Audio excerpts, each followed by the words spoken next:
Alright, just getting started.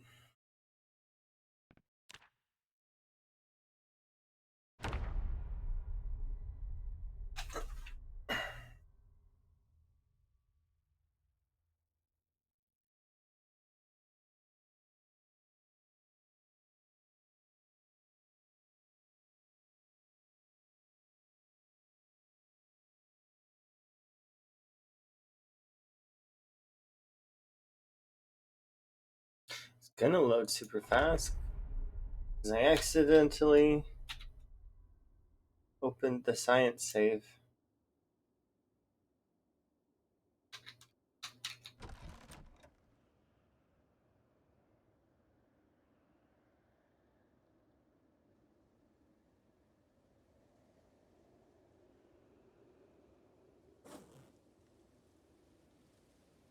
Hello.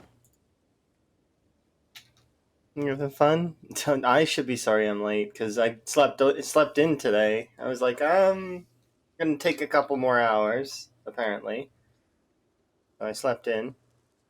I did wake up on time, but then I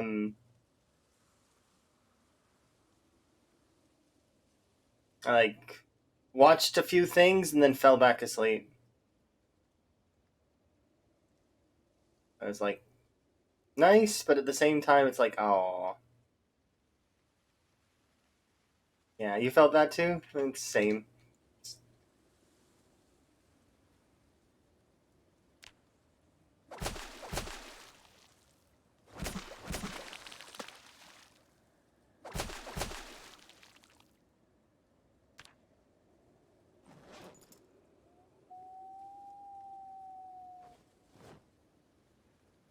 Yeah, you should definitely look for the charger. That way, you can have a fully charged phone and the benefits therein. A lack of anxiety from the battery hitting zero.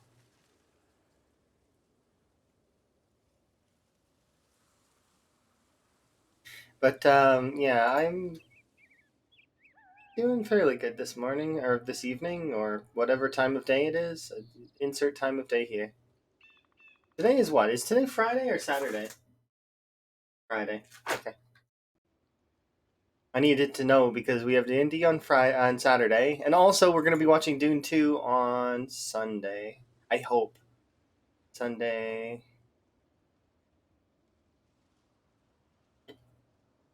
I think it's Sunday afternoon for me, but I need to double check because time zones are weird, and that's just how that works.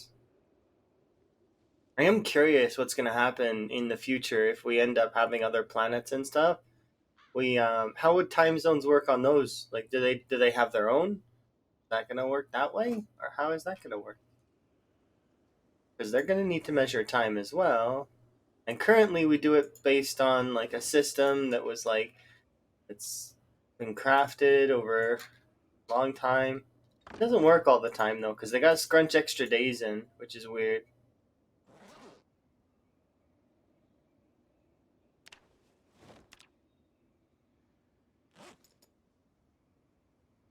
Potato. Oh. Oh. Potato.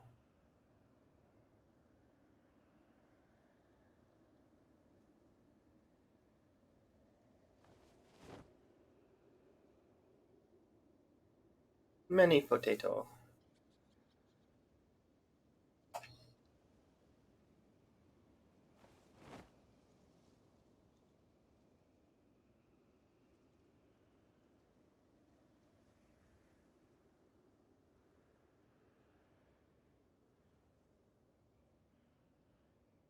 I'm beyond excited about the Thurstoid, by the way. Like I can't even describe it. It's amazing. It's awesome. It's cool. There's so much cool stuff in that Thurstoid. If you haven't seen the Thurstoid, go see the Thurstoid because it is amazing.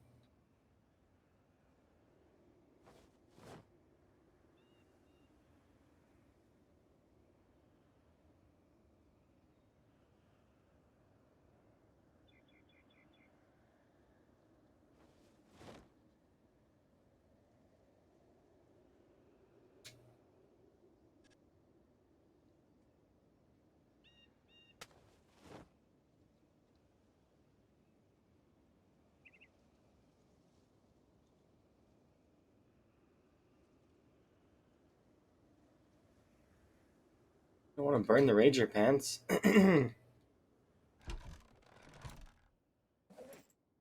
But I do want to put them away because they have a hole in them and I can't use them right now.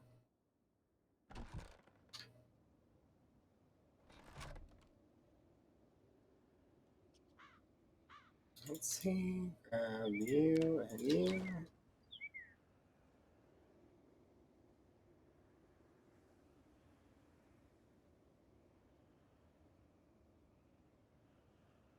Am I missing something? Oh, because it's... That's frustrating. They're in my backpack, not in my inventory. So barbecues are very finicky. They're like the finickiest of all lighting things. Fireplace, the wood stove, the every other barbecue, like not barbecue, but like even the campfire.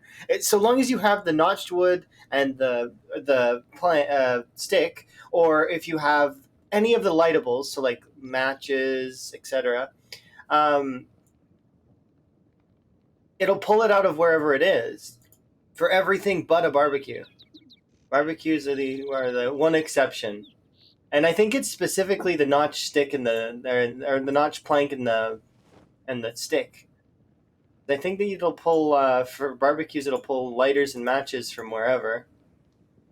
But for some reason, it doesn't have the same functionality for notched wooden planks and tree branches. It's weird and frustrating. Because that's why I don't work with the barbecue very often. It's just because it's like, that's a lot of extra things that I need to be doing.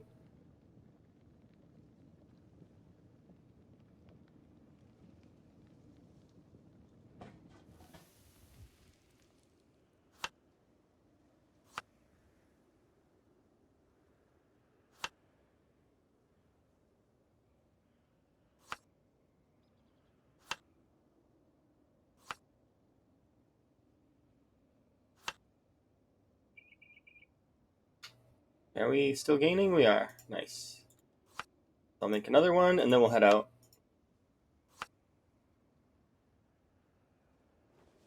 I also learned that rabbit meat is absolutely the best in terms of food to carry around.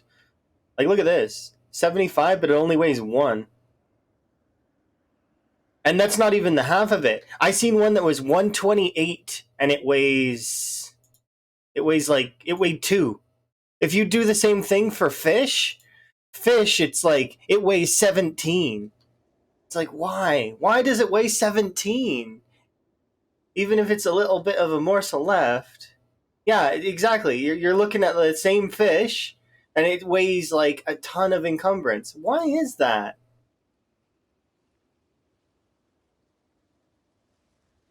It doesn't change in weight when you eat it. Yeah.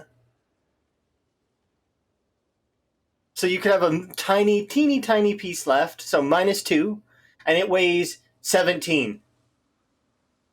But it's only like a smidgen left. It's like a nibble left. That means in my head that your character, even though it's a fish fillet, they don't actually fillet off the bones, and that they don't use the bones. The bones are still attached, and that they throw them away after they're done eating. Kind of like a chicken bone or something like that, right?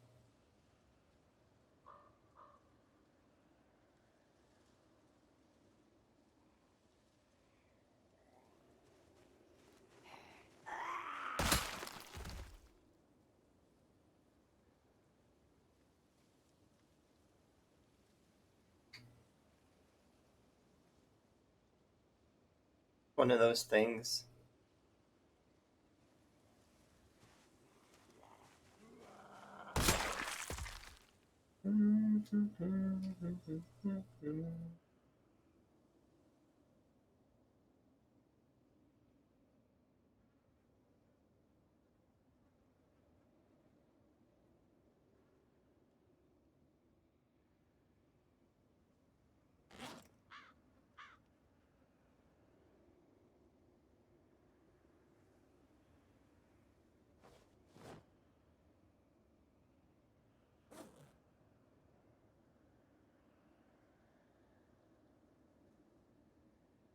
Yeah.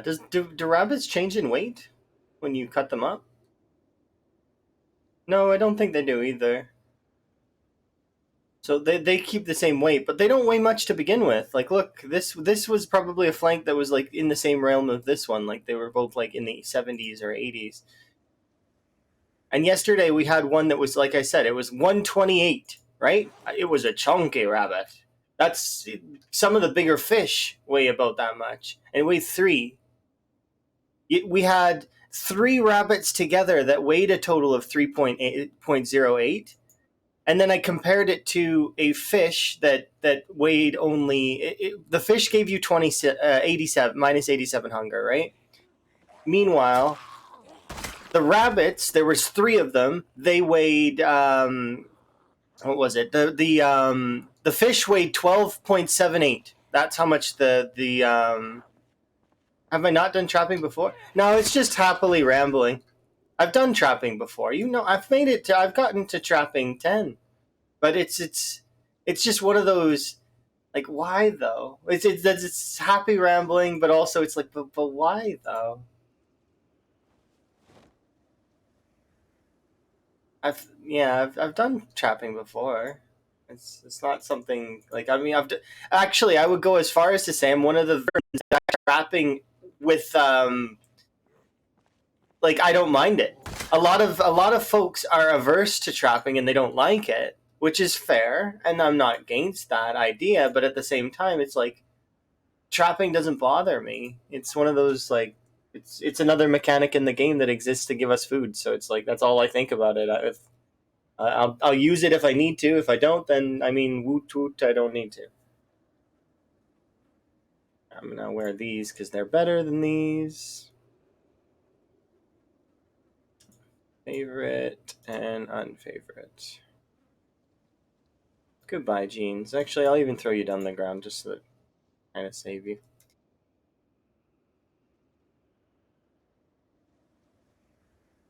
Because you need to do farming? But farming's easy. You just throw the crops in the ground and you ignore them until they're ready, and then when they're ready, you harvest them, and then you plant more crops in the ground. If you really, really want to get fancy with it, stagger your crops by a little bit. Like, so, like, but, like, you don't need to stagger your crops, but yeah, but fishing and spear, if you really netted out the time loss after you're done setting up the traps, in theory, you could actually maybe theorize that trapping has better time consistency in game. Takes a little bit more time out of game to set up, but once it's set up, you just walk over, pick stuff up, put stuff in, and then go. Like, in game, that stuff will take less than an in-game hour, which means you're gonna save, once you have it set up, many, many in-game hours. And you don't even need to have the traps running at all times, because eventually you're going to get a backlog, if you're just one character, of, like, 40 rabbits. And then eventually, you pick your traps up and you do it again. They can go anywhere as well, for the most part. I guess you could maybe make the argument, oh, but you have to put the traps 100 away from your character. Yeah, but if you just put them in your route, like, so for example, 100 away from your character, but every morning you have to drive in that direction anyways. So you drive in that direction, throw your rabbits in the back of the car, and then off you go, do something, come back, freeze your rabbits, easy peasy.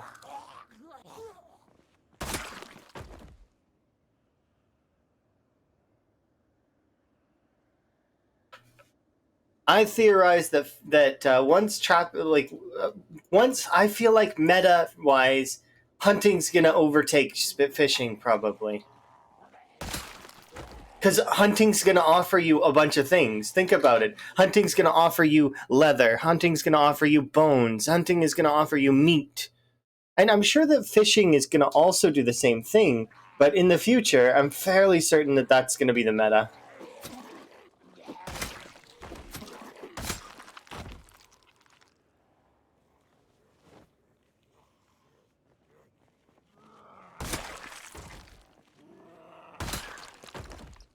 I'd be surprised if it wasn't.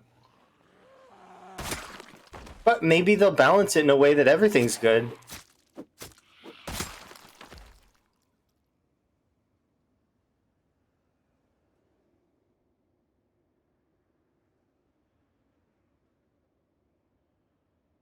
Alright.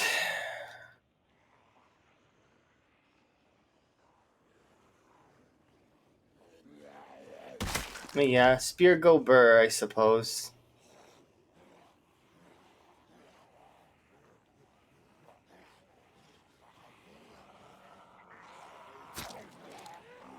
Not to mention though that spear, you end up having to do spear like to optimally spearfish.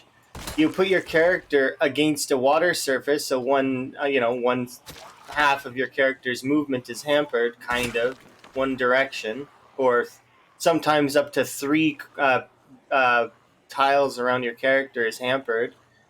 Although a lot of people will spearfish into the dirt, which is silly.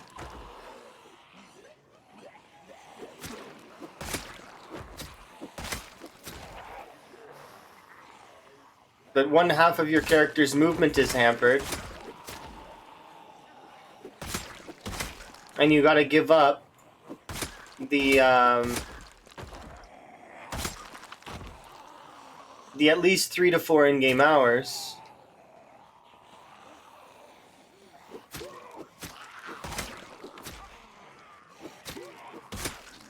I think long term, there's arguments to be made about trapping being the best.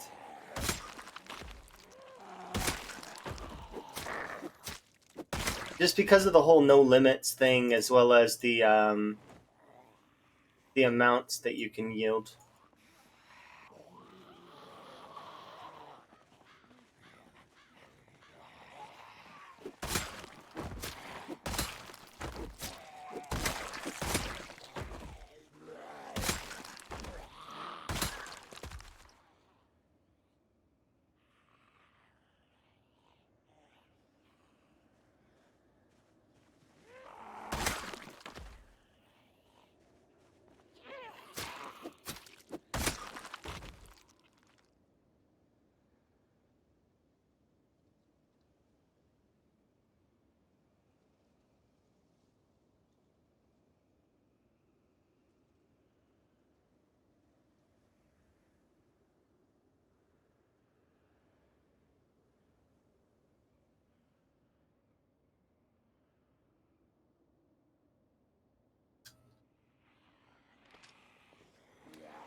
I'm so looking forward to us being able to like move bodies without actually like.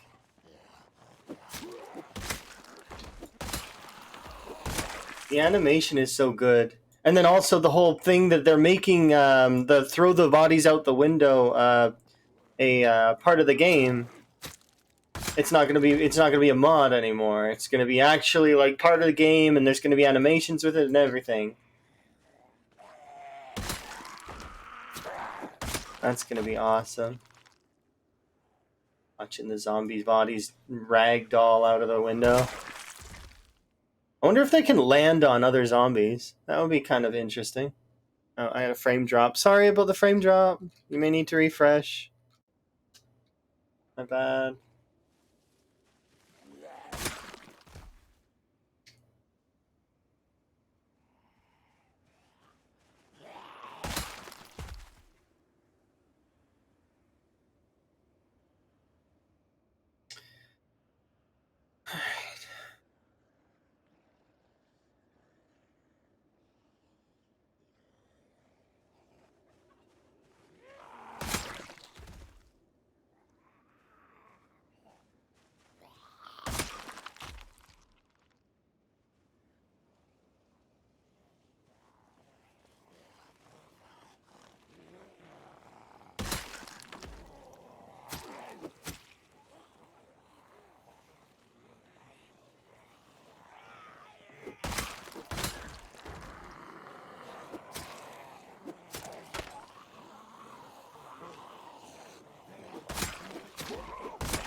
Come on.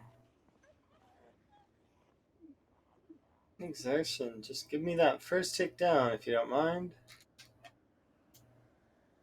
There we go.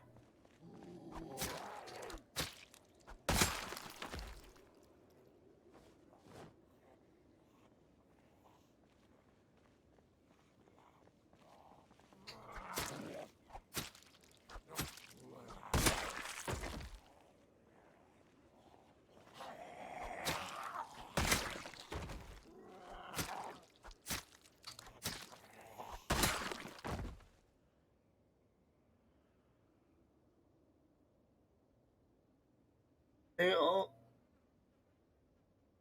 all have their purpose. All of the types of food gathering methods, they're all really good in their own right. And they all do their own thing that's important.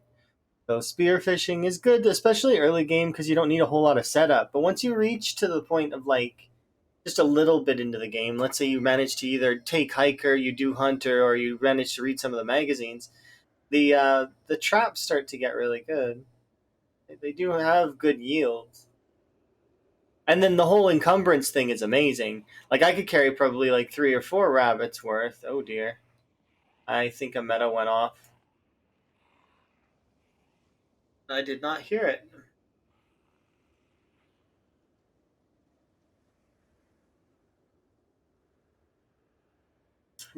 The metas have been screwing me lately, like hard. Like it's not.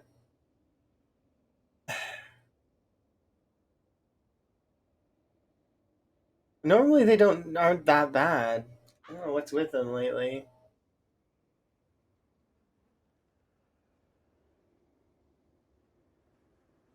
Alright, so we'll go get some rest in.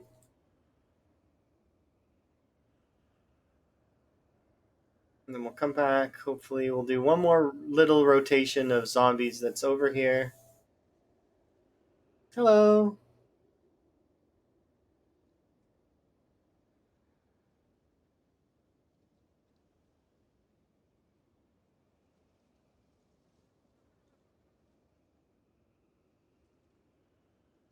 It should snow at some point and then make this a winter wonderland, by the way.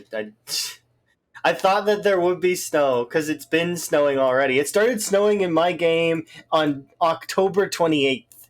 It's like it dropped down cold enough to snow. And I was like, that's not right. It shouldn't do that. This is not like a like crazy northern state, is it?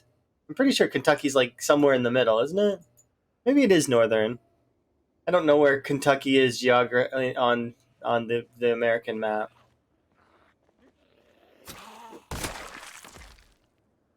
Isn't it in the middle somewhere? Like maybe it's northern middle. I'm gonna look it up right now. Not on that map, on a global map, because I want to know. Uh,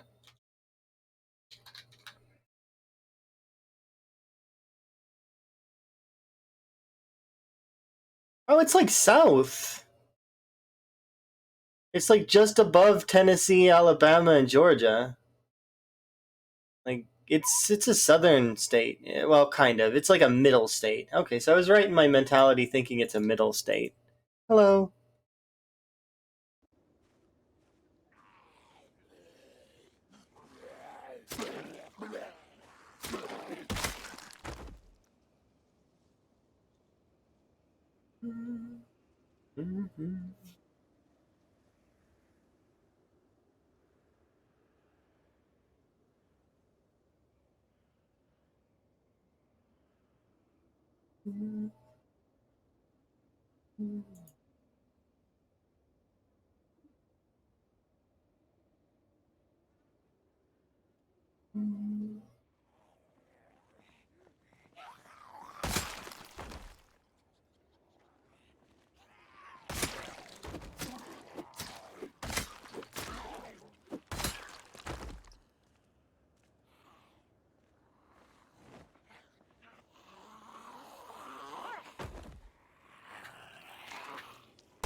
Where am I from? Northern Canada. With aspirations to move to Sweden.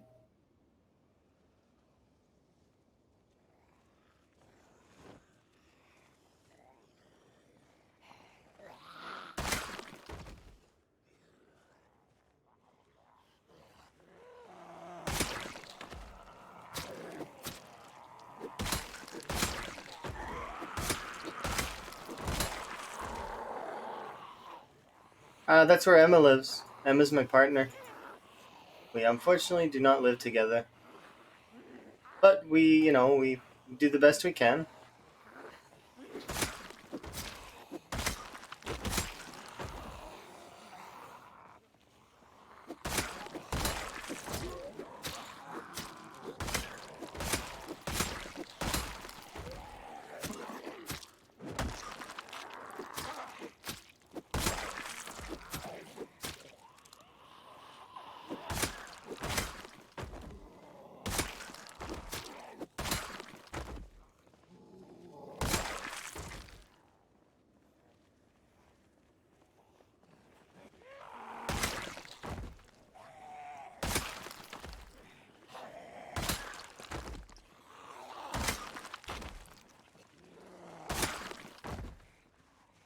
I want to grab that.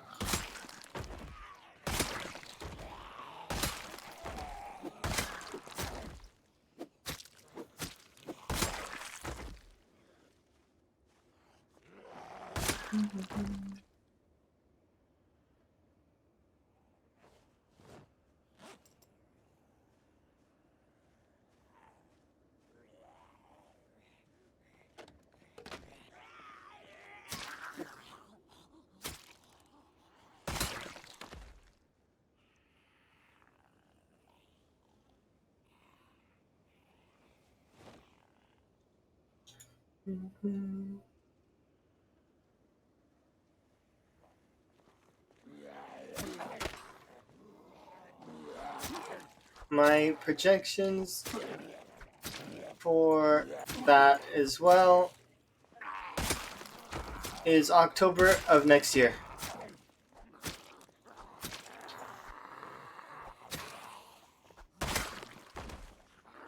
Oh yeah. Oh no, of course. It actually is in my about section underneath the stream. A little blurb about me there that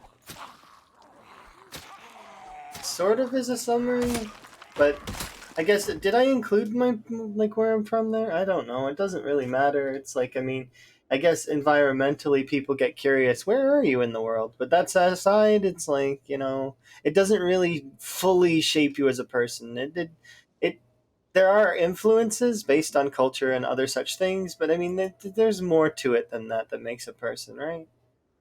It always does depend. But it is something of curiosity for some folks. Oh, hey, you're from the same area as me, kind of, and or not. You're like, oh, I know that area. Doesn't yeah, I know exactly. It's one of those things that's just curiosity, right?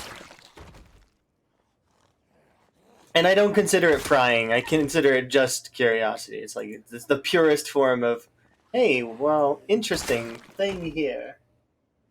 It's not anything that's prying. Not that I really have very many things that people can't pry about. It's just that certain things I try to like if there's certain things that are awkward, and other things that are I'm not really sure where to draw lines sometimes. But I try not to overdo it. Like if people were to say, which city are you from? It's like I don't know if I should be doing that, but it's like which province? Yeah, easy. I can tell people I'm from Alberta, which is the mountain province, or a lot of like people from here see it as the working province. This province does not stop working. Like it's it's the one that has tons and tons of work all the time and just keeps working, keeps doing work. You haven't left Scotland for over 20 years. That's fair. I've left this. I've left and world traveled the world a bit, just a smidge. Yeah, city's a bit personal, exactly. But doing the country or even saying the state slash the province that you live is fine in my mind. Because people get curious about that kind of thing, and it's hard to peg some folks. Like it's hard to figure out where they would be from, right? There's a lot of people that thought I was American, which is fair. Like I mean, at the same time, but and there was one time that I was in a chat, and they're like, "Well, America and Canada, or the United States and Canada are the same thing," and I don't think Americans and Canadians see it that way. At least I don't. I see us as I see Canada as like America light, like the lighter version of America. Um, Meanwhile, I do know that some Americans take great offense to it. It's like, oh, we're not Canadian, blah blah blah. Yet they will travel with Canadian flags on their bags because that's you know feel like it's a little bit safer than broadcasting to everyone that they're American. It's just weird. I have lots of friends from America, and it's a great place. Like, I mean, with a lot of people that are amazing. There are some absolutely phenomenal folks down there. But then there's a lot of folks as well that are like, they talk to you, and you're like, oh, you see. Hmm.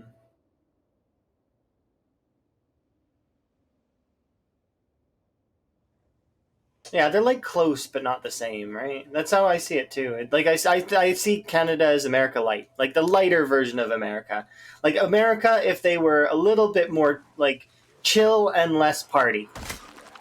I feel like America's like the big party, like party slash stage. It's like a super busy, super party, and then Canada's like a little bit, but not all the way. It's like more of a relaxed kind of version.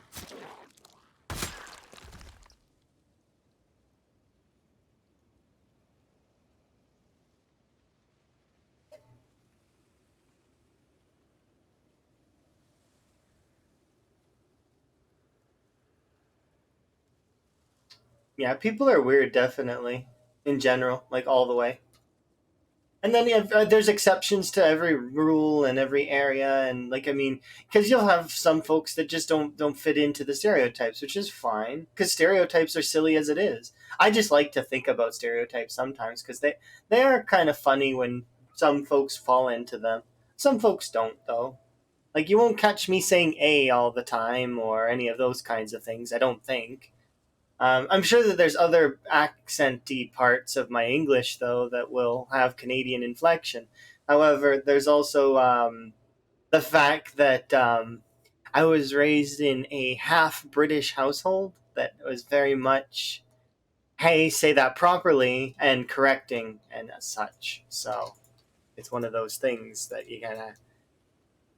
What are you? Why are you saying it that way? Say it this way. It's very much something that I remember. So it's like be proper, proper English.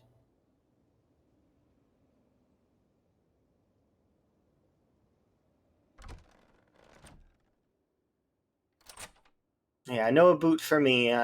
It's about, which I mean, maybe still has Canadian inflection. I am unsure.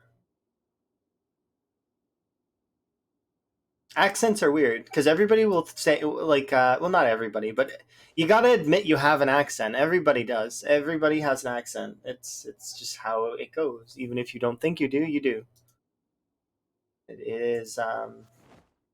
And somebody can pick up on it. I think I had somebody recently. I think it was Ultra actually, who pegged exactly that I was from Canada, which is interesting because nobody'd ever really guessed that before.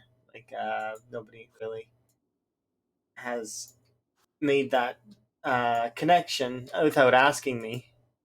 It's definitely interesting. Oh yeah, you definitely don't have as strong an accent as whiskey, but at the same time, there is still a leaning. Like somebody be like, you've got something's there, you know. And it's always interesting with that. Something's there. Not sure exactly how to quantify it, but something. Another 180, not bad.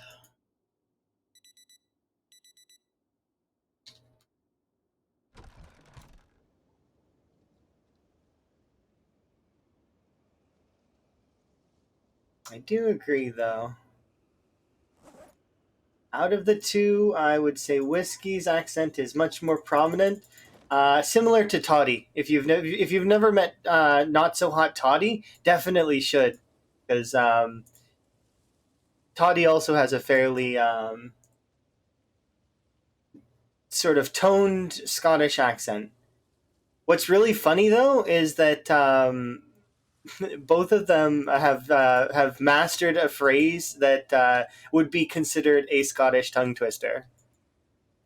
It's what was it? It's purple burglar alarm burglary. You can say that with a Scottish accent, then that is like a skill test because it is tough. That is a tough phrase just because of the rolling R's, right?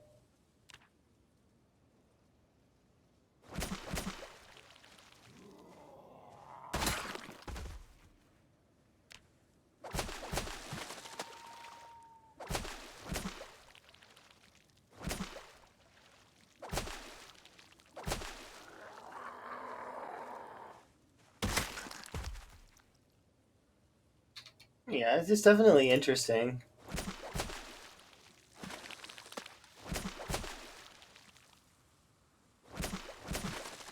Ooh,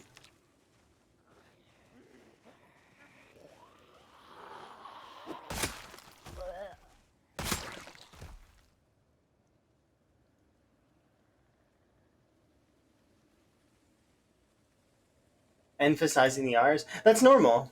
Every country has sort of well, not just country, but every language has something that leans into particular letters or enunciation or other such things. It's just the way that language works, um, where they'll like extend certain words or say certain words in strange ways. English is really really bad for that a lot of the time, and it's very bad for ignoring its own rules. Like there's rules that are made in English, and then they're completely ignored in several cases. I before E except after C is one of those rules, for example. And then you look at words like neighbor, way. It's like, okay, well, where did that rule go?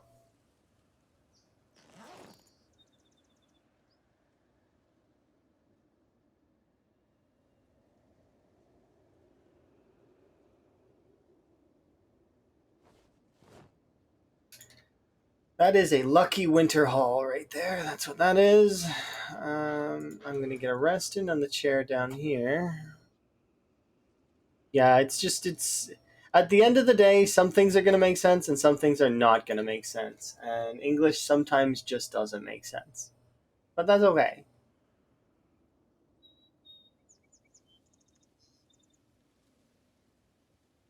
I think there was a because it's not just English, right? All languages have their tongue twisters and stuff like that. I had Emma doing Swedish tongue twisters just to see if how hard they were, right? Um, and it was interesting. Emma did really really well on them, but it's one of those things where you can kind of hear the stumbling a little bit, like where the parts would be the very difficult, especially if somebody's not very good at the language. Emma's amazing at Swedish, English, and now Japanese, and I think Emma's actually going to just keep going with languages. Emma's just going to learn them all for fun, is what it seems like. At least that's what I'm to understand based on how fast she learned Japanese. It's absurd. So crazy because I can't do it. I can't learn languages that fast. I think it's because of English though that I can't. Is because English has this ego ishness to it that makes you think, oh well, I've got English, which is it's frustrating beyond all reason. Wish I could learn other languages easier. Just not something that is interesting to me as well as so I have to push with it a little bit, and then also yeah. Exactly. A lot of folks have good grasp of like the multi languages and what's my weight doing? Bring it up a little bit more. Oh yeah, Emma's actually corrected my English a few times.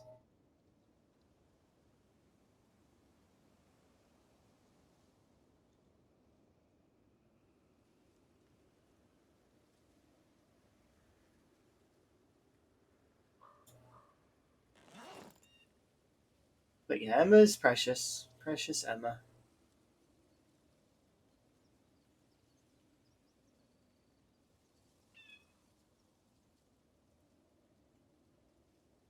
I really, really cannot wait because we're gonna have frogs. We're gonna have frogs.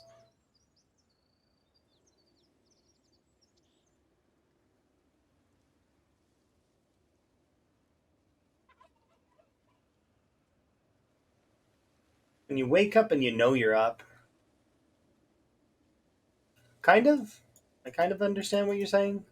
Those days where you wake up and you know you're up, it's time to get up and do stuff, like you have energy, or are you talking about those days where you know you're up but you really sometimes just wish you weren't? You want to go back to bed, lay your head back down on the pillow, and have another nap. Just one more nap, just 5 minutes, 5 more minutes required to feel a little bit better and a little bit more functional. It's 3 hours early. Oh wow, that's gotta suck a little bit. You don't need to be up for a while, huh? And you're up, and it's like one of those sort of ping moments where that sound effect plays and your eyes are open. Good morning.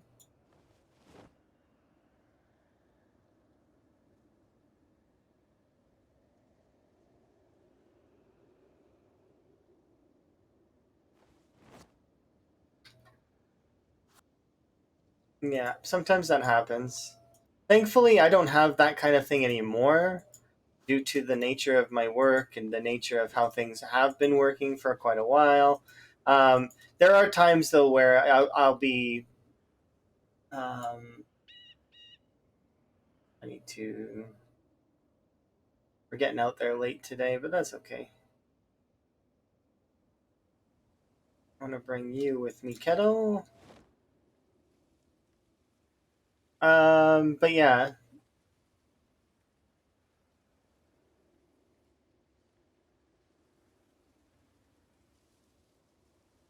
Coffee, cats, and crash. That sounds like an amazing day. Like end to your day.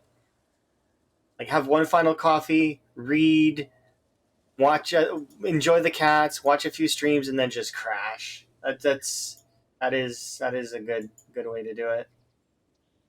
I do that kind of stuff too, but mine's tea, not coffee. But still, it's the same idea.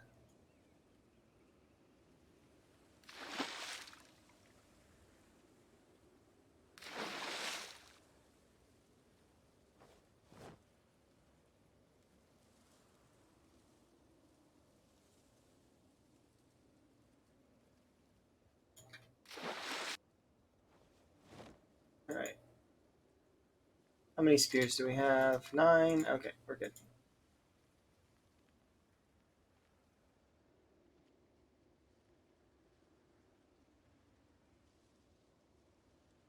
So the goal right now, if is to keep clearing. By the way, until the area is clear, and then we can go push back towards the town. I'm not going to bother with consolidating nearly as hard this time because it's we don't have power, so there's nothing that I can really consolidate in terms of. Plus, we've been in all the houses, and most of the books that we have are just not worth anything.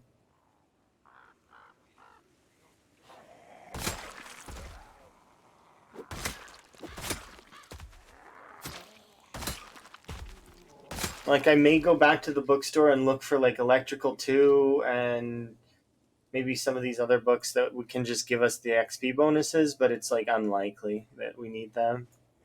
We're basically stuck being a nomad for the moment, which is fine. I'm not adverse to it.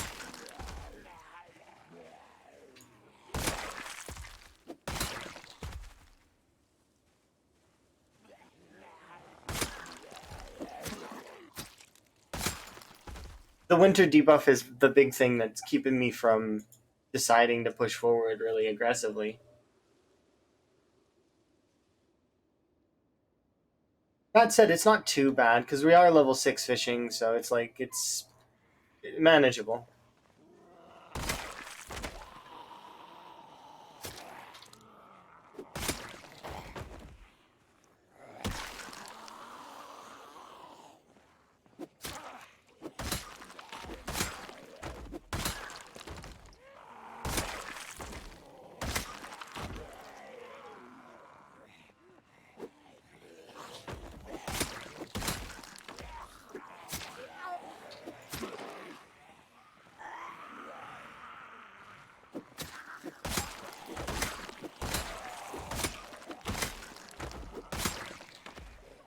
The short blades, so hunting knife.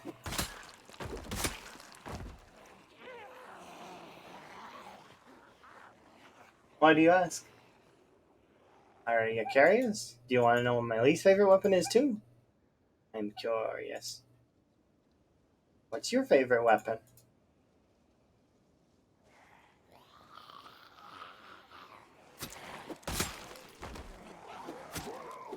Do you want to know why?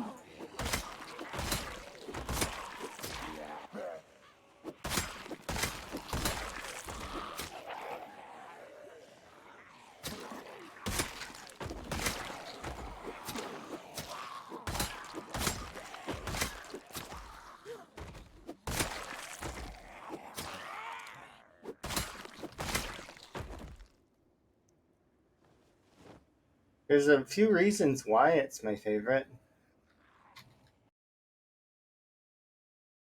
You've been role playing as Dean Winchester. Oh, neat.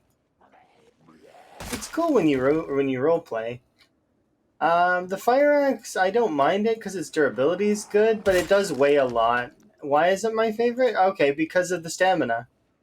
So, out of all weapons in the game, the hunting knife, at level 10 especially, with high nimble, uses 0 stamina. You can fight with it eternally. It is the best weapon as a backup weapon. There is no better backup weapon. Think about it. Your character's at fairly high exertion. You are or teetering on the edge of exertion, like you're about to be moderate exertion.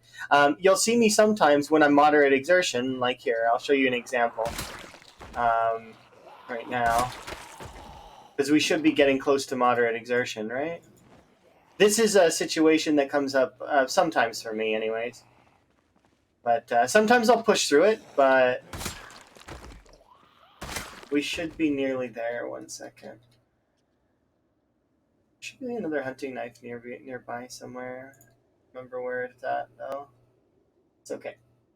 Here, come on, moderate exertion. This situation will prop up sometimes, and it's a good example of why the hunting knife is great. So you can see that I'm doing about 0.35 XP worth of damage, right? Or 0.3 or so of damage, right?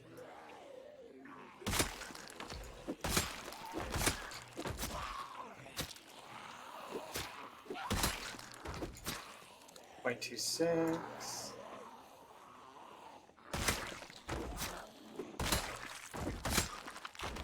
I'm trying to get exerted right now, which is kind of difficult when you are not, like, I'm no longer unfit and I'm no longer underweight, so I actually have a little bit more stamina to use. But there we go. You see? Okay, we've got exertion now. So, watch. Let's see. You see this situation? This situation kind of sucks, right? Because I'm exerted. My character's not going to be able to really fight these all too easily, right?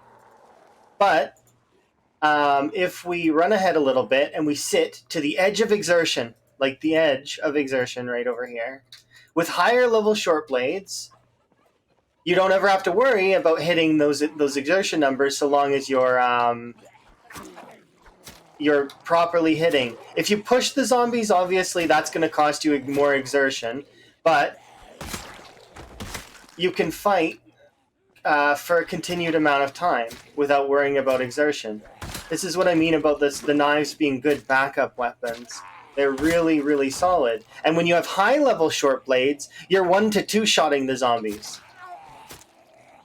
So it's a little bit more. It's a lot less damage, right? Because you see, it's 0.23, right? It's not going to be as much damage as, say, the spear. But that's not really like a fair comparison. Spear damage versus knife damage. Yeah, it's a great backup weapon. But you see, I just killed maybe, like, what, 7 zombies just now? No exertion still, right? It's not that I'm not teetering on the edge, because if I pushed a couple of times... Oh, actually, we may have regained a little stamina because of the short blades. But there we go, see? We are teetering on the edge of exertion. You can just sit down for a second, let exertion go away for just a moment, and then back at it we go, right? It uses almost no stamina, and at level 10, you actually start regaining your stamina with using it. So there's a couple other reasons why knives are good. Like, for example, it gets you kind of comfortable with the range with the zombies. Early on, though, you want to make sure you're not... with low nimble, you can get grabbed, so be careful. Because if your nimble stat is not, like, fairly good to kite with, you're going to have to turn around a little bit sooner, and a lot of players will get grabbed, which is, it's not good. There was actually a video recently that somebody posted, and I don't know if that person wants to be told, like mentioned or like in it at all. Like I don't want to out them, But somebody came in yesterday and were telling me about it, right?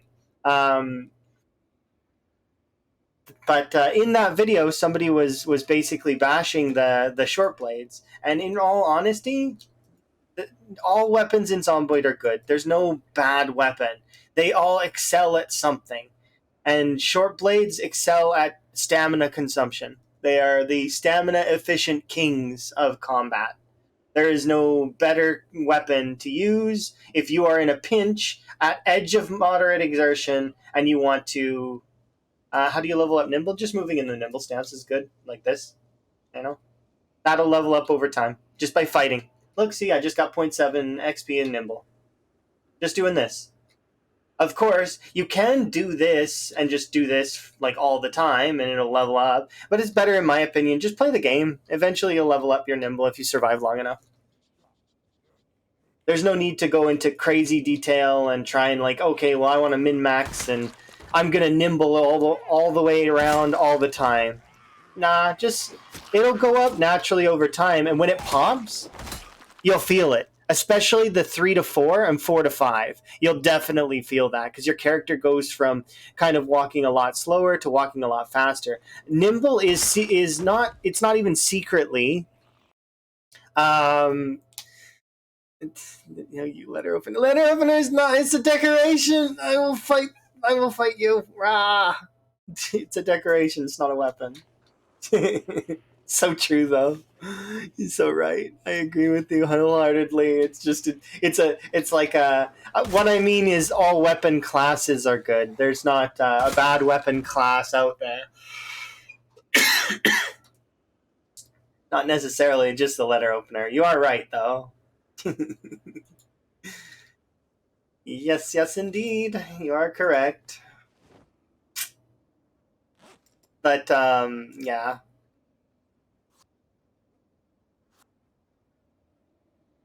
The I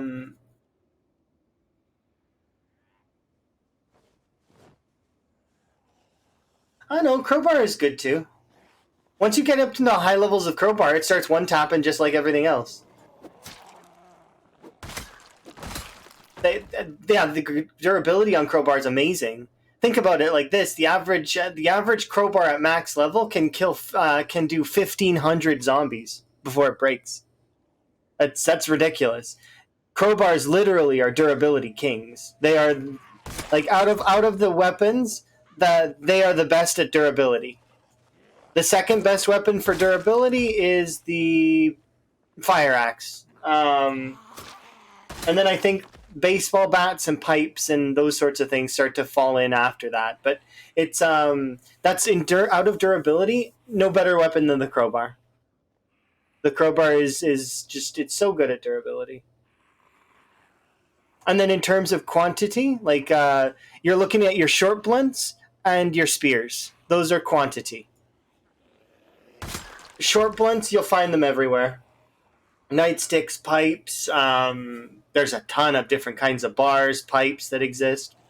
And then there's the spear. If you have a saw, especially, you can craft like thousands of spears, so long as you have the knives to do it. Which, after about a month, knives are very common in zombies, as well as you can make flint knives, so spears become very common as well, given the fact that you can use one knife to make like what, 6 to 10 spears or something like that. It's probably, there's a better formula for it, but it's definitely one of those things that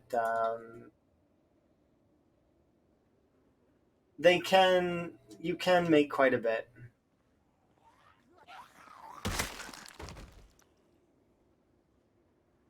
But yeah, early on, you can't really rate the weapons based. Well, I mean, you can rate the weapons based on their early on capability. Spears are great in a pinch early on, but don't expect them to kill hordes. They won't. They'll kill like 1 or 2 zombies, or maybe 5 if you're really, really lucky. With the full durability spear, you'll be able to kill 5. Or maybe 10 if you're really, really lucky. But so spears, they're not great early game, but they can get you out of a pinch early game. A lot of folks early game really like to see crowbars and pipes and those sorts of things, because maintenance early on, you want to level that, right? And those weapons are good at leveling that, because that makes your weapons last longer overall. I am really curious what they're going to be doing in the near future with the weapons and how it's going to work. Where is the maintenance stat going to be applying? Or is it going to be applying to the different items in different ways? How is the durability and the condition systems going to be changing? we'll see. It's one of those things that I am interested for to see what happens, because they're going to be adding handles and the ability to like add a blade to a weapon or other such things. So we'll see how that works out. I'm also really excited to see the Boyering system. They've not really shown too much on it, but having the bows and arrows, and it's going to be interesting. There's a lot coming that's going to change in this game. Zomboid's going to change way into a different game. And yeah, I'm looking forward to it.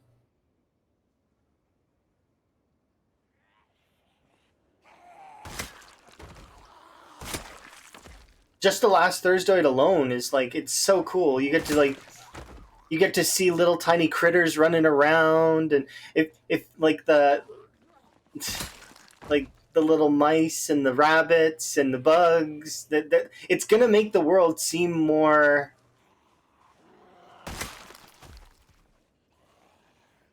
Did I make that log transmutation thing? What do you mean?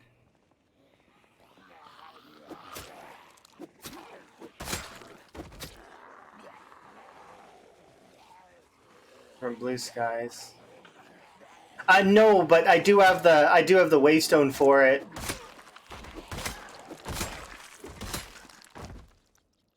Like I do have a waystone that goes to Blue Skies. Why? Do you need to make a specific one? And why do you need to make specific logs?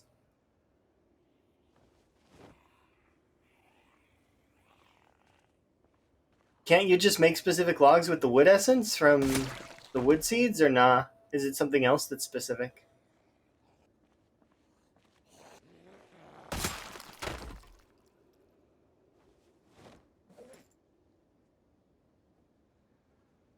And you don't make it's not just for logs. It's an alchemical table that can needs time wood from the Twilight Forest. Oh, and you don't want to do Twilight Forest. You just want to skip it, huh?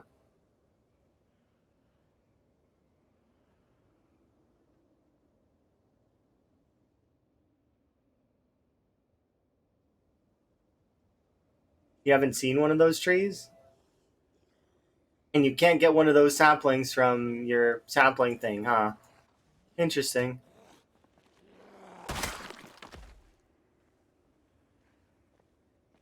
You you remember how long it took me to find that one NPC house, right? It was a long time.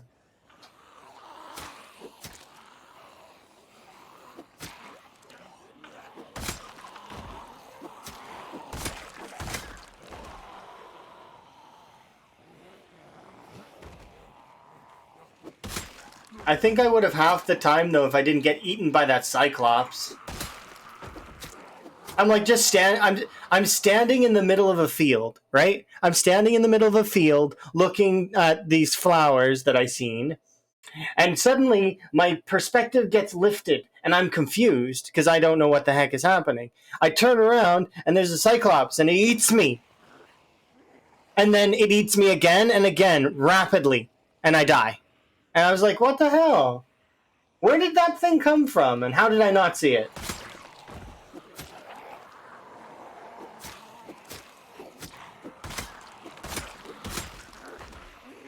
The ice and fire mobs don't mess around.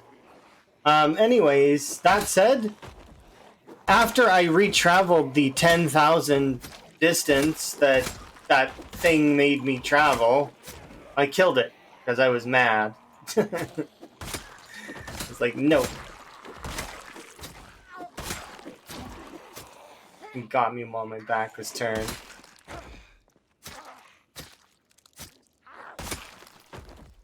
I'm not scared from playing Minecraft. I played tons after that. I do want to come back on and do some more achievements, but I've been a little bit focused trying to really grind up my kill count a little bit. And it's hard to grind up your kill count and also run away from the zombies on time 16.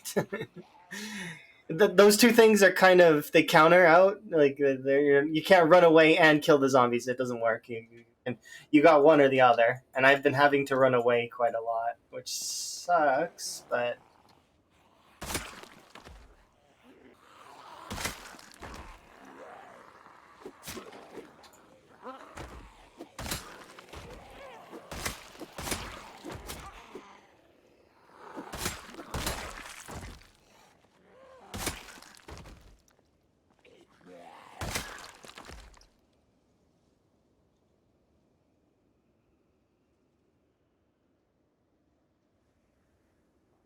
yeah.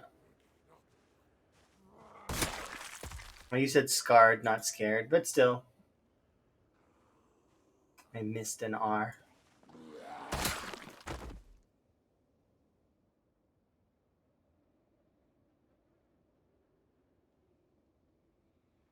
No, but we did the main stuff, so we're just doing side stuff now on that server. So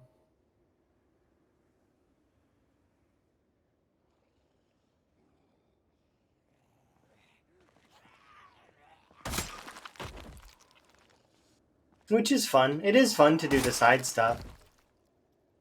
The biggest part about Minecraft and also sandbox games in general, it's about the journey, not the destination usually. So getting to the end of your playthrough, it's like that part, you're going to get to the end. It's going to happen. You're going to reach the end and you're going to feel maybe vindicated sometimes and maybe not other times. All depends on the person and the challenge and what you're up to, how long it took. I'm definitely looking forward to when Buzz completes his Knox County challenge, the Saving Knox County challenge, because then he'll give his afterthoughts. I'm looking forward to that afterthoughts video of a long, strange trip it's been.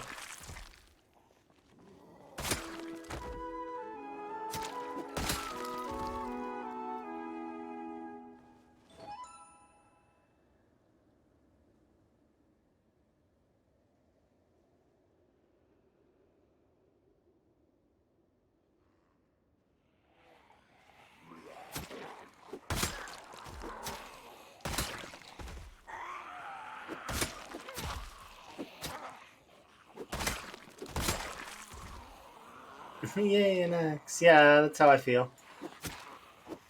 Like, yay, an axe.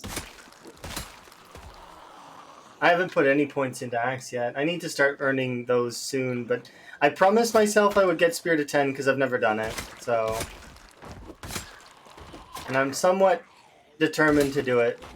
So we'll do Spirit of 10, and then we'll start working on the other weapons. I don't feel like they're rare. Not even a little bit.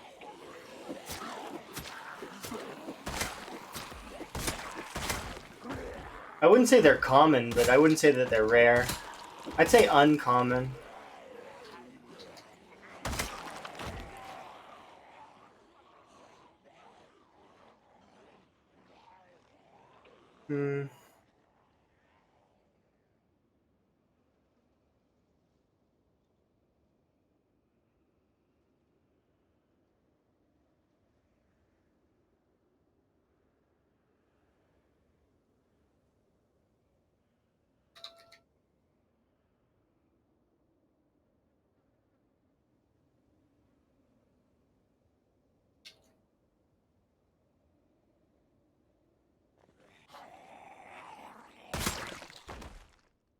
I do want to kind of clean that group up if I can, because I don't want them wandering around.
Yeah, those are called metas.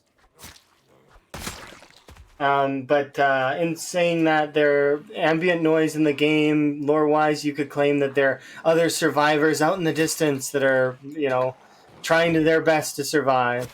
But from a meta perspective, they are sound sources that are near your character that are meant to move the zombies around. So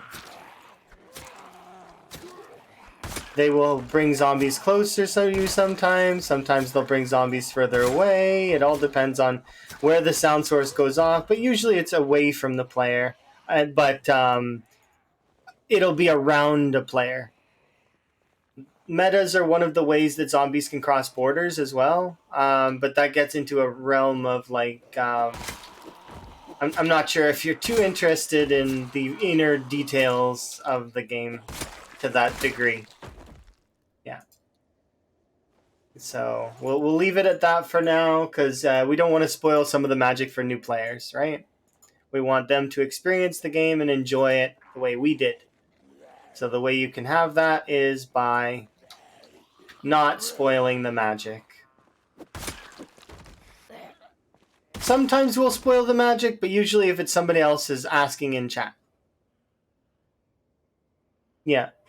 Usually it's about 2 cells away. But anyways, like I said, I'm trying not to spoil the magic a little bit. Because I'm trying to be a self-conscious person about that stuff, but it's hard sometimes. It's one of those things that's like, because I do. There's a lot of us here that are veterans, but then there's a lot of us here that are new and learning, right? If you're new and learning, feel free to ask stuff, and especially if stuff that doesn't make sense, like that you don't understand. But that said, there are often reasons for doing things. Usually, sometimes the reason is not sound though. Like the reason is I like this, not it's optimal.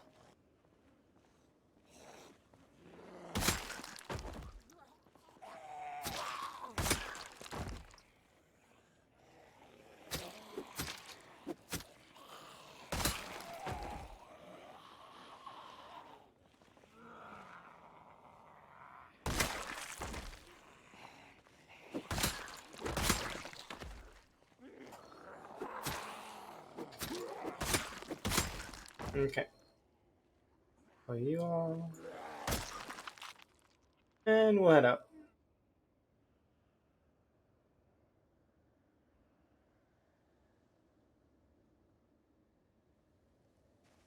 Yeah, exactly. Do as we say, not as we do. But also remember that if something is not optimal, um, will and you ask, I will say that it's not optimal. Like for example, me running now with drowsy and moderate exertion through these woods. I should probably be walking through these woods and only be running through if I'm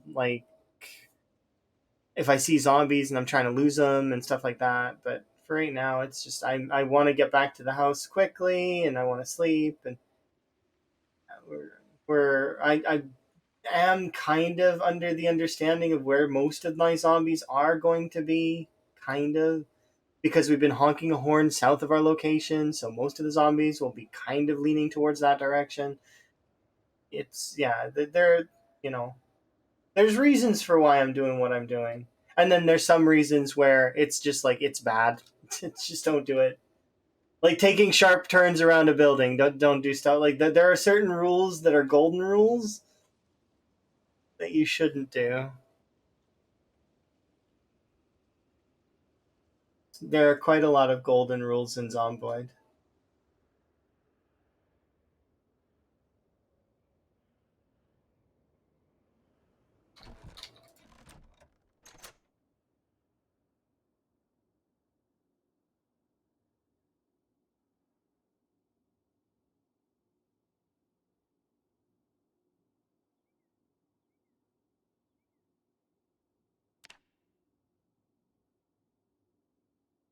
230 is not bad.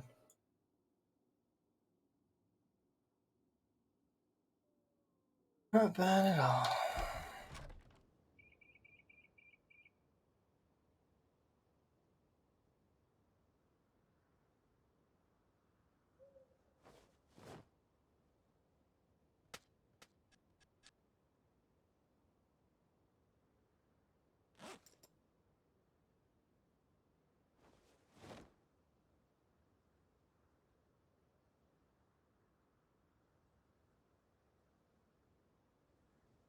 I'll be back to cook that here in a second. You're on a hunt for more music discs. Get a spawner with creepers, and then make a skeleton, and have the skeleton kill the creepers. That is how you get music discs en masse. Easiest way. But you know that, Elm. Why am I saying that out loud to you?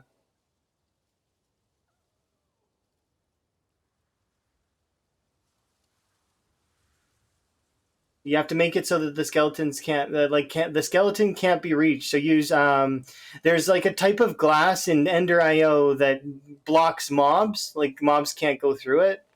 So just make sure like that you could use that if you want to aesthetics.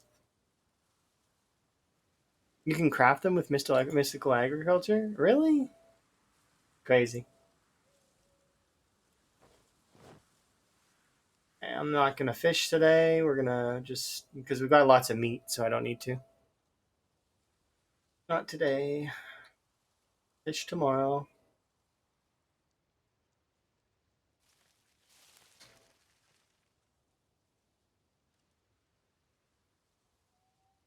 That aren't craftable. Like so you have to go to Tropic Craft. Tropic Craft, I remember being nightmarish. Um, Mostly because of the spiders. The spiders are scary. Um, it's not so much that I like because I don't get scared by spiders, but so I'm not an arachnophobe. I just there was a lot of spiders. Like there's lots and lots of spiders. There's quantity. There was too many spiders, and they were all not dying to fire. I tried to light them up with lava, and it didn't happen. Like they just ignored the lava and killed me anyways.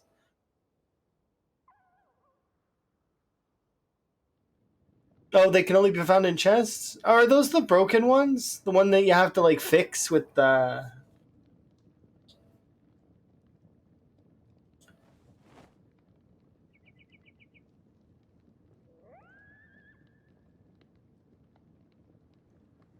Yeah, one is from the deep dark. Okay, I figured. I almost played Portal today. I was thinking about it. I still might do it later. We might still do have like a just because it's a nostalgia thing for me that I want to kind of go and play Portal. Apparently, there's a Portal game that involves time travel, which is that the one that you were talking about, Elm?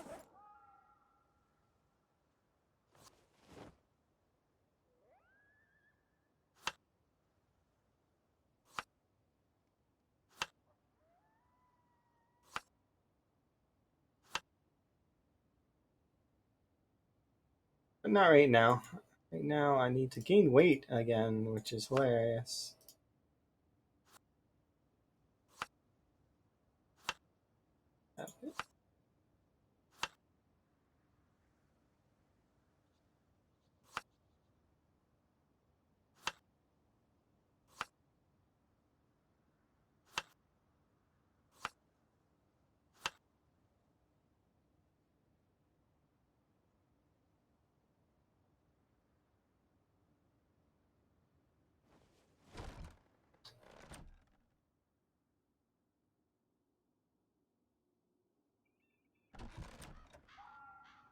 How many spears do I have now?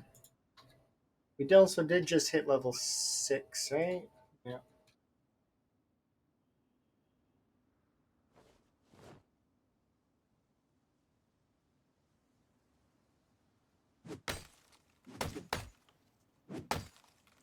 Is that the one you were talking about? You said that the one was released just recently, within like a few months. You don't think it's the latest one? Okay, I'm trying to gauge how many there actually are.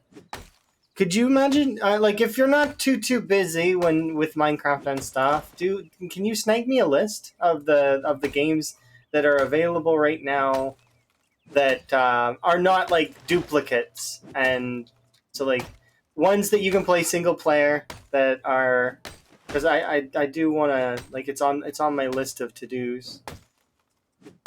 If anything, for nostalgia, and that way I can kind of just reminisce and remember the old school, and also enjoy some new stuff too. Because thinking with Portal is puzzles is really fun, and it's an amazing way to be introduced to a game as well.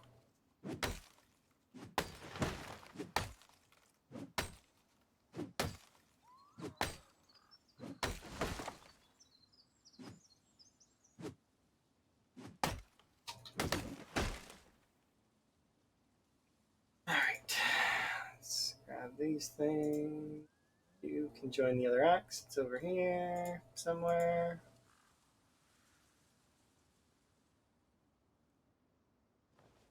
Appreciate it once you get the list together, Elm, because you seem to be more in tune with this stuff than me at the moment. Because I tried looking it up yesterday, like I was like looking at the, and I couldn't like I seen the time one, and that's the only new one that I think was single player. Because I think the other ones are multiplayer, right? Maybe not. Maybe they are single player too. Because I know there's the one with Mel, and then there's the aperture tag as well. So like that's with the paint gun, and I do want to do that one because I did very much enjoy the paint gun. I thought it was kind of cool. It's a cool additional mechanic, and but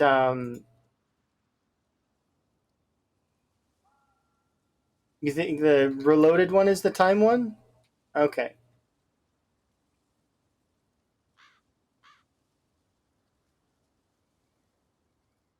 should be a body nearby, right? Somewhere. Yeah, there's you.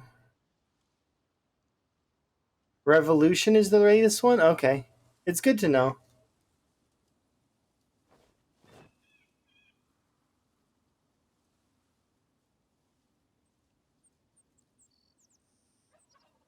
So definitely that it's on my list, so I may play it today or tomorrow depending on how I feel or you know, how much progress we make.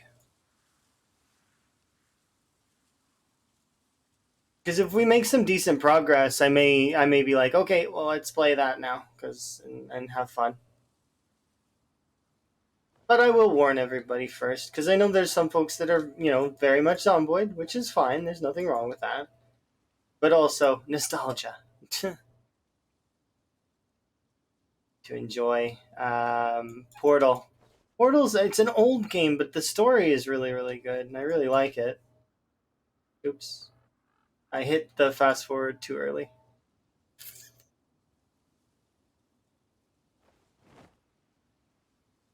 It's got like one of the best villains. GLaDOS is an awesome villain.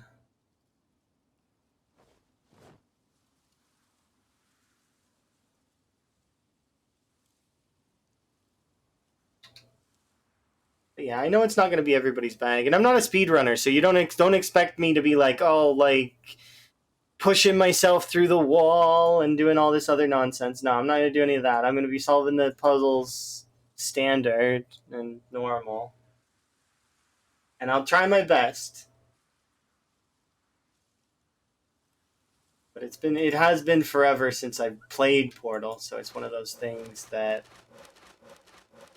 I don't know how it's gonna go. The cake is a lie. Are you sure? What if it's not a lie? What if there is cake at the end? It might be cake at the end. In the original game, there was cake at the end. It's just not a cake that you could get to without console. That whole end scene was just amazing. I love that.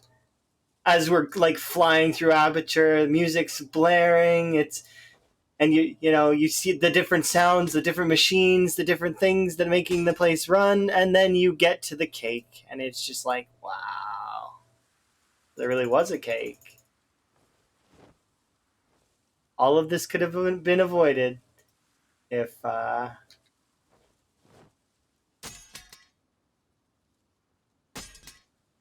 and not to spoil an old game, but one of my favorite parts of the end of Portal 1 was the ending where you see well, you know, aperture and all of that stuff, and then you hear the robot voice, which is thank you for assuming the party something position, and then the camera pans back because you're getting dragged back in. It's great.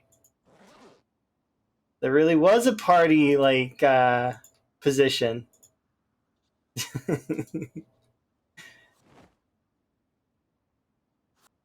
Makes me wonder if you actually could manage to, if she actually did do that in the game, if like, I mean, that have been a shortcut to the ending? Probably not, because you can't. But, you know, it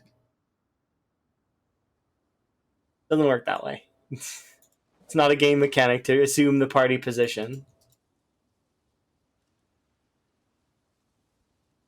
Okay, let's grab one more spear. Go, we're set up for short in-game time amount that we would be going out and killing zombies.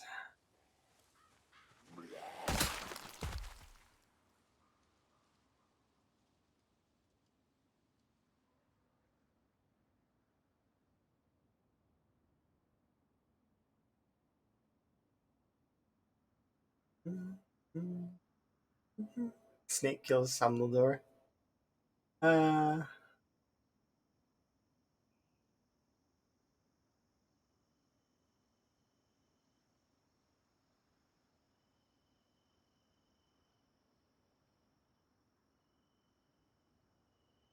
you mean the one with the in the one of the earlier test chambers where you're like looking through the vents?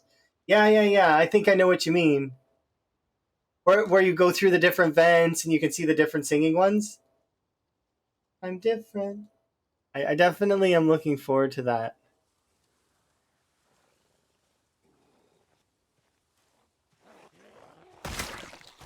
It's funny because if you stand above that and you listen to him like prattle on for a bit, he's like, "Okay, can you jump down that hole, please?" You know what's down that hole? And then he starts going like into different things. He's like, your parents are down there. It's like,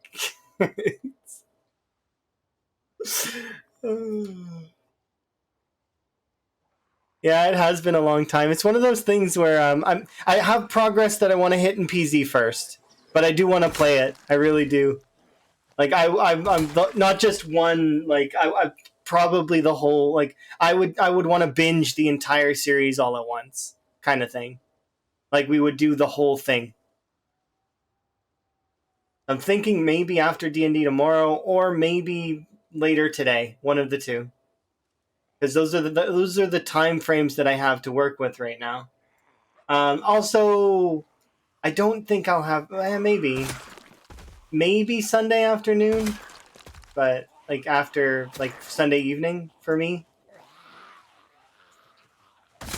Because right now it's Friday. It's early Friday for me right now, like 2 a.m. Friday, right? So we do have. It's not like we don't have time. It's just a great series. I do very much like it. And like I mentioned before, I haven't played it for a very long time, so I would fully expect that there are spots I'm gonna die and spots I'm gonna get stuck on for a little bit, because I remember we were racing. It wasn't speed running, but me and a friend Noob were racing in the different Portal games to see how fast we could beat them together. Right? I think. Um, I think Noob beat me in Portal 1. I think I finished Portal 2 first. And we played another one. Or no. Did we get stuck in Portal 2? I don't remember. I'm pretty sure, but we both got stuck on the same part in one of the games. I think it was Portal 2. where the answer was so obvious, but we were both so tired at that point because we'd been playing games prior to, right? Prior to doing the portal thing, and then we just spontaneously decided we're going to do a portal racing. So I think we were already awake for like 6, maybe 7 hours, and then we started doing the portal stuff. And it takes a few. I think it took us a couple of hours to beat the first one, and then by the time we reached a certain part in, I don't know if it was 2 or what one was it. Was it the one with Mel? I don't remember. I just remember us playing multiple of them and then us both getting stuck at the same point and then having Elm chime in with the answer at one point because we were just so stuck and we were stuck for like hours. And then when Elm told us the answer, we were like, "Ah, it's so obvious." Because the answer was like walk around the portal and go in the other thing, like press the button on the other side by walking around the portal. But we just kept walking into the portal and falling through and not understanding how to continue, right? So, but the answer was just to walk around the portal and push the button and reach through and grab so like a cube or something.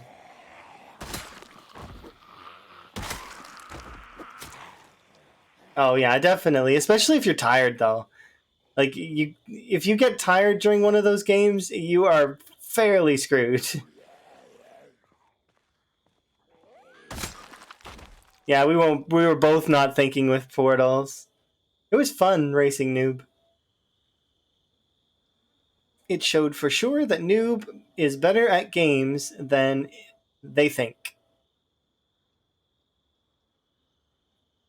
Because a lot of the times, the whole there was a lot of issues with new games, right? Yeah, it's the truth. The answers come right around the corner.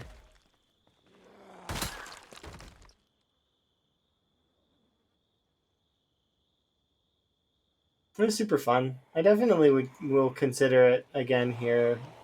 Like I said, it's either I'm going to do it today or I'm going to do it tomorrow.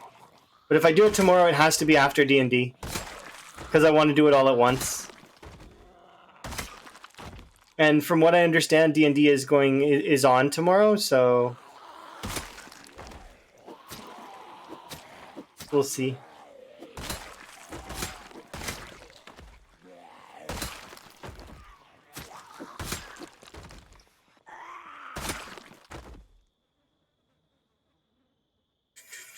Need to take something off, something light. Probably.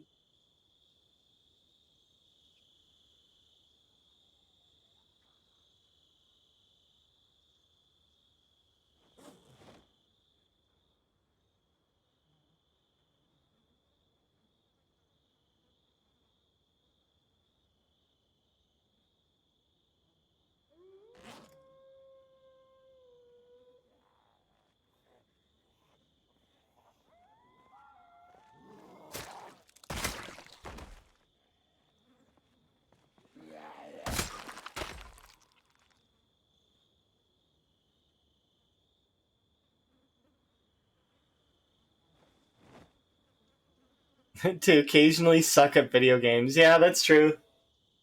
They wouldn't know what's going on, though. You got to think that they would be like, "What on earth is all of this? What on earth is all of that? My goodness!" They'd be completely like it's a person out of their time. It's very interesting.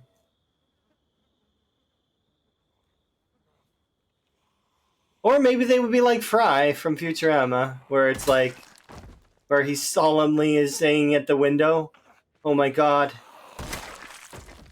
everyone I know and love is dead," and then he starts cheering. Woo! Because you never know, there might be a caveman that's like Fry.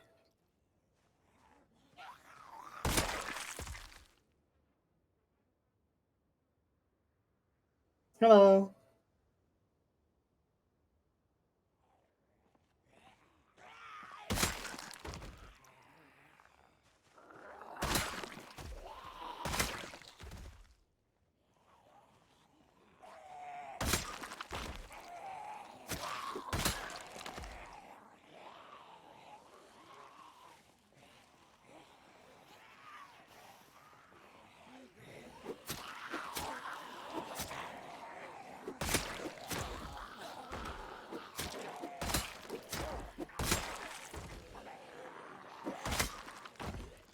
Oh yeah.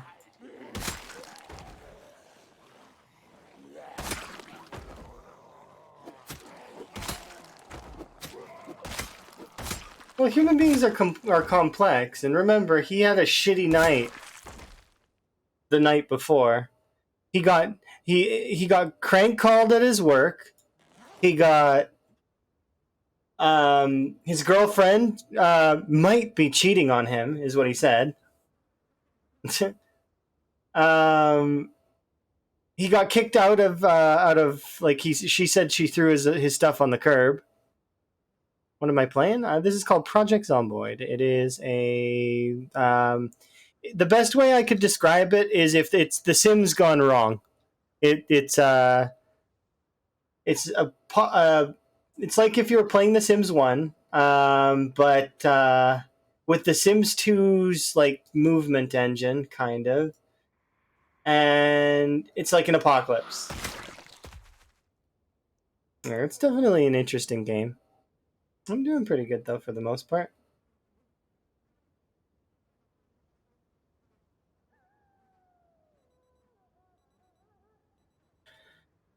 We're just kind of slowly.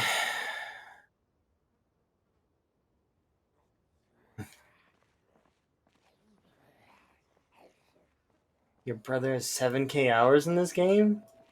I wonder if I've met your brother. Maybe. Was your brother stream?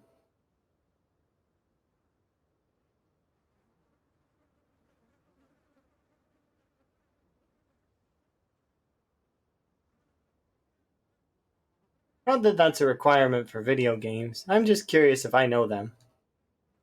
That's fine. No worries. I'm just curious if I knew them, that's all.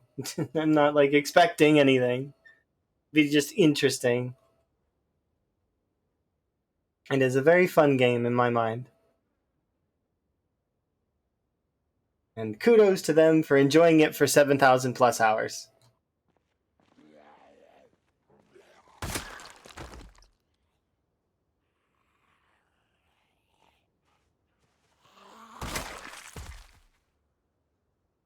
Yeah, there's nothing wrong with playing on easy custom sandbox.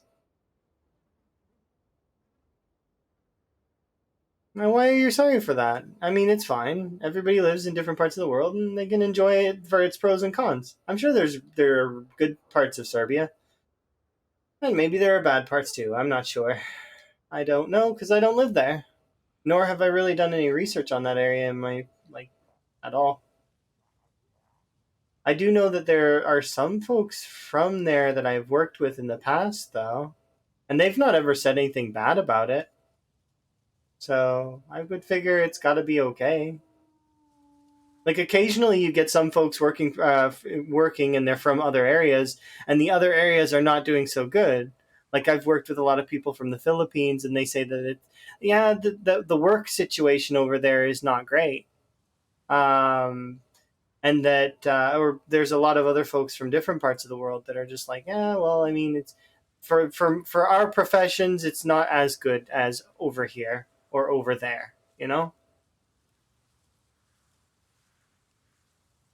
There's definitely some countries excel at some things and are worse at other things. It's just the nature of humanity and how we are. Some of us will prioritize certain things, and certain areas will have better resources to deal with certain things. That is just how it goes.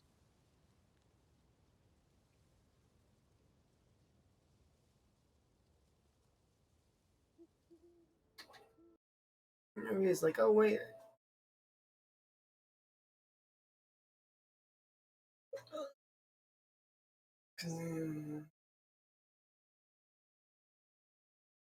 very very well." Okay, I got you. Seems interesting. This is on speaker, by the way. I don't know what that means. My little rant is on speaker. That's fine. I don't mind if other people hear me.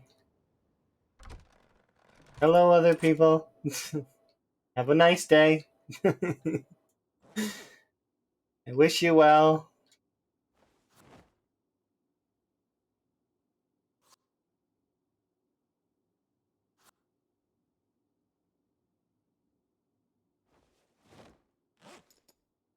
You knew a girl from the Philippines? I know several people from the Philippines. Lots and lots of them, actually. As well as I know a lot of people from a lot of different places. It just matters, who and where and when and what time, sort of thing. They are very interesting folks, for the most part. That said, it's never just about the place either, you know? Because you get some people that are from somewhere, but they don't really consider that place home.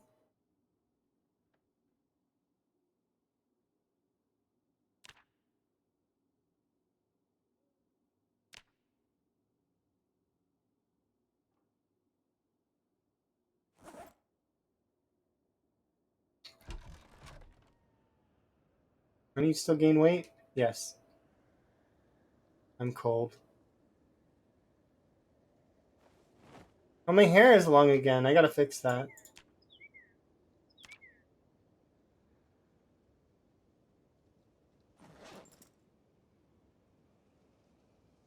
There we go. Fixed. It's come up earlier. I'm from Canada. Not, I mean, I sound US-ish, I guess, for some folks, but if you stick around long enough, apparently there are tell signs that I'm Canadian. Sort of. I'm not sure what those are. Perhaps it's the Celsius. Perhaps it's the way that I phrase and or say certain things. But I was also raised in a half British household, so as a result, my English is very much flip flopping between two different styles of English. You'll see me and you'll hear me say some words weird.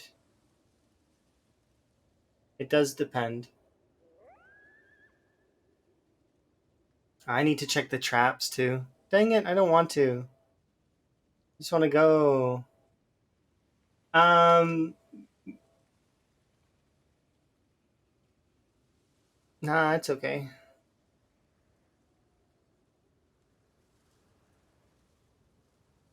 Yeah, just asking is easier.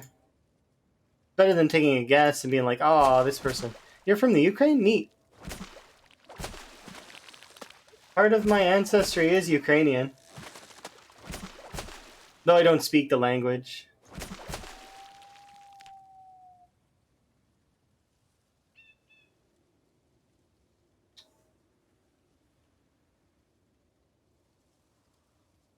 Although I do very much remember the neat, like the colored eggs and other such things.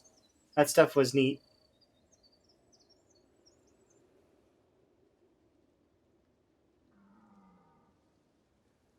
And cabbage rolls. Cabbage rolls are fairly good. They are a good food. Near Toronto, neat. Yeah, I live on the other side of the country. Quite far away from Toronto.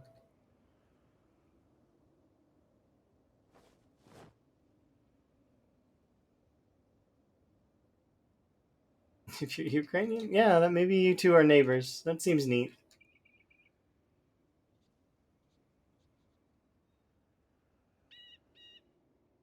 And we have enough rabbits that I'm actually gonna not catch rabbits for a couple of days. At least until the rabbits start going stale.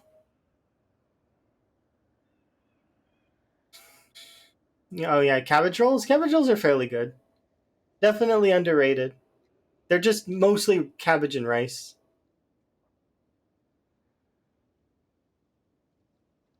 Mostly.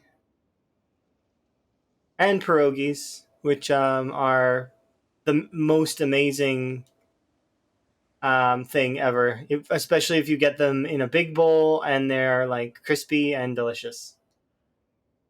It is the best. But yeah, we will remove the traps now because I don't need them active at the moment because we have so many rabbits. I don't need more at the moment.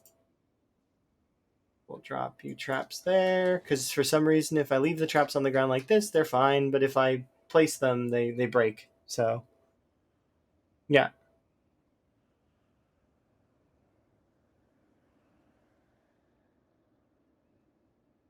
So walk back, put these like that.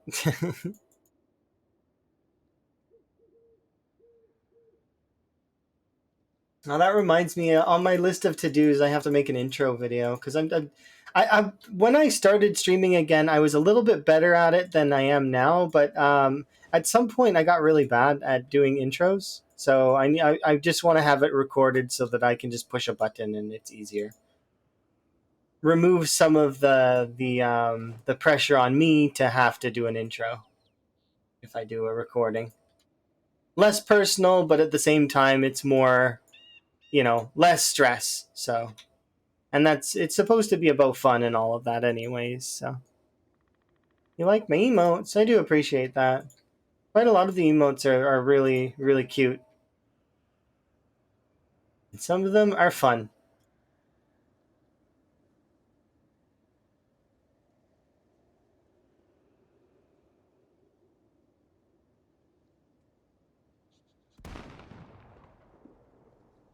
You're sick? Oh, you probably should get some rest then.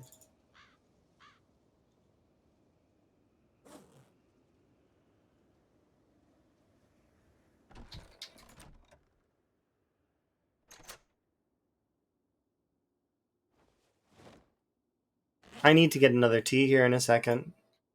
So, I'm gonna make myself breakfast in the game, and then I'm gonna AFK and get myself a tea.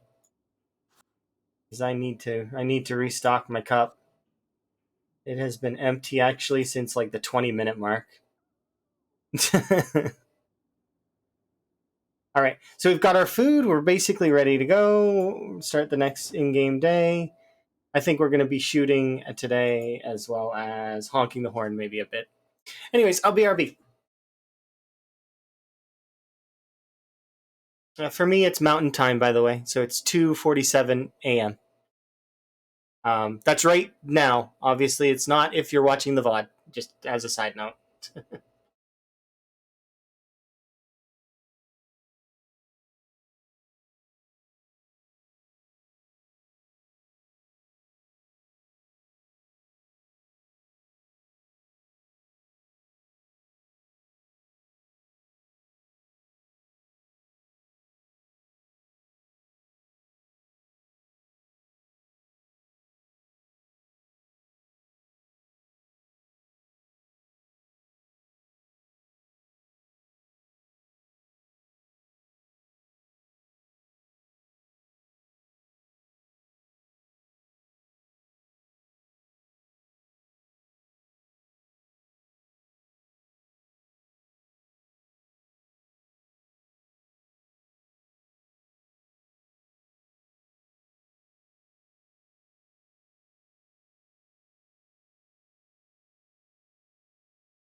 Alrighty, I'm back. Very frequently, I will beat the timer back. It's just how I am. I don't like the timer winning. I like to win. Very much. It's me winning, not the timer. I need to fix this.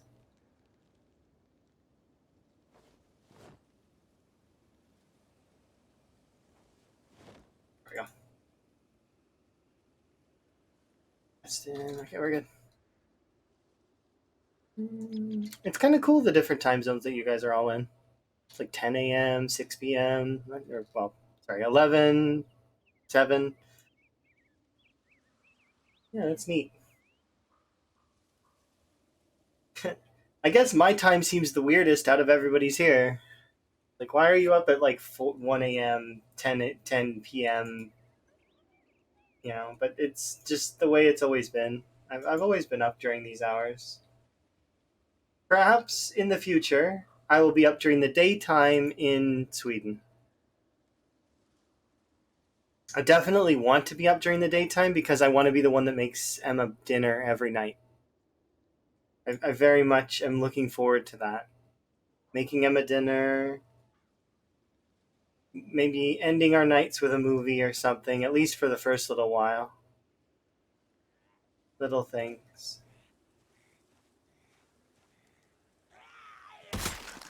Does always depend.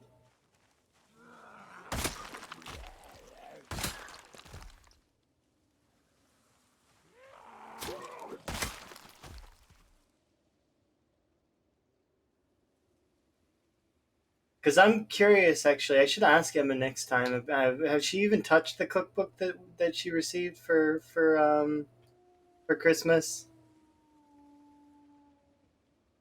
Because if not, I am totally gonna take that cookbook and I am gonna make everything in it. That is what's going to happen. Well, within reason.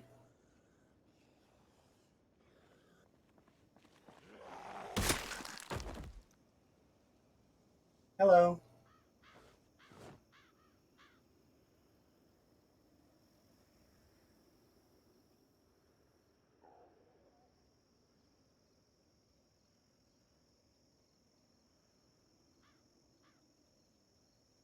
You're just turning on some PZ? Oh, nice. You play PZ while watching PZ? You're braver than me. I can't watch PZ and play PZ. That's not something I can do. I get too paranoid. It's like so paranoid. I hear a zombie in their game and I'm panicking in my own. It's like, what the heck? Where's the zombie? Oh, it's in their game. Never mind. And then a zombie shows up in my game and I'm like, ah! I would not be able to do it. It's too much stress.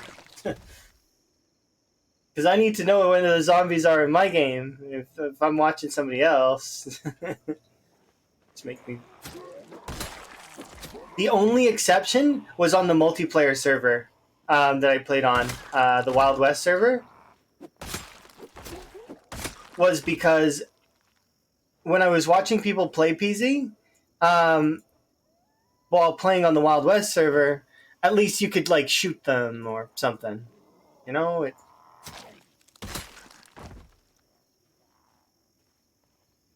you have a cup of tea too? I have a cup of tea. Mine is a black currant blend. Very lovely. But I drink a lot of different kinds of teas, tons and tons of different kinds. So it's like I wouldn't call myself a connoisseur, but I do drink a lot of kinds of tea, and I have I'm a bit of a palate for it, I guess. A little, some teas I don't like as much as other teas. Most of the teas I don't like are very frequently the flower blends.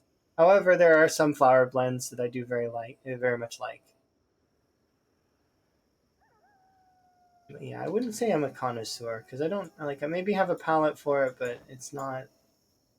I wouldn't be the one who's like doing up like reviews on teas. I would just give my opinion on the tea, whether I like it or not. I don't want to be that person that's like pushes up their glasses and grabs out the notepad and, you know, pen click, and everyone gets nervous. I'm not like that. That's silly. Mm. I added a hint of vanilla to this blackcurrant. It's not terrible, but it's still, it doesn't suit it, and I don't think that I'll do that next time.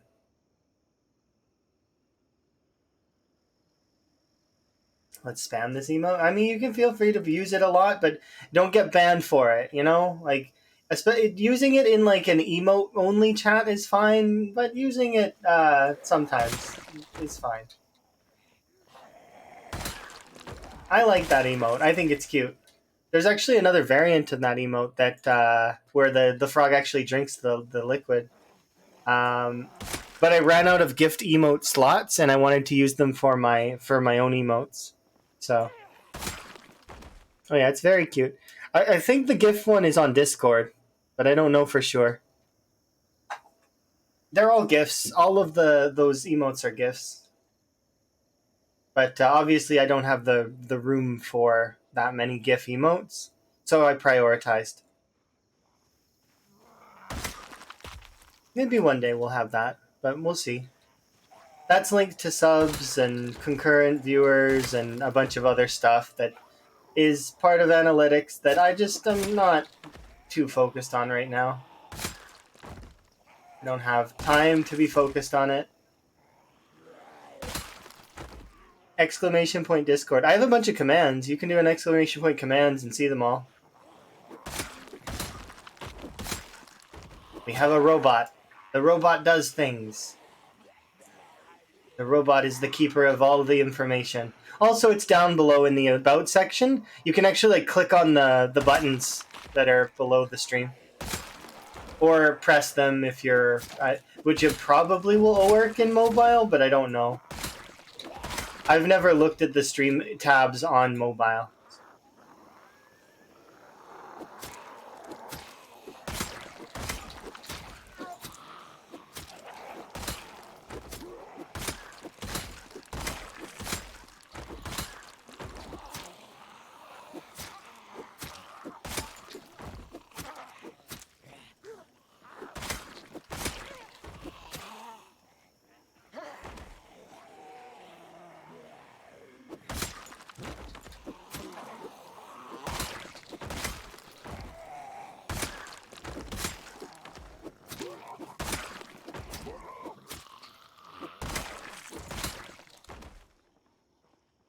Turn back, have a rest. But yeah, you can feel free to join the Discord if you want to. I know that a lot of people are in lots of Discords though, and it can be kind of blah sometimes. Join like 500 Discords or something ridiculous, because everybody has a Discord, right?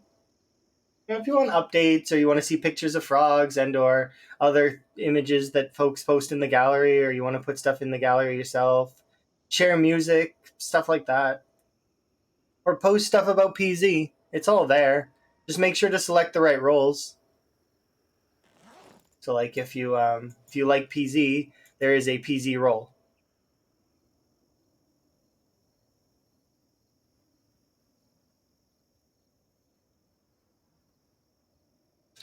Yep.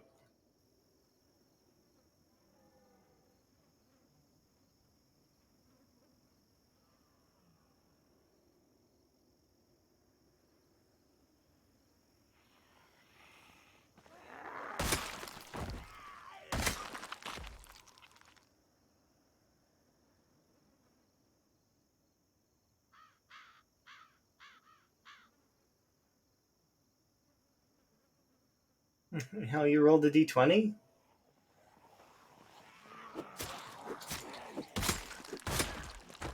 Neat. I may add other sections to the Discord at some point in time, like because there's been a lot more people with a surgence of D&D. Mostly because I'll talk about D&D occasionally, and some people will be like, "Oh, that's kind of cool," and a handful of folks have shown interest. They're like, I would play D&D, but we don't have people to play with." To which then I'm like, But you could totally find people to play with. It's not hard to find people to play with. It's hard to get the right group together, yes, but it's finding people to play with is easy. And you kind of just feel it out and decide when when you found the right group. You're like, yeah, this worked out, or nah, this didn't work out. I didn't really like it all that much. But be honest with yourself. That way you can have the most fun. Because that's the whole point of those kinds of role play things, is that they're supposed to be really fun and an adventure and enjoyable for everybody.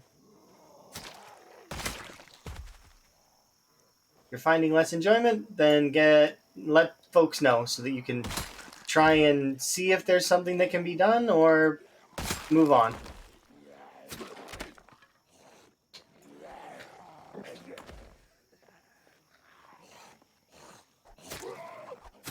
No, you do you. Your name changed color. That's interesting.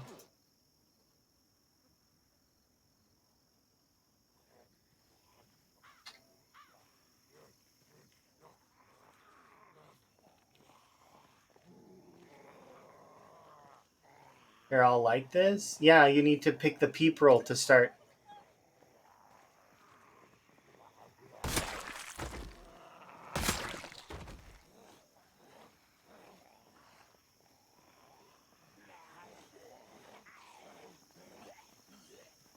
Once you pick the peep roll, you can do the other rolls. Specifically, the PZ roll is a lot of folks will forget to grab that one. So the Project Zomboid roll, because I would assume that if you are here, you probably like Project Zomboid. People will forget to pick that one.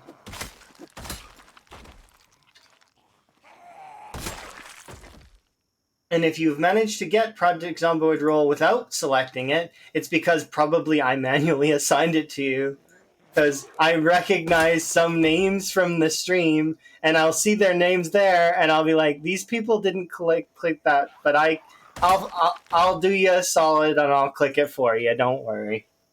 Now, if you didn't want the PZ roll and you're here, that's strange, but also okay. I can take it away. Just let me know. Yeah, you'd think it would be automatically assigned, but nah, it's one of those things that you got to pick for yourself which sections of the Discord you want to be a part of, right? Because there's some parts of the Discord that are very inactive, like the Guild Wars 2 section. Although at one point it was more active. But yeah, kudos.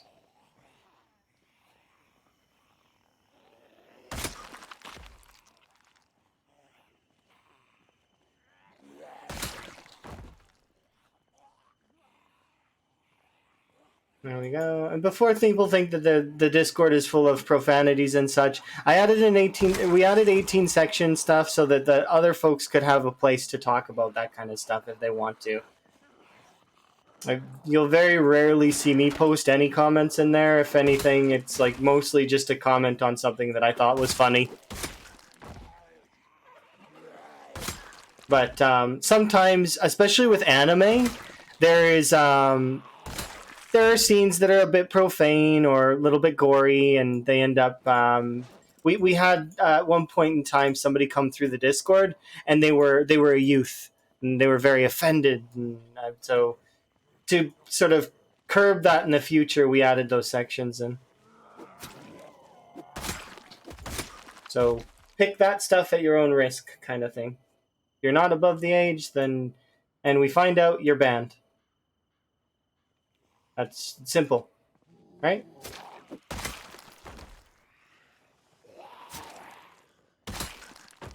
Anyways, that's a brief summary of the roles on my Discord. But it's there may be more roles in the future. Like I know Kurumi's saving up for VIP, which is hilarious because Kurumi already has VIP.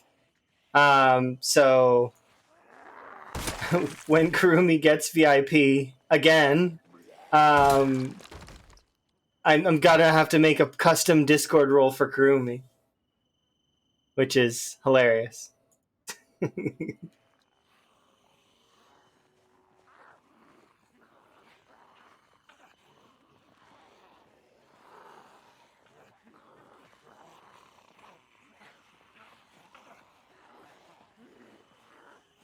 1990? Dang.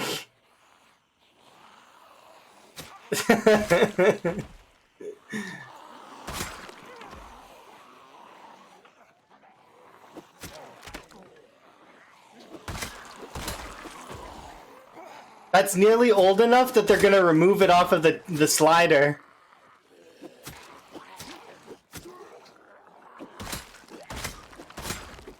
Hi, Prodigy.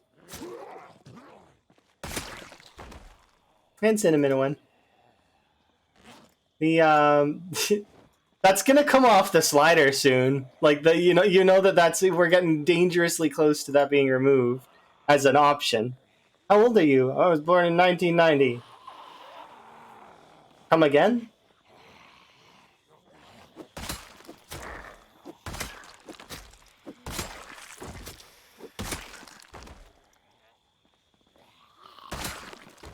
Because in theory, already there shouldn't be anybody left from 1990, right?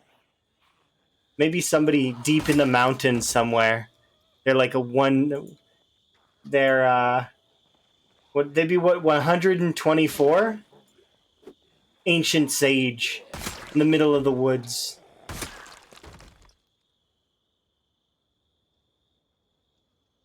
No, they said 19. Or sorry, they said 1900, not 1990. My bad. That's what I meant. That's what I was saying in my head the whole time, so that I clearly was wrong. Yeah, no, 1900. They'd be 100 and what 124 right now. 124 going on 125. That's old. That's really old.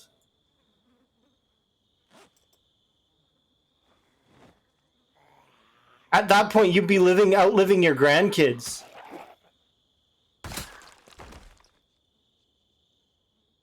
I've watched 3 of my generations of my family go. It's like, that's quite a while, right? You'd be on par with your grandkids. Yeah, so oldest living person is 122. Yeah, literally millions make it to 100. I don't think I'm going to make it to 100. I think 80 to 90, if I had to guess, based on my own. So I've got about another 50 years left, approximately. Let's go on an adventure. But I'm also one of few folks that is actually at peace with their own mortality. That's something that is not common. And lots of people get anxious talking about it. So I would rather not talk about it. So I'm not going to. But I'm at peace with the fact that I'm mortal and I'm going to die. So...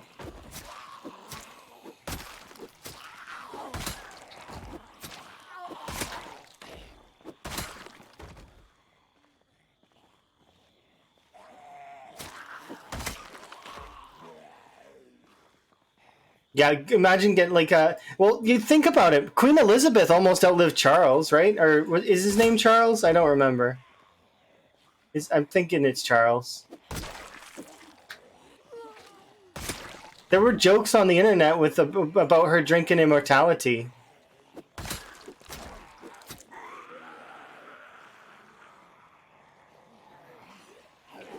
That is a type of tea that I would definitely try. Not because it gives me endless life, but because it's a tea.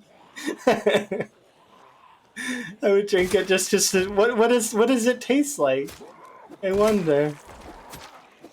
It probably tastes like sadness, is what I'm gonna assume. Pure sadness. If sadness had a flavor. I don't accept friend requests for the most part on Discord, by the way. So just as a side note, it's very seldom do I accept a friend request on there. Especially if I don't know the person, because we just met, and this is crazy, but I don't know you yet, so so there is no song. That's how that works. And even if I know you, it's like it's one of those things that's Maybe probably won't. We'll chat and stuff, but we don't need to accept friend requests on there. At least not right away. Oh.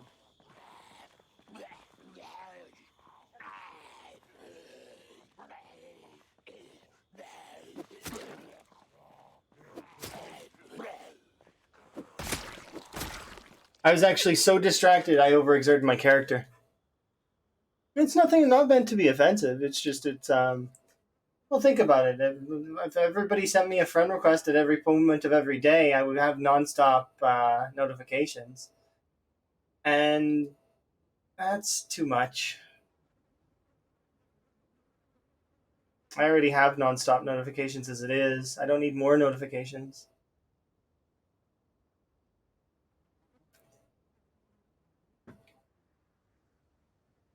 There's a handful of folks that I've added as friends, but that's one of those things that they build up rapport over years, so they deserve to be added as a friend. Yep. And there's a lot of people who grow attached to people very, very quickly, and it's which is fine. There's nothing wrong with that, but at the same time, it's one of those things that it's remember, especially if you just met someone, it's don't move too quickly. Take your time, get to know them. The gradual process. This situation may not seem dire, but it is dire. As a side note,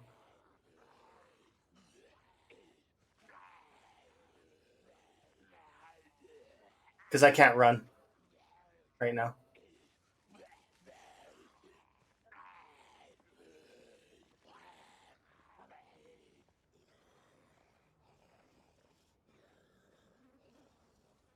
Thankfully, though, I am faster than the zombies, so we can kind of just keep walking and just we'll outpace them. The issue is if something like the helicopter were to come right now, that would suck. It's not going to come today, but it could. It could have. It was in the realm of possibilities that I could have had a helicopter and been completely screwed. Because then I would be forced to walk, and I can't. There are some times where you need to run. Very like not always, especially against shamblers, but there are some times where you get into a situation where you need to do a short dash or you need to run for a little bit. When will I go to sleep? Like, you mean in reality or in the game? Because in the game, we'll be going to sleep here within the next few in-game hours. But in reality, I sleep for a few hours each day. Usually it's in the afternoon or in the morning, but it does depend. And I'm one of those people that has wakeful, but I also have restless. So I will very frequently sleep for a very short amount of time until it's gotten to the point where I need to sleep for a lot longer. And then I sleep for a long time for like a day or two, and then I'm good to go again for a while. So it ends up being like that. That's kind of just the way it goes. That's how I would explain it, anyways. Basically, I build up a sleep debt over time, but most of the time, I don't need to worry.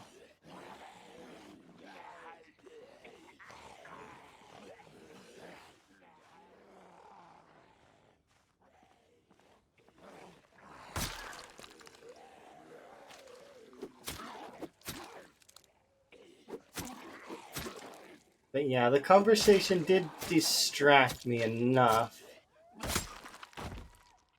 that I overexerted, which is fine. Nothing wrong with that.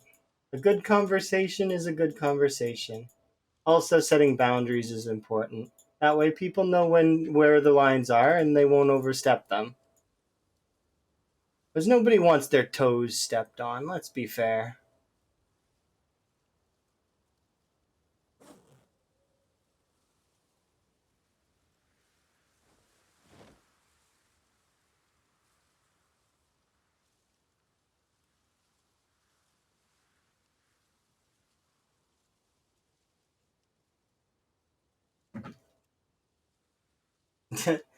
It made me laugh a little bit, by the way, that when I posted that poll for like only a couple of people seen the poll probably for my um, from the Portal game. But do I have a base? Not technically. I'm playing right now. We're doing like I have a place in the hole that's like an outpost that I'm sleeping at, but no direct base yet because it's too early in the playthrough. I've not killed enough zombies to have a real base. Um,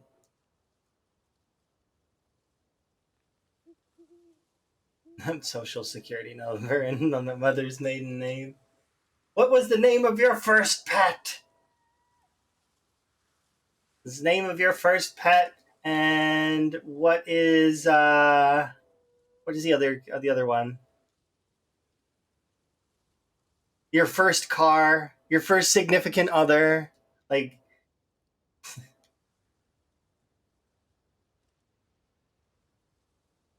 yeah, those are always weird. Anyways, this is where we're sleeping right now. It's just a hole in the wall essentially, but it is still. It's nice to have a place that's somewhat safe to sleep at while I gain a little bit more weight and yeah. At one time at band camp.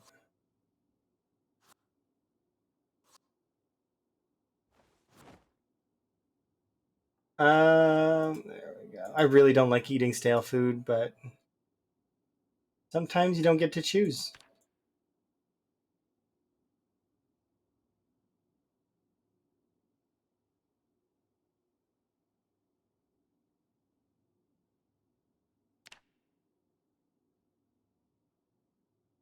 Do I have any pets? No. I have intentions of getting frogs in the near future, but by near future I mean in a year and a half because that is the way I am. I will plan stuff out for sometimes short term, but sometimes long term. It just depends on what the thing is.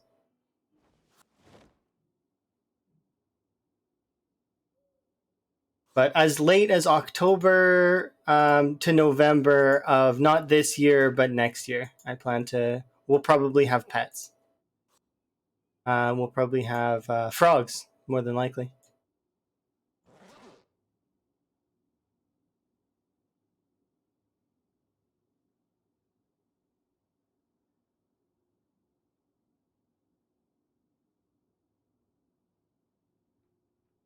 Yeah, it does depend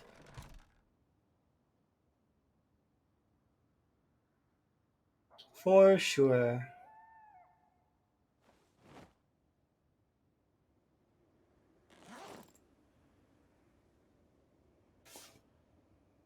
Your two huskies? Oh, that's so one of them has heterochromia. That's interesting. Neat.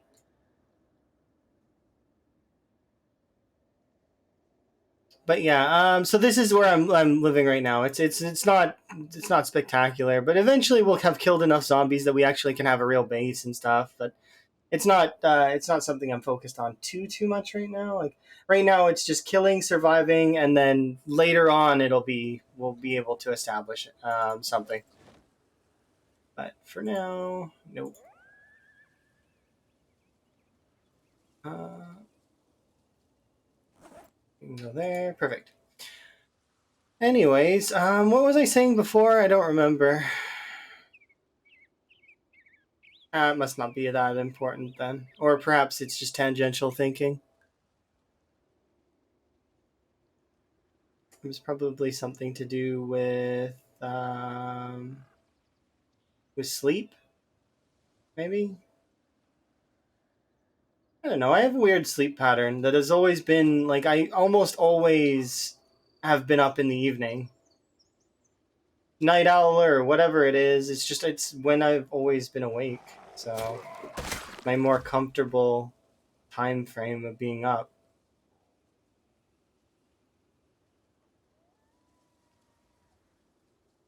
I just like it. I like this time. It's nice. And then a lot of my friends are from Europe and some of them are from like the US but most of the ones that are from the US or from Canada are often night owls, so they will be up late in the evening too. So it's just kind of the way it's always been. I do my work during the day usually sometimes, but sometimes I do it during the evening too. It depends. Even before when I used to work for like restaurants and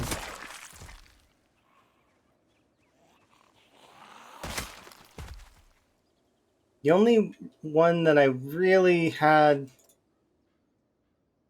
well, I mean, I work daytime shifts sometimes too, but it's one of those things that I don't really like them. Daytime shifts that it's too bright.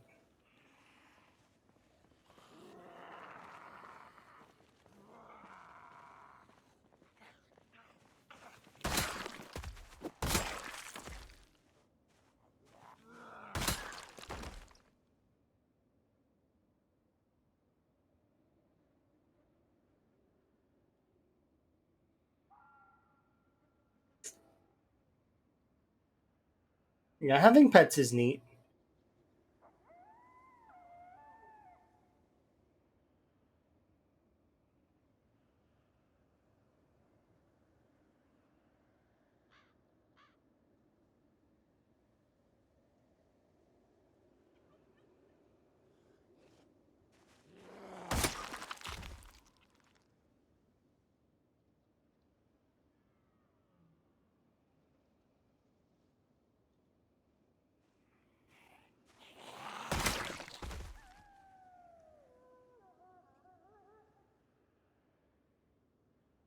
Who's asking you your security thingy number, anyways?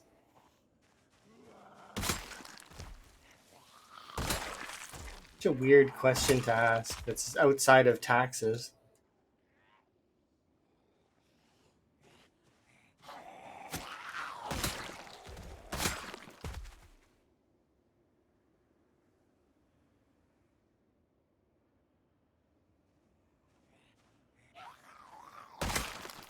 In the Europe, as in like syrup.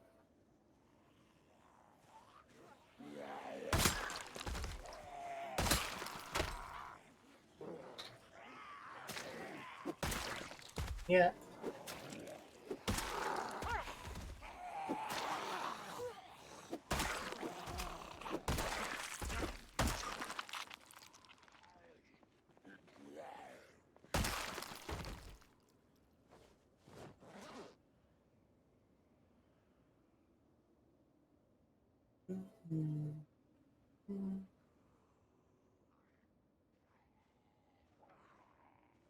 Okay, sit down here.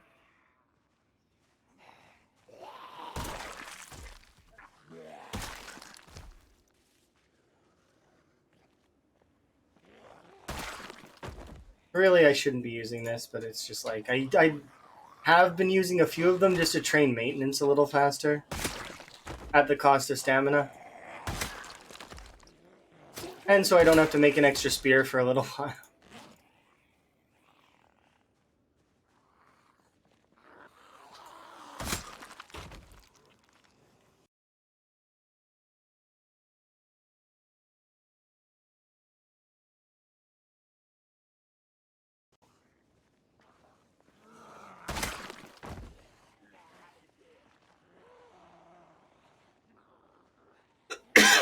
I'm going to run back. We're going to have a rest on the other chair because this chair is not really that safe for some reason. Why that would be. You figure they'd move closer to the car, but they aren't because the car is not rendered in because I'm not close enough to the car. But yeah, when I'm at the chair, I am close enough to the car. But at that point, they see me, so then it doesn't matter. The chair is too close, in other words, to the car. Plus, the car is not the active sound source there. It's actually a bag of watches that is the active sound source there. And it only goes off every 30 in-game minutes. It's holding some, but it's not holding enough.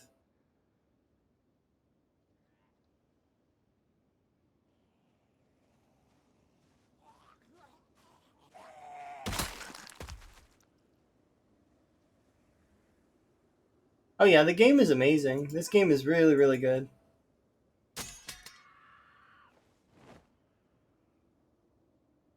Definitely one of my favorite games for a reason. I do very much like it. It's calming. It's relaxing. There are occasional moments where the game sort of picks up and is a little bit surprising for a little while, but most of the time it's just relaxing. It's calming. It's peaceful. And it's got good sounds.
I keep telling myself I need to bring a chair halfway point between these 2 points, but I just never do it.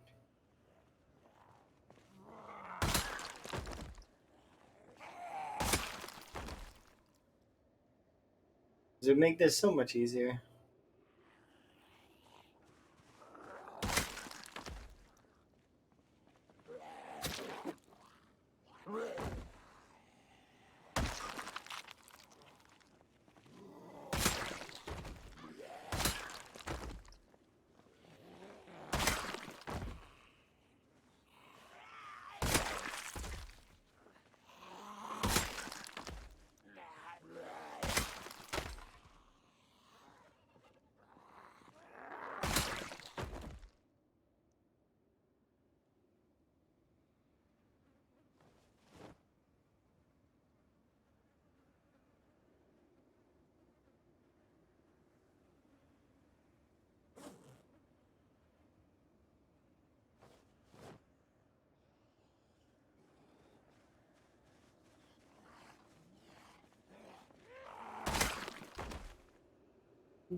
Usually, when your character doesn't spear thrust, it's only when there's a fair space between. Kind of like how the hunting knife won't try to stealth KO unless you're. But yeah, kind of. You're kind of right. Does the spear thrust animation leave you vulnerable? It can. It can. Yes, there are ways that you can kind of get stuck in the spear animation and zombies can flank you. Basically, it's the way that it works is if two zombies are close enough in proximity to each other, you can't spear stab. But if, for example, like this zombie is by themselves, see, we spear stabbed. So you can have a zombie coming through on your periphery, for example, and the other zombies will could catch up to you. You just need to time it. Now it gets easier to time it the higher your spear level is and the higher your fitness is. because you see, when you're a higher spear level, your attack speed goes up. When you're a higher fitness level, your attack speed goes up. So having a high fitness and high spear level gives you, like, it speeds up the animation a little bit. So it becomes easier to do those spear stabs. However, it's still risky sometimes. So, you don't want to you don't want to take unnecessary risks. That's why a lot of people don't like the spear. But other people think the spear is OP because this attack is too fast. But at the end of the day, it doesn't really matter. Play your zombie game and have fun. Like, don't need to nitty gritty about those kinds of silly things. The spear is a weapon I respect as one of the better weapons in the game, but at the same time, it's not my favorite weapon. It's like the weapon that is like yeah,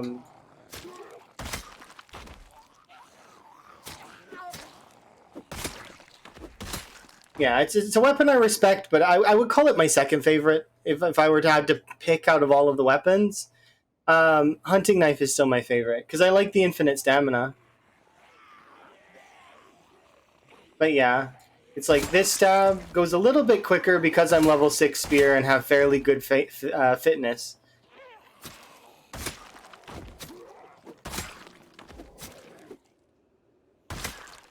But you'll notice that if your character is cold or if you have high exertion, the spear stab is really slow, right? So you got to make sure that you take those things into account.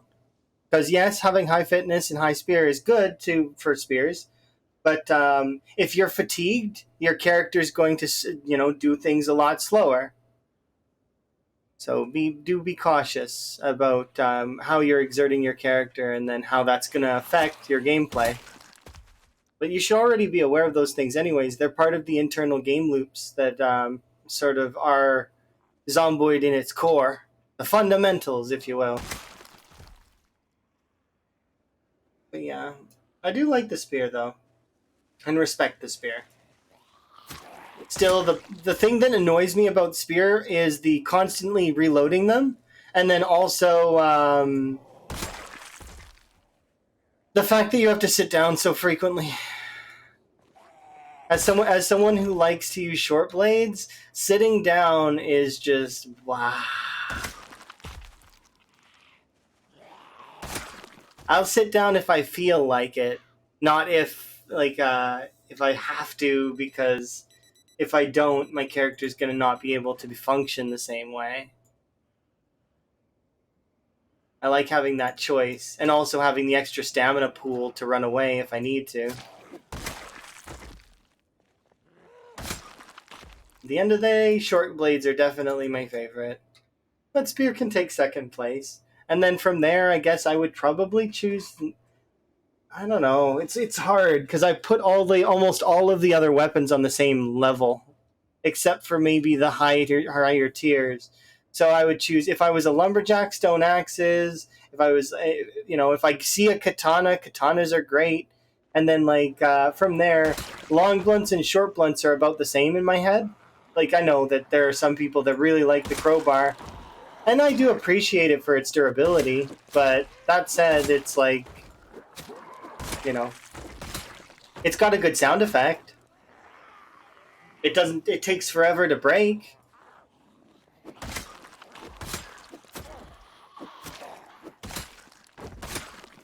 And I can appreciate those features. Like I said, there's no bad weapon in PZ. There are weapons that you... yeah, there are...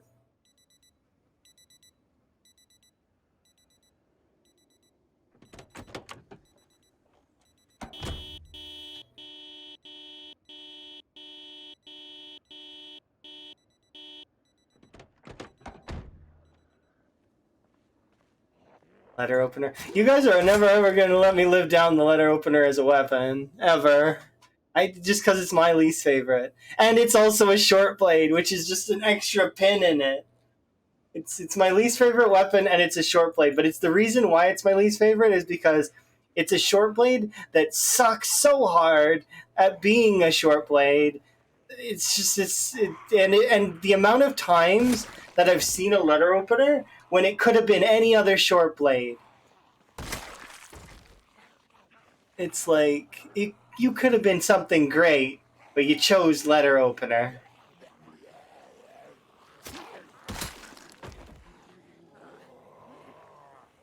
It can chop down trees.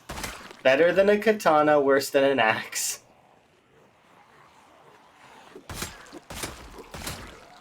Literally, though. Apparently, katanas do 1 damage to the tree, while the letter opener does 2. So it would require you probably a few letter openers to chop down a tree. It would... Yeah.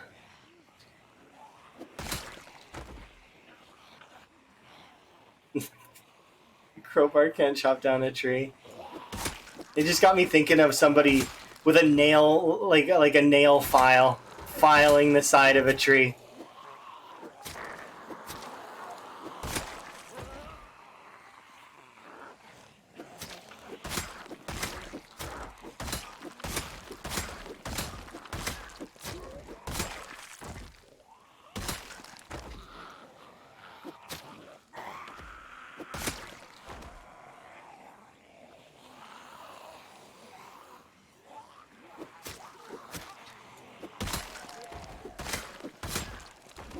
I used these pair of nail clippers to chop down the strongest tree in the forest.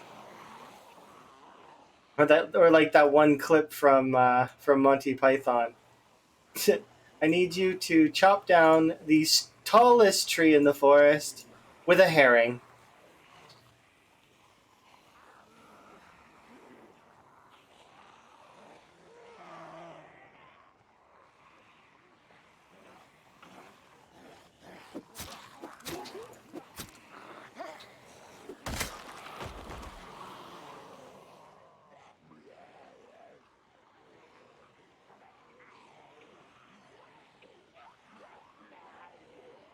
Mm-hmm.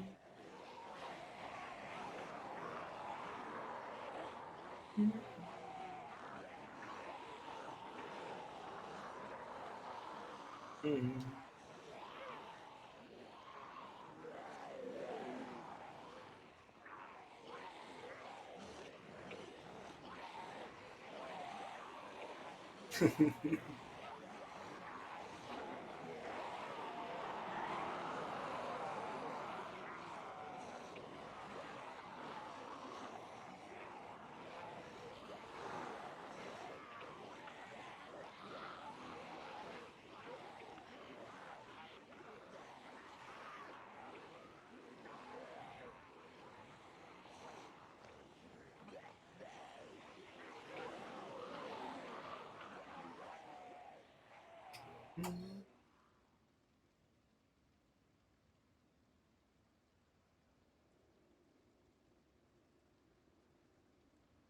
Alright, I'll be back for you in just a moment there, my friends. I don't know, it looked like 40 zombies or so. I don't know how many there were.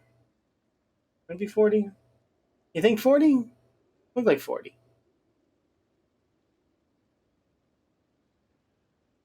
Probably less. Probably like 20.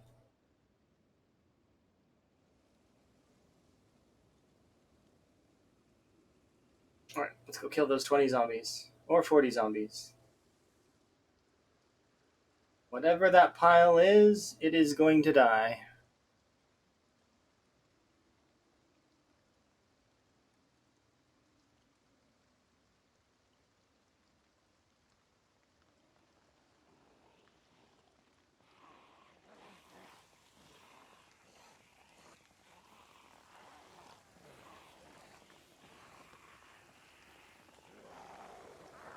There's no other person in the apocalypse to argue with me. uh, it can be 40 if you want, or it could be Lenny. Who's gonna argue? What if the zombies gain enough sentience to argue me, though? I need to prepare a careful rebuttal, just in case. One of the zombies starts, like, mentioning, there's not 40, or there's neither 40 nor 20 of us. There's 35 of us exactly.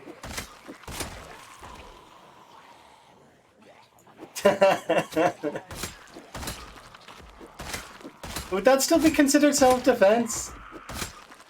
I mean, it might, right? Because technically I'm defending myself.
Objection.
There's a slew of Phoenix Wright animations that I just absolutely adore, and they're hilarious.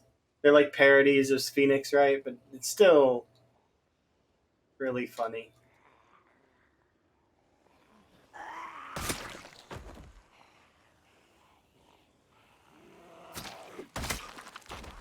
Even the cases are pretty funny a lot of the time.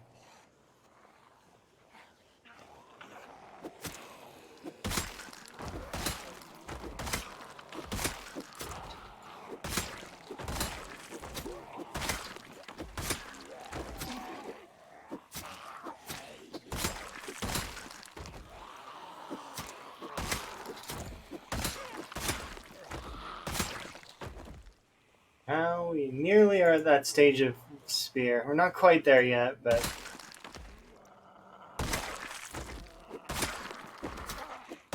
the point when spear starts really feeling strong.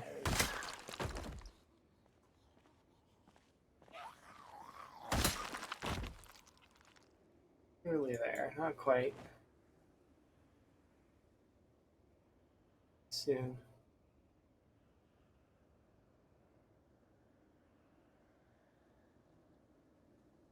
There was another knife in there. Right, I think that's it for the most part on this section, but I am going to go down to the intersection, make sure that area is clean, then we'll push forward. And the point is to honk the horn and then rest, and there be almost no zombies. At that stage, I'm going to push all the way back to the town. so the mini goal for today is 20k. And at that point, I may switch to play Portal, maybe. And if we do Portal, we'll probably do the whole Portal series. So whichever comes first. Maybe. Maybe today. I don't know. I'm still flip-flopping on it.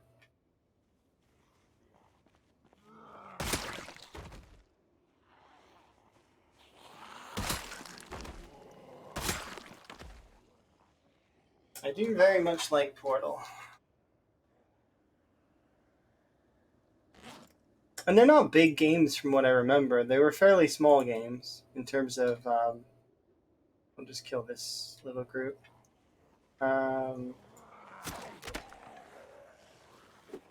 Nowadays, you get your, like, AAA game that has, like, 90 gigs, and then they patch, and...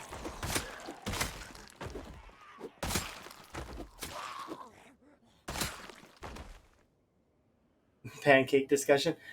I'm waffling. I mean, I do waffle from time to time. It's not like, you know, it's just part of my personality. Like Fallout 4 this week, which people playing Fallout 4 this week, or people talking about Fallout. I want to watch Emma play Fallout 3 and Fallout 4. I know that getting Emma to play Fallout 4 is going to be a like absolute ask, because Emma doesn't want to. Emma doesn't want to play Fallout 4 and doesn't want to play Fallout 3. And I understand why. It's not they're not the most glowing parts of the Fallout series. They are okay in their own right, but the original lore of 1 and 2 really carried a lot of it. Oh, you're talking about that they released a patch that's like 15 gigs? Yeah, it's ridiculous, isn't it? That nowadays when they release a patch, it's like they're patching the entire game again. It's like suddenly you get another patch. Okay, we'll go re-download the entire game. And I get it that it is probably rewriting some of the code and making some things better overall, but it's just like the whole game, no. There's not an easier way to do that? Like, is there no way to like do you have to re-download the entire thing for some of them? Especially AAA games. Got into one by default. That's true, I guess. It's just so somewhat frustrating. Because, you know, sometimes those sorts of downloads on people who don't have fiber are going to take hours to get. Not that I have terrible download. I do my download's not so bad. One of those sorts of updates usually only takes me about maybe 10 to 15 minutes, but still it's really obnoxious.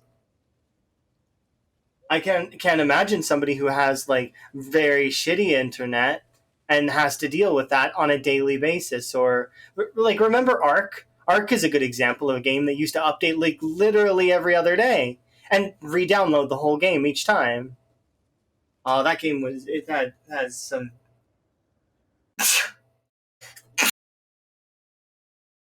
Did I mute it in time? I tried. They jump me, those sneezes, sometimes, and it's hard.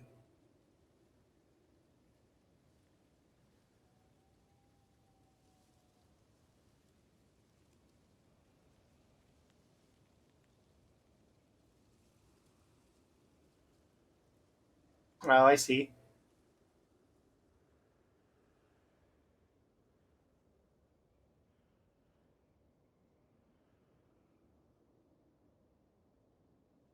Yeah, that sounds good. That sounds like that's how that should be.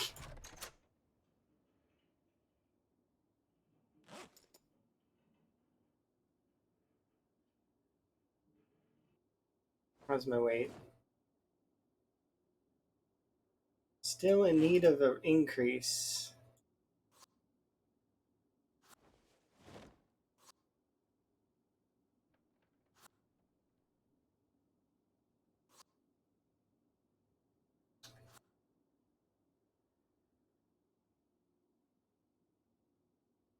We're gonna get cold.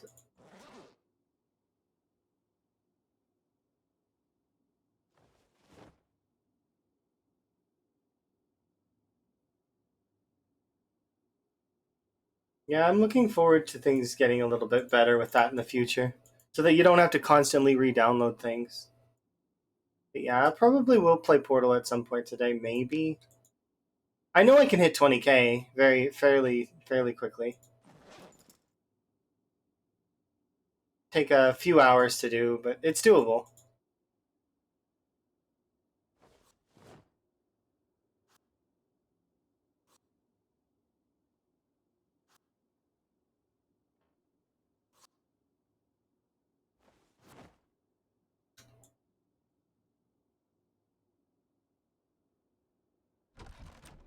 These are close.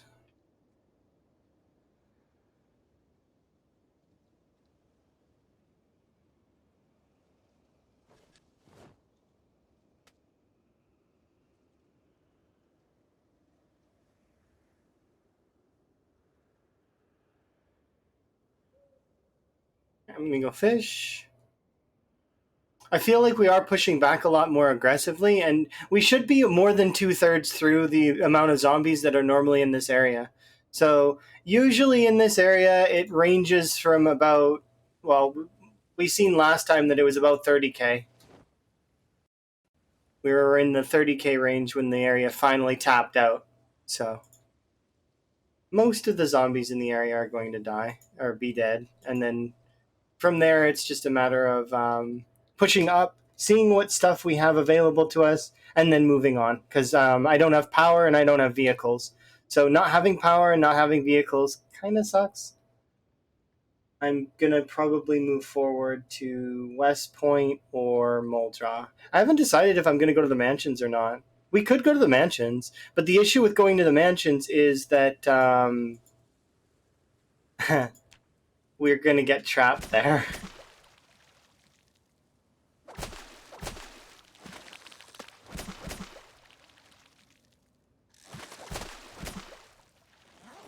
That's not necessarily a bad thing, but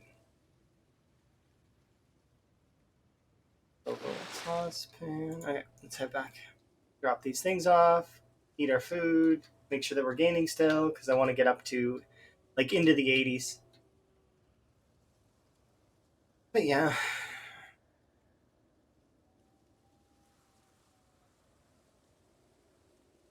I like Ark's concept. I don't like the game like the way that the game is like laid out. I don't like the start menu, like the how it the you load up the start menu and it's more intensive than the game. Like it's there's a lot about Ark that I could like. It's because I like dinosaurs. I really do. I think they're cool, and I just did have a shit experience when I first played Ark. That's the issue. I had fun for the first little while and doing learning the progression and all that stuff was really entertaining. But yeah, there's a lot of stuff with that game that's rough.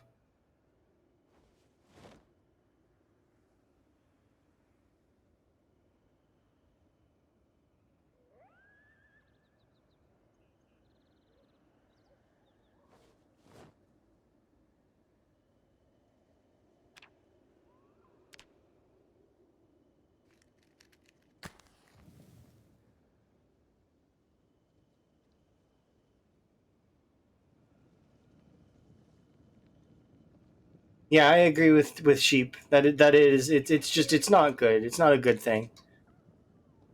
I have to re-download like the entire game all because okay, I've just we decided to update one of the skins. So one of the models looks slightly better. Enjoy your entire game download.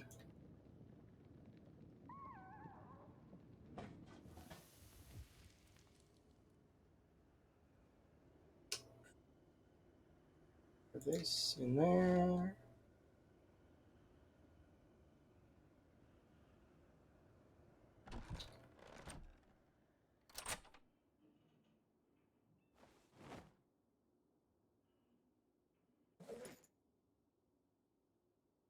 I need to bring these with me, so for right now, these can stay here. Those actually, those models look great. I like the rabbit flank model. It looks nice. I've never put them on the floor before. That's really, really cute, really, really cool. Imagine coming home from like like a zomboid and having that like as a dinner setup. Like somebody set the table, and it like looks like a dinner table. And if you could actually sit down at the dinner table and eat like together, oh, that would be kind of cool.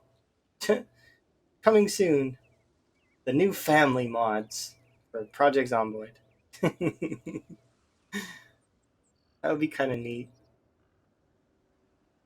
I don't think that exists. I don't think you can eat with like fork and knife at the table. But that'd be like a RimWorld style mod. Think about it. It'd be like eat with a table plus 5 happiness.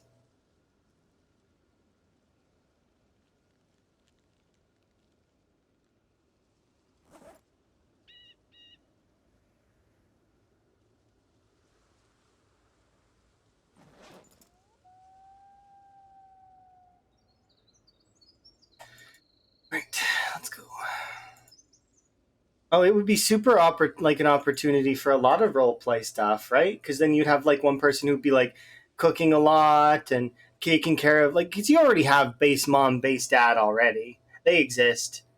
Those folks are out there, and one is here actually. I would be considered base mom in terms of when I'm in a base. I like to make sure that everybody's doing good.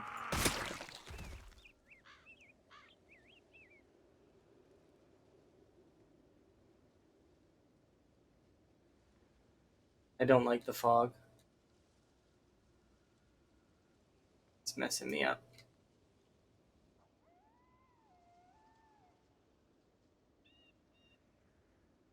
Thankfully, though, like when I did clean my monitor, it looks a lot better. So now there's like no little dots or anything.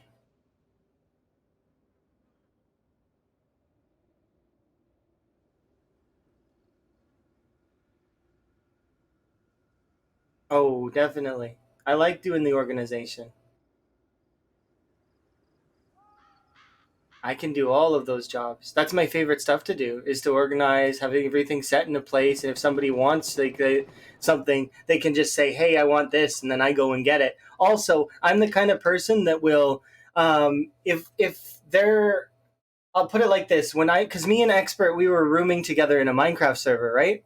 And it was one of those modded Minecraft servers with lots of tech and lots of other stuff. Um, he built the structure of the house, and I was the one who did a lot of the internals on a lot of the tech, and I would do like take the items that we collected and create stuff. And so I would like give him super armor to run around in, and he would just run around and do stuff while I'm sitting there at home doing the crafts. And I like that. That's my favorite kind of stuff to do is doing the crafting. I'll go out and get the resources if I must, and I will. Like I don't mind that part of the gameplay. Um, but I'm also the kind of person that when I go down into the mine to mine stuff, I'll walk right past the stuff I don't need, including rare resources like diamonds, redstone, gold, any of those kinds of things, for example, in Minecraft. Or in this, if I see an item that I don't need right now, I'll leave it on the ground or come back for it later.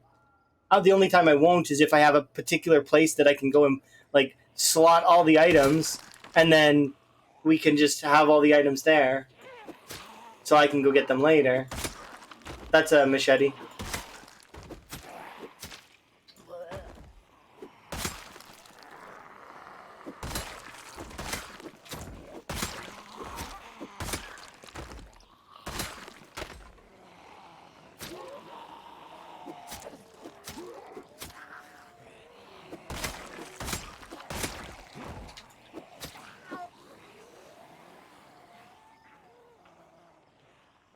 I am never getting that machete back, especially because it died in the fog. I can't discern the positioning. It's hard. I need to run away. I need to run away from here. Too many things. But yeah, I like cooking in the game. I like making the good meals too. Like I'll do, if you need to gain weight, I'll do you some really good weight gain foods. Like right now, I've been doing fish and rabbit combos. 3 fish, 3 rabbit. You can't get much fattier than that unless I put butter or vegetable oil or something like that in there. Out of the infinite foods, you're looking at the best.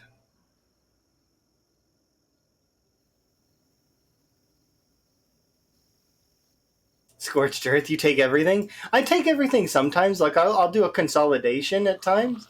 Like you've seen in the last playthrough, I went through each house, I grabbed out all the items from each house that I deemed important, and we even took apart a couple of the beds to level up and get some nails.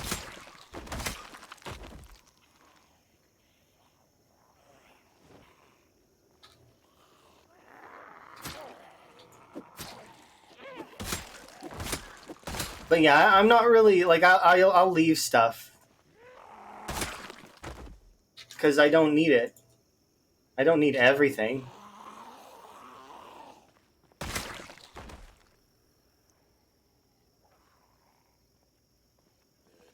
And if I do need it, I'll go back for it.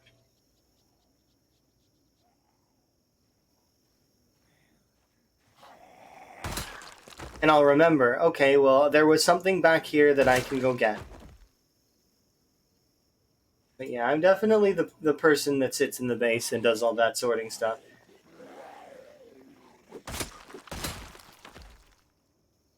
That's why I like the modded stuff, is because it's got better storage, but... So, like, you can do intricate systems with, like, AE2 and a bunch of the other different versions of mods. When I play Minecraft, I play heavily modded, because it's simultaneously harder and easier than vanilla. Vanilla Minecraft is fairly hard in its own right, especially because in order to do proper sorting systems, you need to actually have, like, a larger setup. You need more space for it.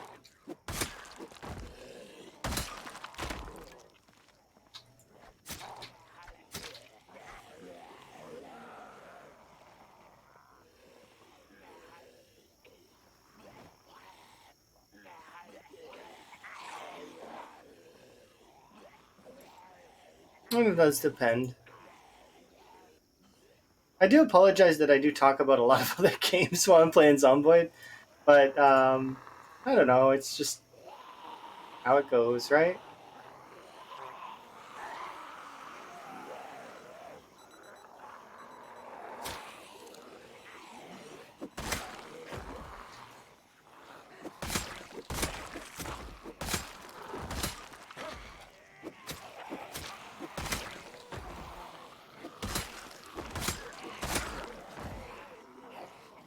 I know I can choose any topic I want, but I know it could probably be kind of annoying.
You don't get to answer that? Why? Just because your name is Sheep in a Cart doesn't necessarily mean that your favorite is the sheep in a cart. Maybe you're a sheep in a cart that likes pigs. Or creepers, or zombies, or skeletons. Oh my.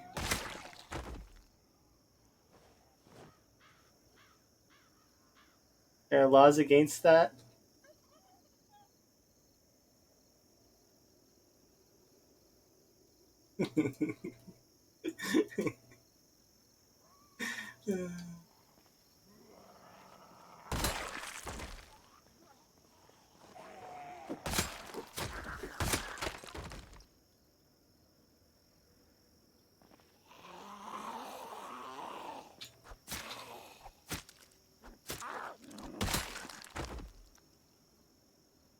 Here's this baked stone.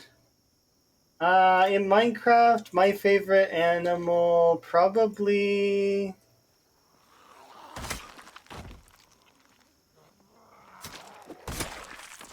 Which version of Minecraft we talking? Like not modded, but like I mean, which version of vanilla? The cows and the pigs, I didn't really like them, and same for the sheeps. No offense, but it's because the way that the pixels are on the sheep and the cows and all of that was, it looked like their vision was facing outwards. So I didn't like them because of that. Like it looked like their eyes were like pointed out. So I was like, wow, all of them are derps. Like every single one of them is a derp. So I suppose I'd be boring and pick Creeper as my favorite because Creeper is there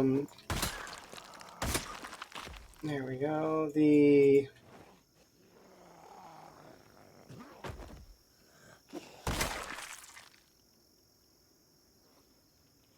It was creepers were an accident. They weren't intentional.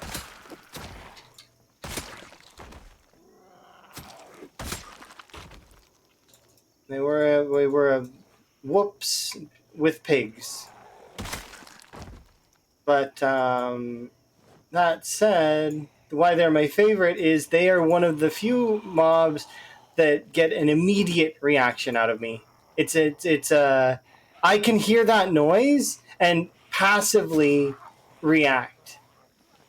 Like without I don't think about it. My automated response is move slightly away from the sound and look in the direction. Yeah, I'm been so many times been taken out that way that it's like it's sort of like PTSD, but more. I don't know. It's not PTSD because I wouldn't compare it to that, right?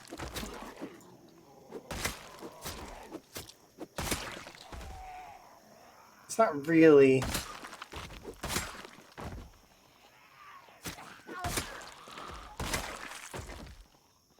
Yeah, that's.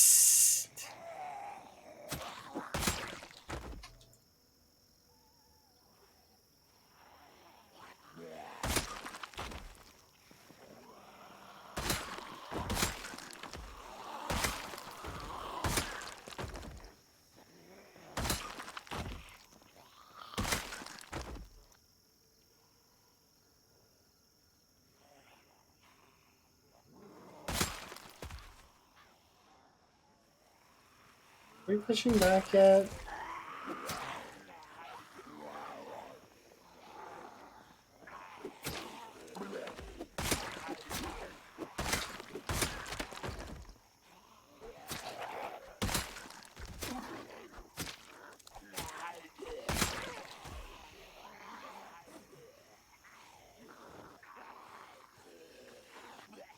Yeah, it's a trained reaction. I'm sure, of course.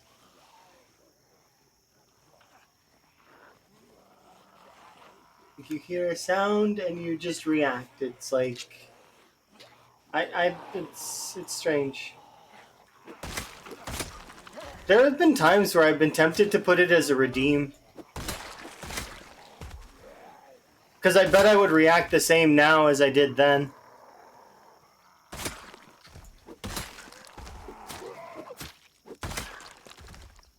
And it would be something that I slowly would have to get myself out of. Because it's definitely a trained reaction. Hear the sound, move directly in the opposite direction of the sound, and look in the direction of where it came from. All at once.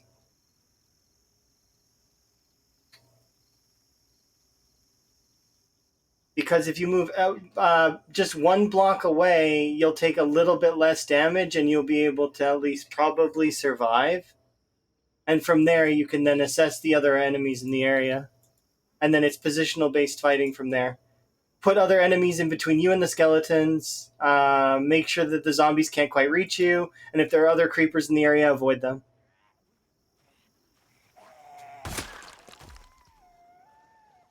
Because I used to play hardcore, right? So obviously you don't want to die, especially early on.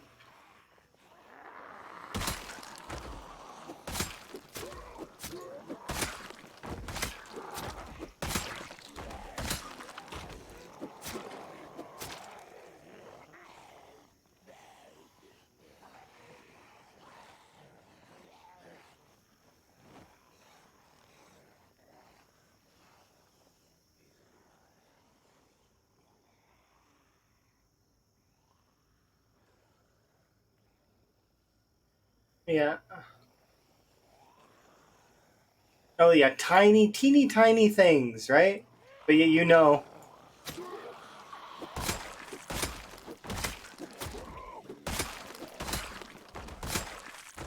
Zomboid has a lot of stuff like that too.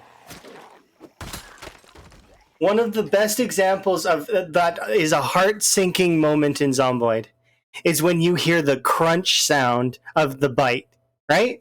That's a heart-sinking moment. You don't even need a crunch sound of a bite. You look up here, you see the three dots. You look over here, you see your heart is moving from side to side. You're like, but deep down, you know that crunch, that Zomboid's got a lot of that. Even the scratch sound can make you kind of anxious a little bit. It's like, oh dear, you know?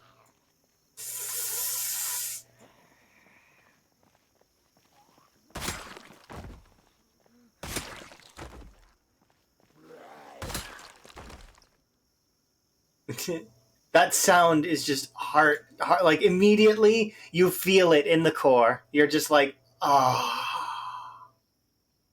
And then it's over. And you know it's over.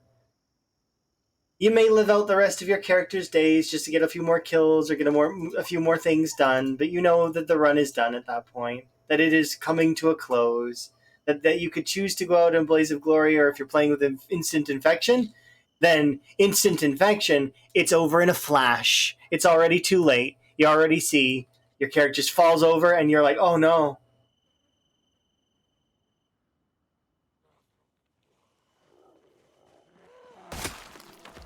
Yeah.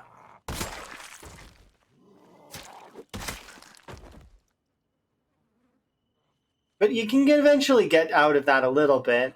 Like, like eventually you'll hear the crunch and it becomes like, oh, okay, my character's dead. And then you move on. Depending on how long you've been playing the game, of course, right?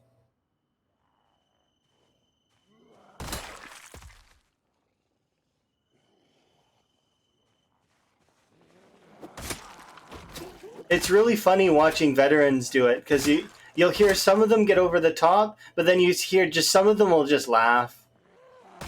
Others will just be like a soft sigh, and some of them will be like just a quick, ah, it's my fault.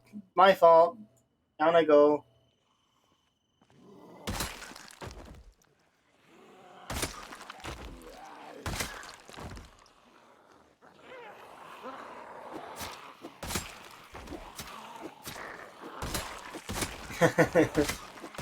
That's bullshit. It was the game, not me.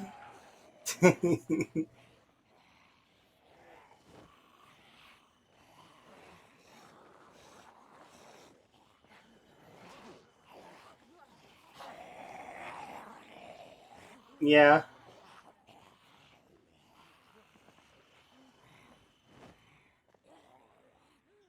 Well, you got to think that PZ is also older than some kids. That's crazy to think about. PZ's older than some kids out there. So are a lot of games.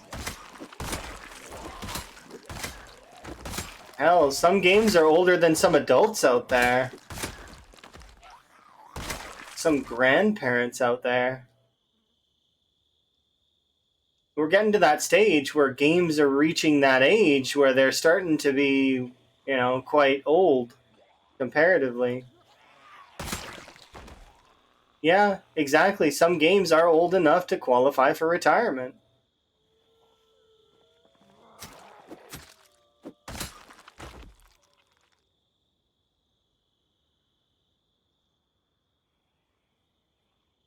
Is his name Greg? I thought it was Grog. Is your name Greg? Because that's the name I gave the pilot in this game right now. Like the pilot that flies over us on some days. His name is Greg. It's funny because Elm's name is Greg too. You're not Greg? Oh, okay. Just was curious because you're Dimitri. Okay, neat. That's kind of a fancy name. Dimitri. That's a solid name. Kudos.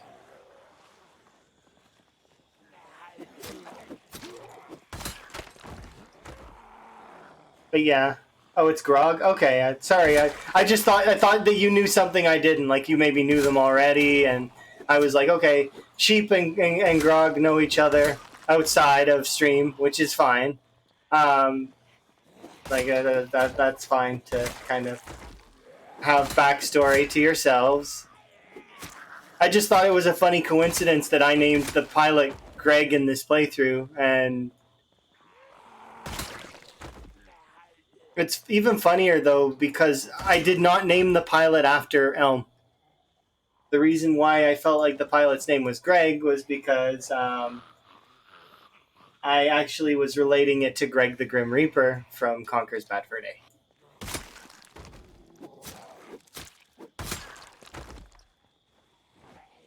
And it's just hilarious to me to think of that little guy flying a helicopter above everybody, waiting for me to die. Which is essentially what he does, right? They're still not dead now. Nice thing for me to say. I mean, it's honest. At least it's my opinion.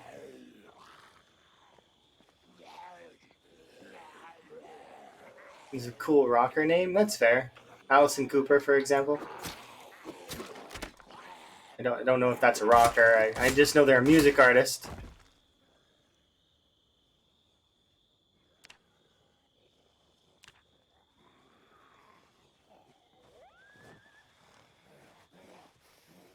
Don't remember. Maybe I've heard their songs before.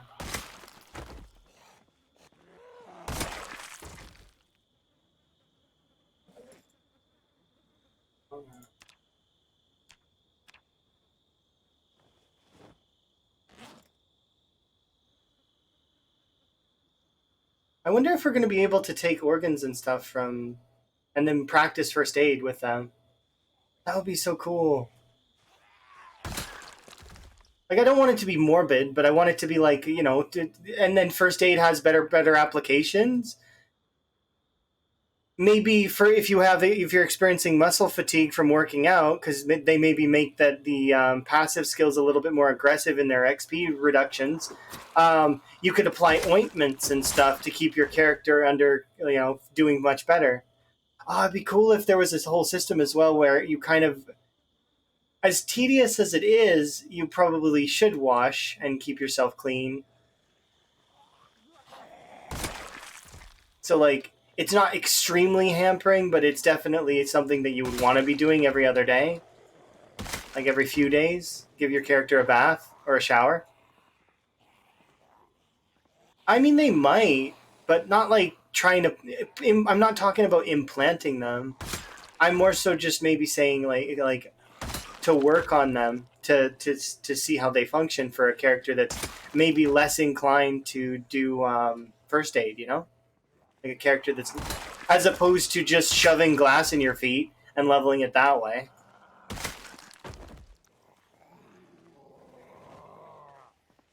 Hello.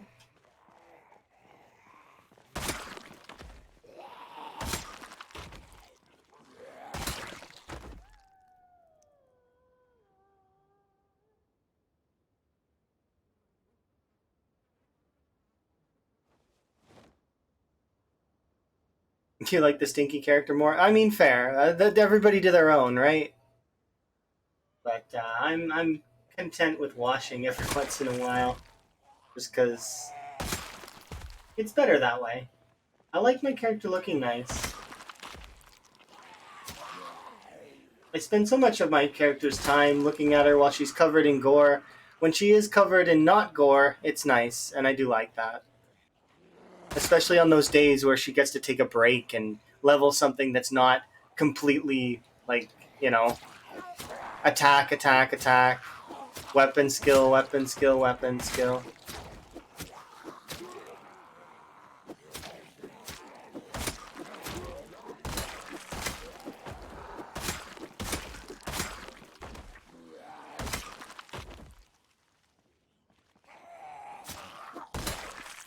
The weapon skills do take the longest out of everything to level them all, though. Like out of all the sections, I feel like aiming, yes, aiming takes forever, but doing all of the weapon skills in comparison to doing aiming, which would take longer, do you figure? Probably doing all of the weapon skills, especially if you tack on pacifist. Because yeah, sure, aiming requires that you collect a shit ton of ammo, but the time investment itself is not that bad once you have the ammo. You just run over to zombies and shoot them, right? And everything else here doesn't take that long. The passive skills will level up over time on their own. Sprinting and nimble also will level up over on their own. Of course, nimble without a bonus takes like apparently 10 years. I believe that. And it take 10 years to level nimble. Um, that said, these skills right here all together, imagine it. It takes about what is it, between 40 and 60,000 zombies to level spear to 10 without a bonus. So multiply that by 6, because that's how many weapons there are, right?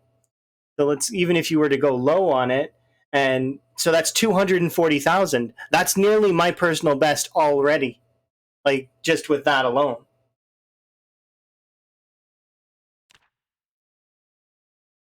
I think Rick made a mod that exists around that actually. Rick MLC, because he has a flies mod of some kind that exists. I know that Rick does like to make mods like that though, like realism-ish mods. So like, because he's got the concussion mod, he's got like some treasure map mods and stuff like that, which would be kind of neat. Like if you have survivors leaving stashes and stuff.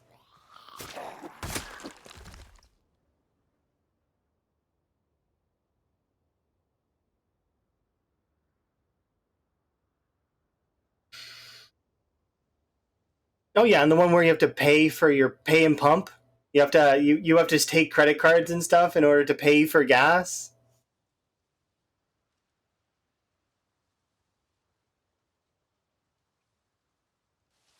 or withdraw or make money somehow. That'd be kind of cool to do a role play server like Djax did with the Wild West server where you could earn money by killing zombies to buy things.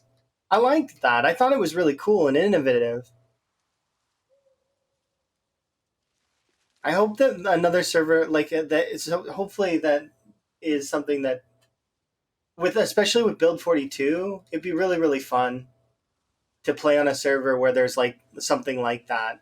Like a trader NPC that you can go to and buy stuff and you earn money by killing zombies and it's a balanced system because it felt balanced. It took me quite a while to make over $1,000 on the server. I thought it was very balanced.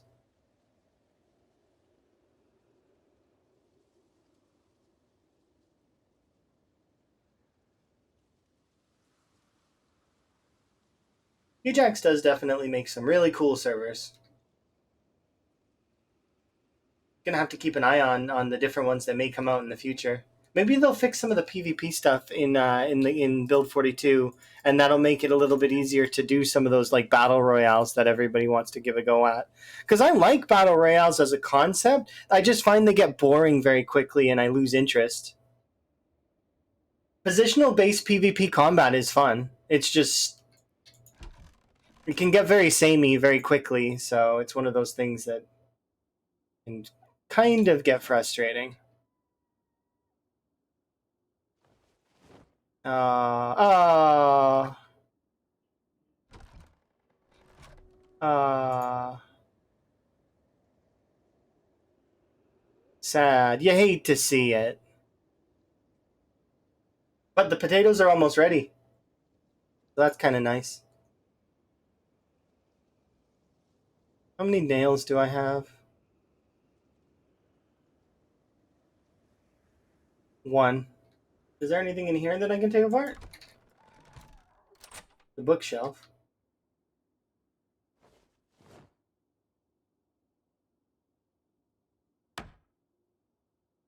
It's screws, isn't it? Yeah, it's the white bookshelf. It's always screws.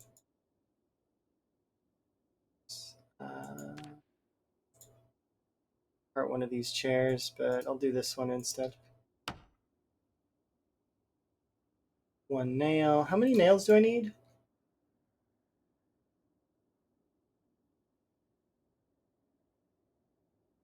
4 nails, 5 planks. 4 planks, because I got one here.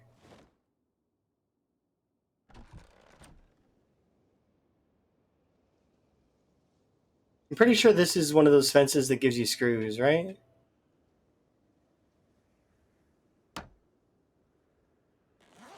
Yeah, it is. But it also saves me time going to have to get...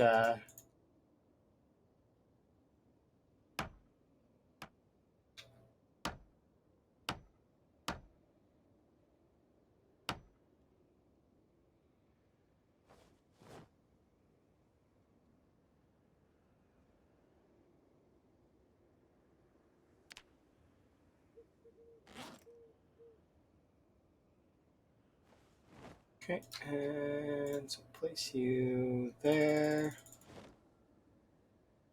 Okay, I'm gonna run over and we'll take apart like something in one of the other buildings, I guess. Maybe one of the tables or something. I just want two nails so that I can make a quick composter, so I can throw these rotten things in the composter. I don't need them, but to be like composted, but it's just I'd like them to be composted. There we go. Good enough.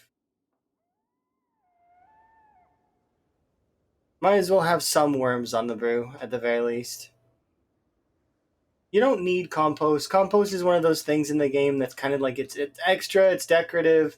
You can kind of speed some crops with it a little bit, but it's not needed. You don't really need it. A lot of folks like using the composters though because there's a thing where the zombies won't attack them, so you can use them as physical barriers to block the zombies.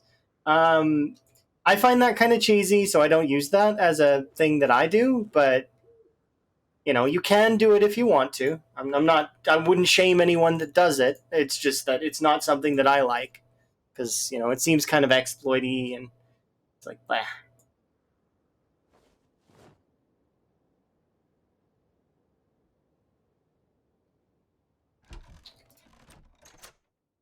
How's my weight, anyways?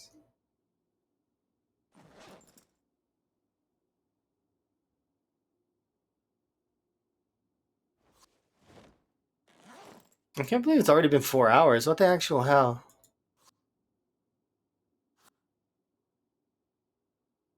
Well, nearly. It's 3:30. I feel like I just looked up just a second ago and it was like an hour. I'm having a lot of fun. That's why, though. And conversations have been good too. When conversations are good, things are always better.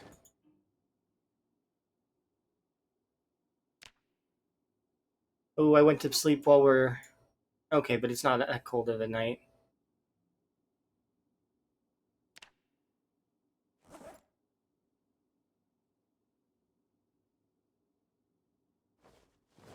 A pause there for a second, and I'm going to take a couple of minutes to go and refill my tea. It's kind of cold.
Perfect. Yes, indeed.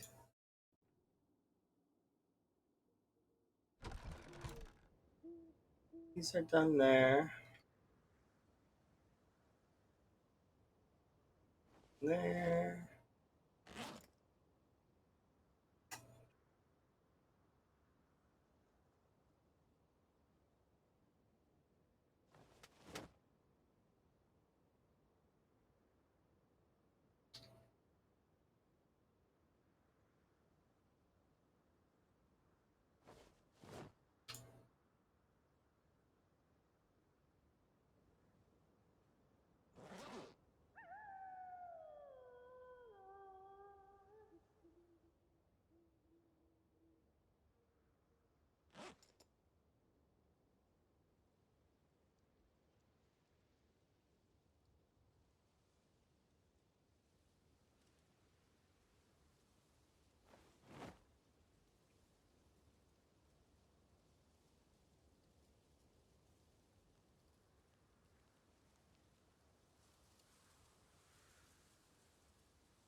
Good to go.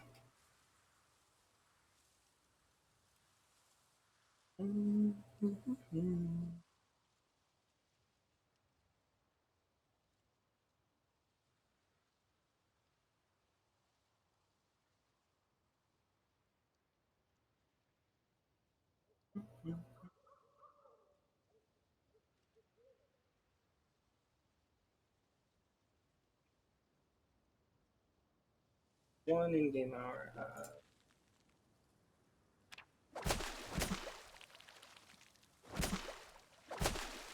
feels like I'm on an adventure. I mean, that's part of the part of it, but it's also just songs that I very much like. So, and I'm gonna add more to the list. I gradually add other songs onto the list over time. Most of them are instrumental. Some of them are there. There are some vocals in some of it though. Yeah, I really like my music. It's one of my favorite sort of things. I think, well, obviously, I'm gonna like it. I'm listening to it. Yeah. Wellness check. Yeah, we just did one just a bit ago, but I will do one now. Definitely use another sip of my beverage.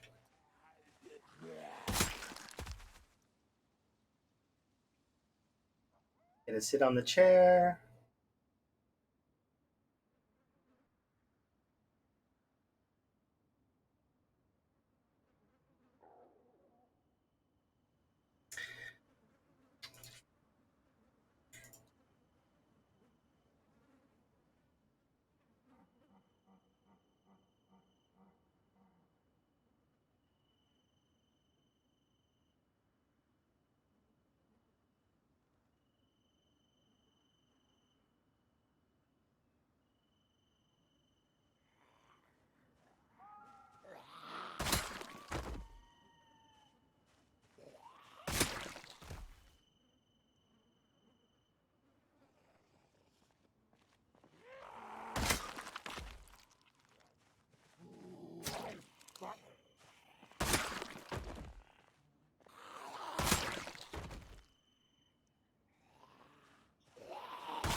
I was gonna fight you, but there's more than just you, so we will back off.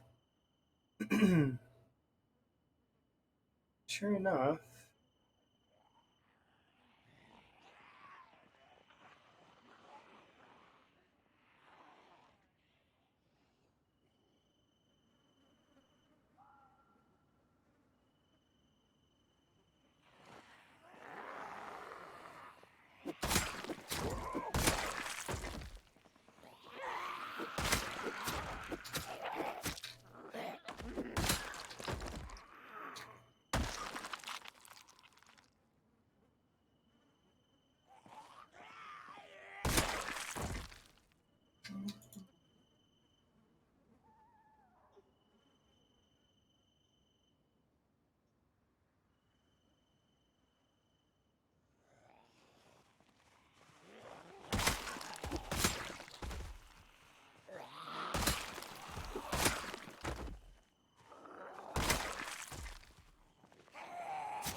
And glow sticks. I like glow sticks. They're cool. Although, who doesn't like a cool chemical reaction that's very colorful? They are very interesting.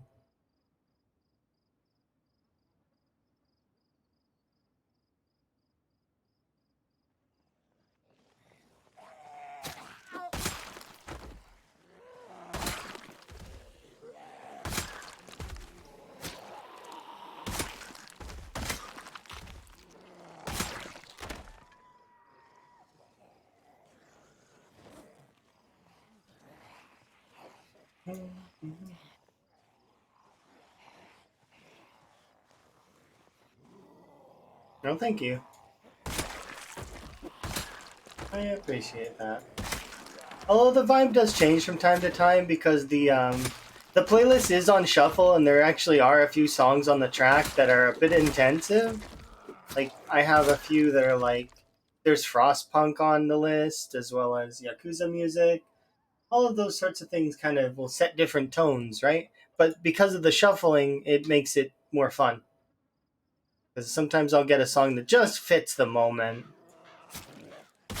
Like I was exhausted and I was forced out of the area at one point, and I couldn't sleep, and zombies kept banging on my house door, and the music in the background for the player turns on Piranha Plant Lullaby. It's like, are you for real? I can't sleep. I'm not able to. Or it'll start raining and Song of Storms will come on, or the opposite. It'll stop raining. I might need it to rain or something like, and it gives me hope like that. But yeah. Most of the time, the playlist is very. It's just a keep you happy kind of playlist. At least I think, because it keeps me happy. It's a positive vibes playlist.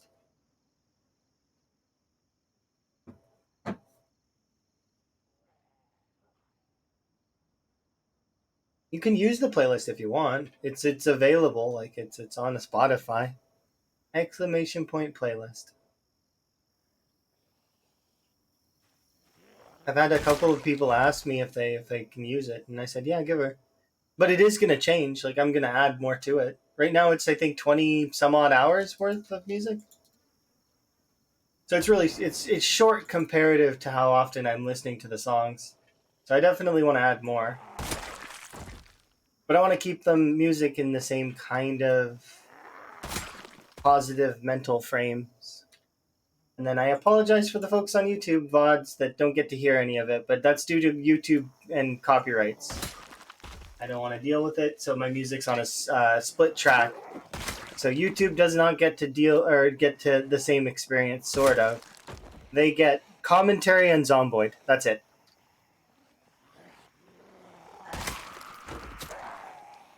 Which is not terrible. Zomboid's a great game, and maybe they could turn on their own playlist, like music playlist in the background.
Um, I missed a meta for sure, 100%.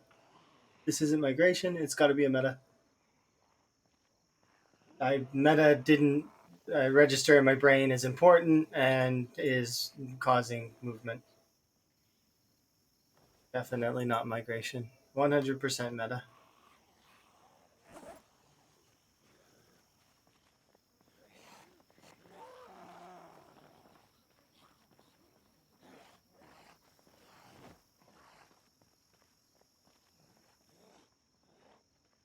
Can't look.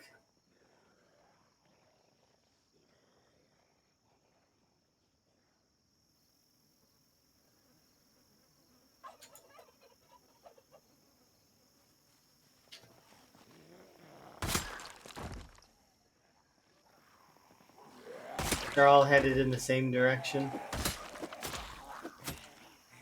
I wonder what the meta was that I just missed. Was it like a dog barking or was it a gunshot? I just was not paying attention. Yeah, something. I don't know. Either way, I missed something and the zombies have decided to move.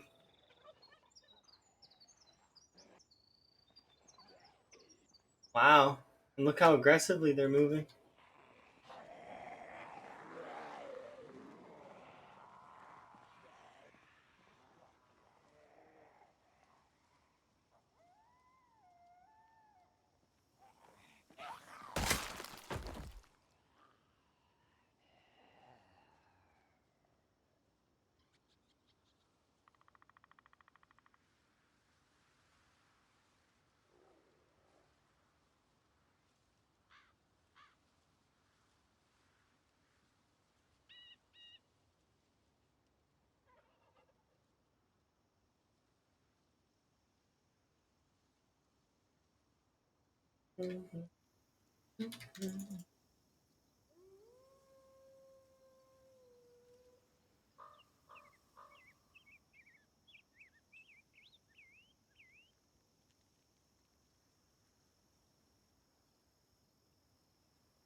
Which for the Sims? Yeah, Sims music. I love the Sims music for this game. It's great.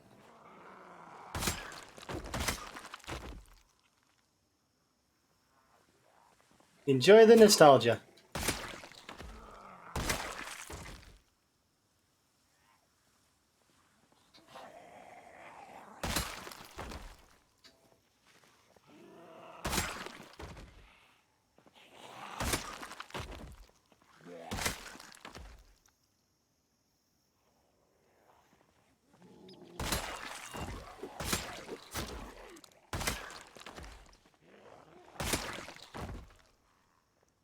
There have been times where this music, and as well as a lot of other music in this playlist, will make me want to play whatever game it is.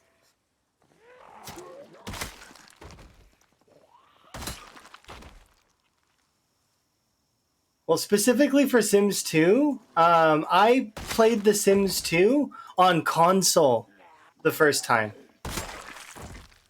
Because so we had a PlayStation, and we played The Sims 2, and it was that one where you have where you actually control your sim like this, like exactly the same as this. I really liked it. You had also, the whole point of it was to help different sims achieve their goals, like the different families. I know you're talking about PC sims, but yeah. Yeah, on the console for PlayStation 2, you actually moved your sim directly. And the whole point of it was you were supposed to help the different families achieve their goals. It starts you out in a beginning area, and then you move to the next area, and so on and so forth, gradually assisting the different families with their stuff. Eventually, getting to an area where there's aliens, and you help the aliens too. I think one of them was like to make a bunch of friends, and I don't really remember very much about it, but because I never really got that far for that long, like I moved in with the aliens, and then that was it. Like that was where I stopped. And it was many times. It was Sims 2. It was Sims 2 for PlayStation. Might have been PS2, I'm not sure. Probably.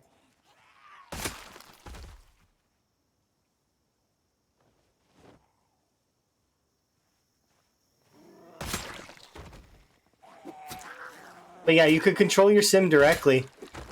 There's another game actually in the Sim series called The Herbs, which was on the Game Boy, and that one also you could control your sim directly.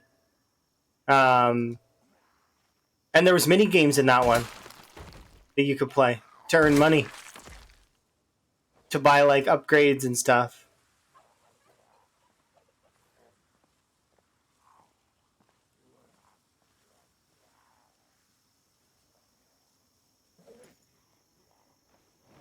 Sweet Home Alabama. Sweet Home Alabama.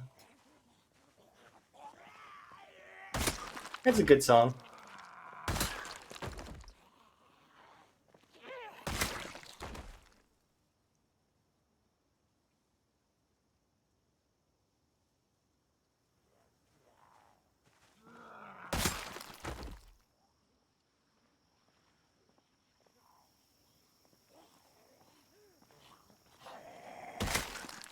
Yeah.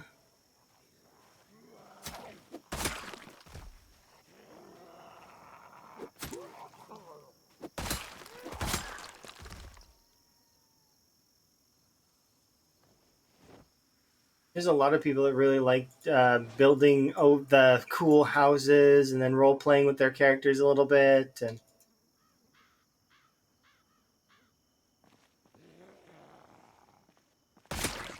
yeah. It's similar to Zomboid. Zomboid has that same feel to it. That same comfy, sim-ish feel.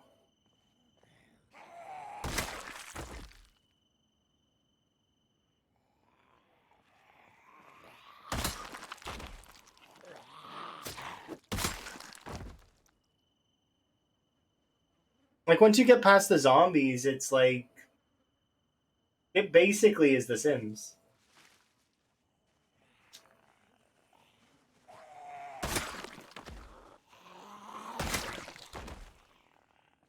This soundtrack that's on right now, by the way, is an example of one of the ones that's more octane, more.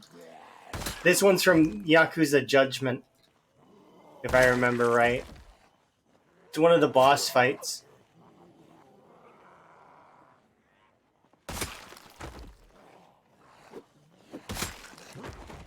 A track called Unwavering Belief. That game was fairly intense at times.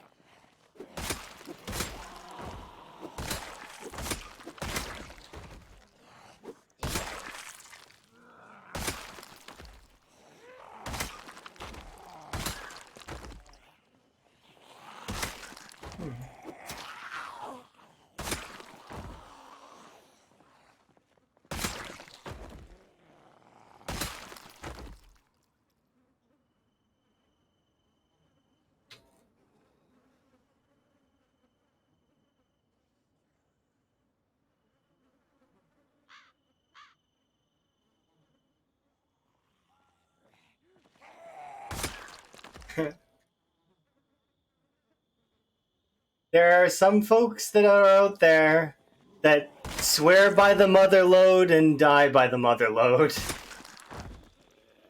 I gritted my teeth and earned every simoleon I possibly could. But mother lode does exist. I just don't like playing that way.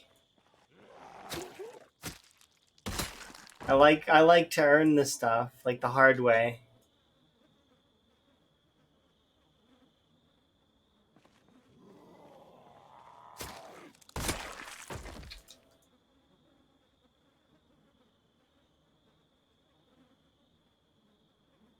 Yeah, I mean, some people just like to make some luxurious mansions just to, and then have their Sims live out like the super lives, which is there's nothing wrong with that. That's kind of a cool way to look at things as well.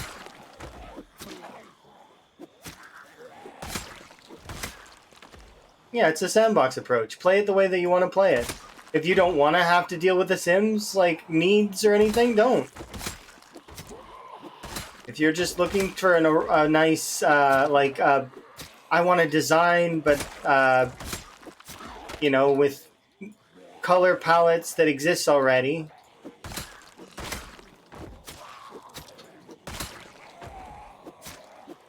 It's like an artist's canvas, but with already done like cookies, like cookie cutter stuff. It can get you inspired towards maybe making your own art in the future, but you know,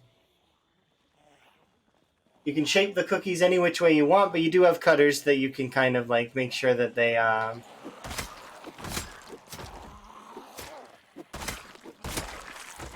go well together. There's always some limitations with it as well, though.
Mm.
many are left?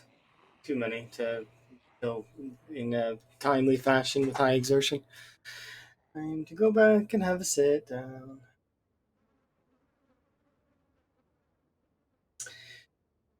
Yes.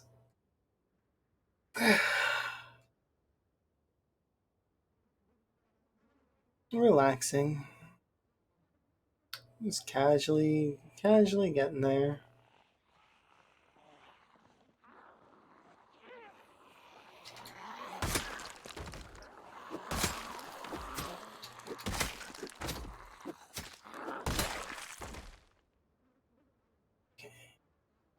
Here.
Really?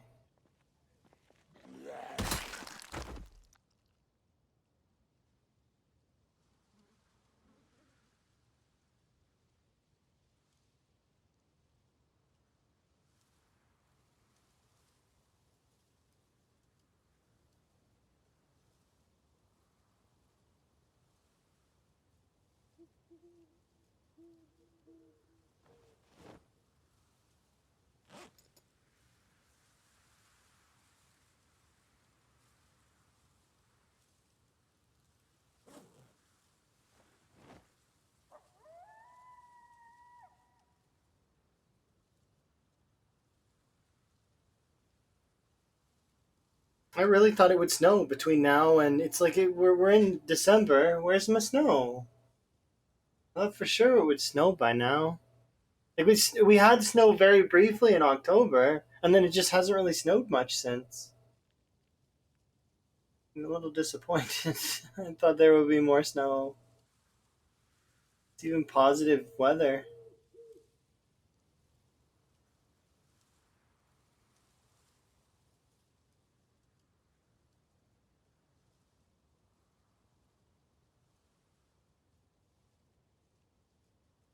Makes me miss cryo winter a little bit.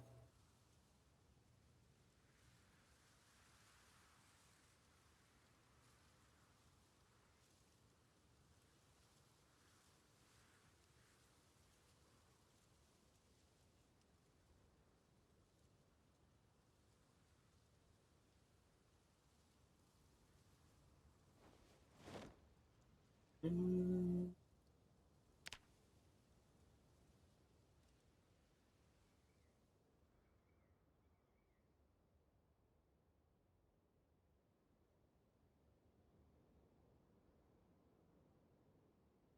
Yeah, I would very much love it if there were more mechanics that leaned into like weathers, like you just said. Like that we had ways like little those like you remember those little handheld fans that you could have like the tiny ones with the batteries, like you hold one of those in your offhand and cool yourself off, and it'd be cool if those kinds of things did those exist in the 1990s. I'm pretty sure they did. I remember them, but I don't know if I remember them from when I was a child or when I was uh, they had to have existed, right? There's flashlights in this, like the big ones and stuff. And in my mind, that means that there probably is. I'd have to look it up. We'll eat that in the morning. Actually, I want to look that up right now because I'm curious.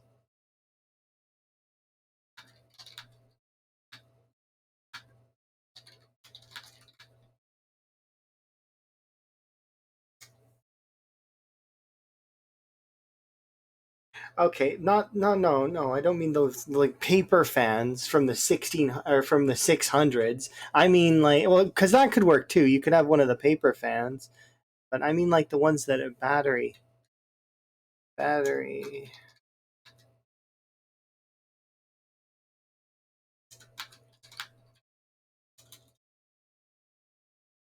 1956. Okay, so a battery operated hand fan was in 1956.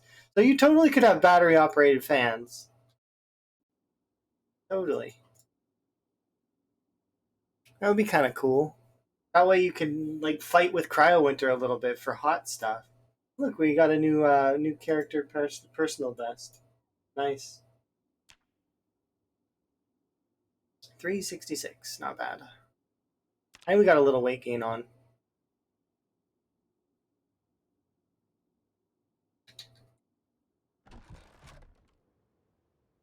Those carrots are nearly done.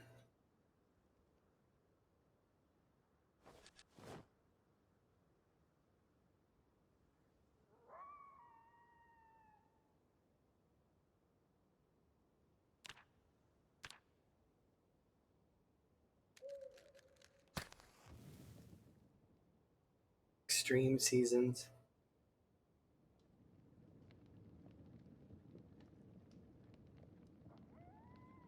Or other weather mechanics. Could you imagine a tornado or like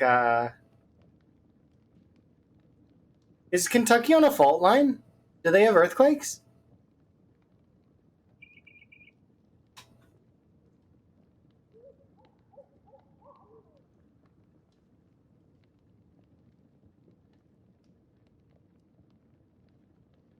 There seems like there would be enough like woods in Kentucky that there might be forest fires, but I don't know for sure. Okay.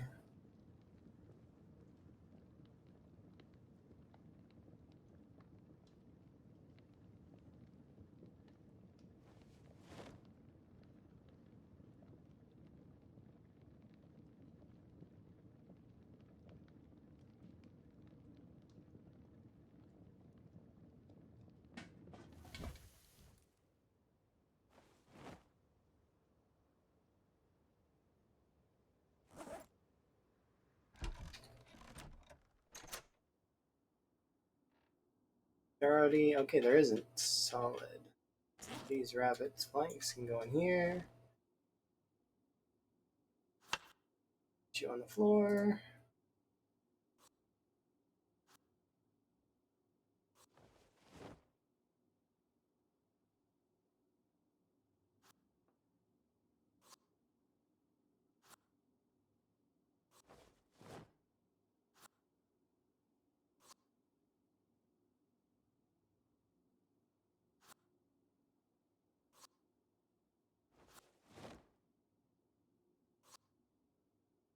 Hello.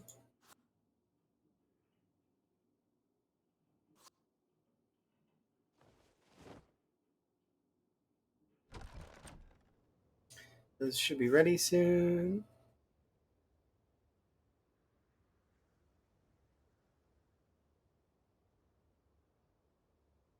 That sounds terrible.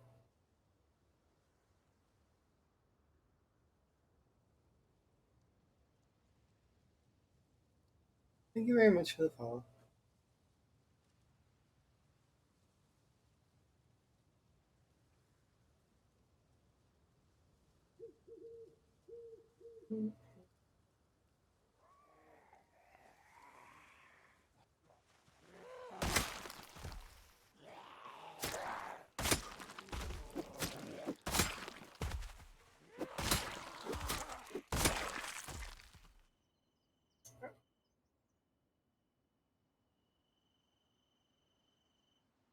I was just thinking more natural disasters or something. But then again, I guess there is a lot of other things that are more important at the moment than natural disasters.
Oh, cool. First one of the day. Nice.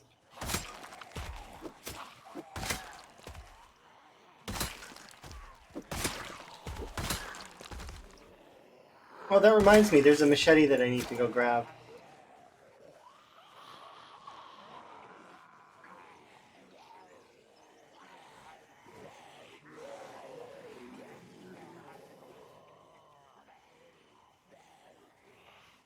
Hmm.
Let's head back to over here, rest, continue.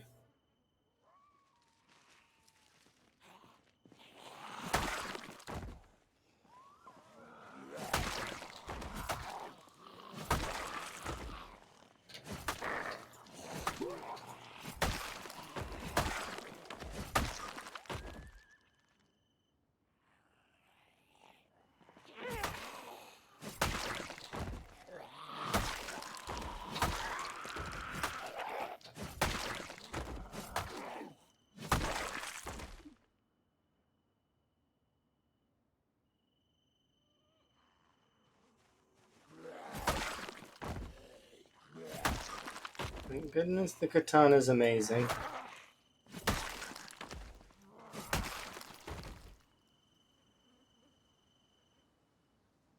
Perfect. We're good. Good weapon. Hopefully we can get back to that spot where the machete is. I would like to have that added to our list.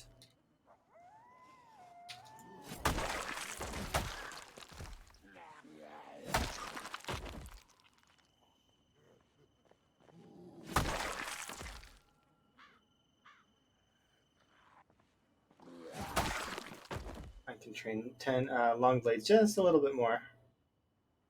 A little bit more training.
Sorry.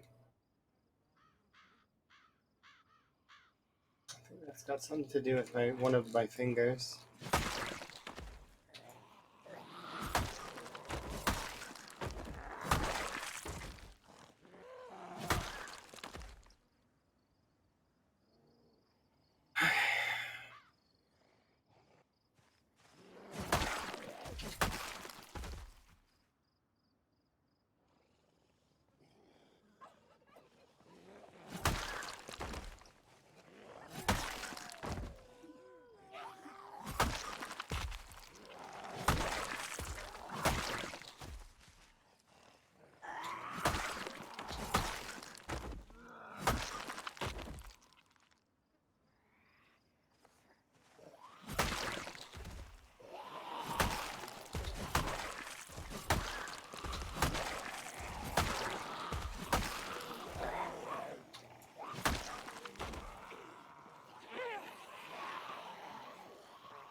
19K families? I mean, nah. It's self-defense. They would understand.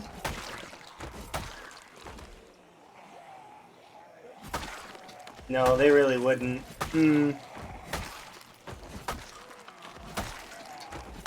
My character better just disappear.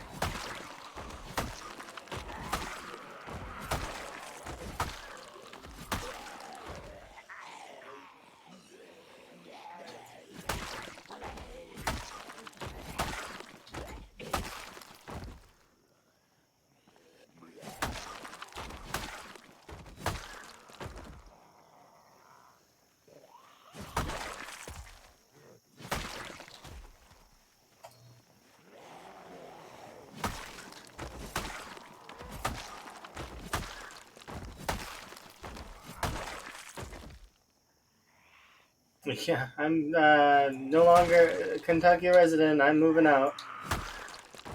Off I go.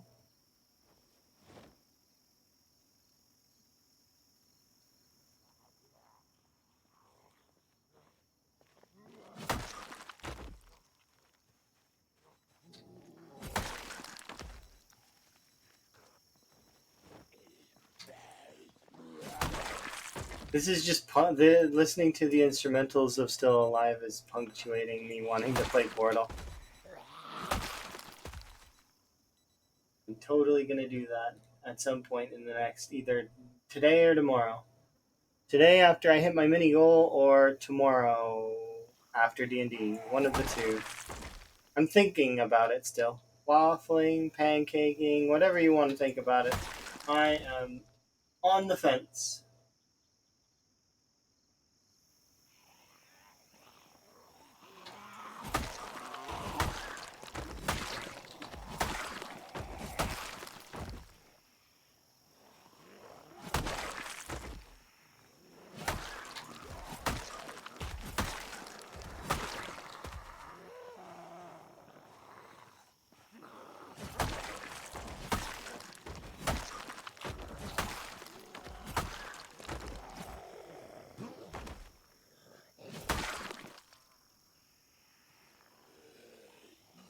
Really?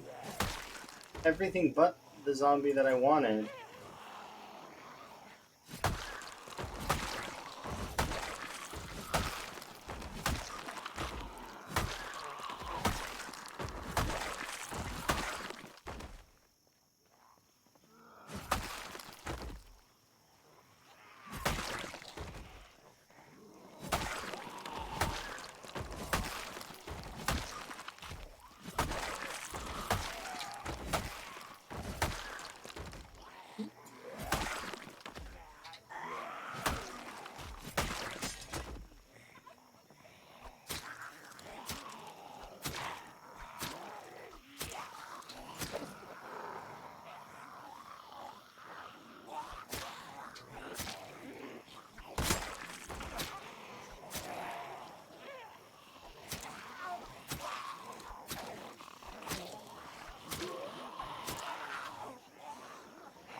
Apology letters? No. My character seemed like the kind of person that's going to write apologies? No.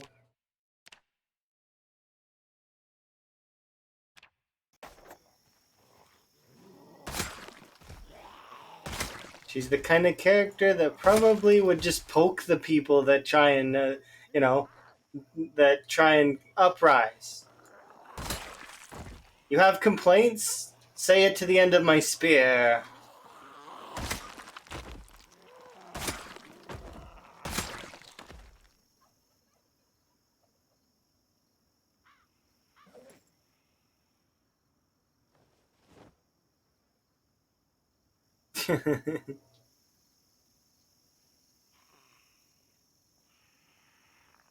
Yeah. I think if I had a frog right now, if I would just starve to death, even if we ran out of food. Next to my frog friend.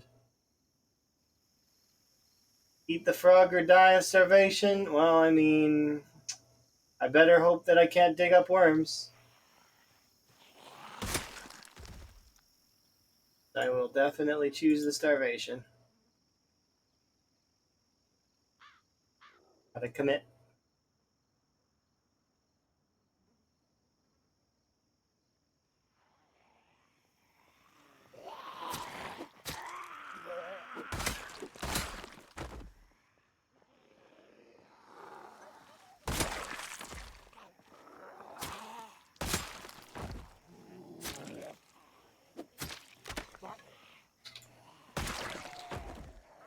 Tree is still.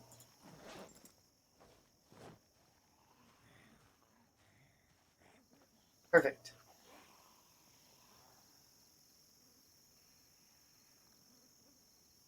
Oh, of course, absolutely. That's how that works.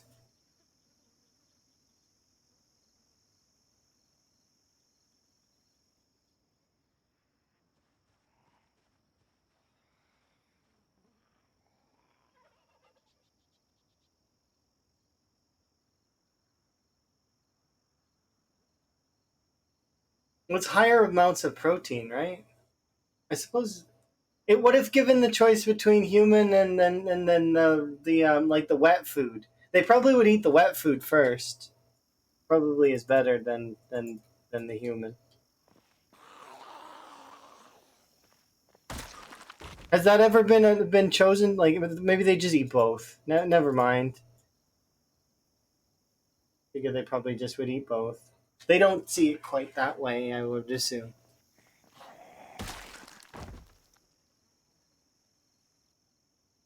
And we don't look at them quite that way either. So it's like,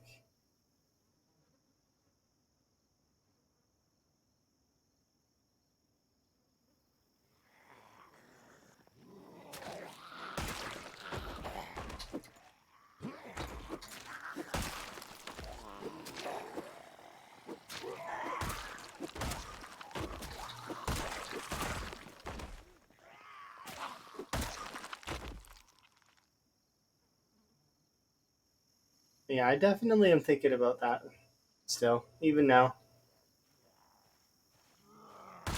Get a nice hit my milestone for today, be happy, and then play Portal.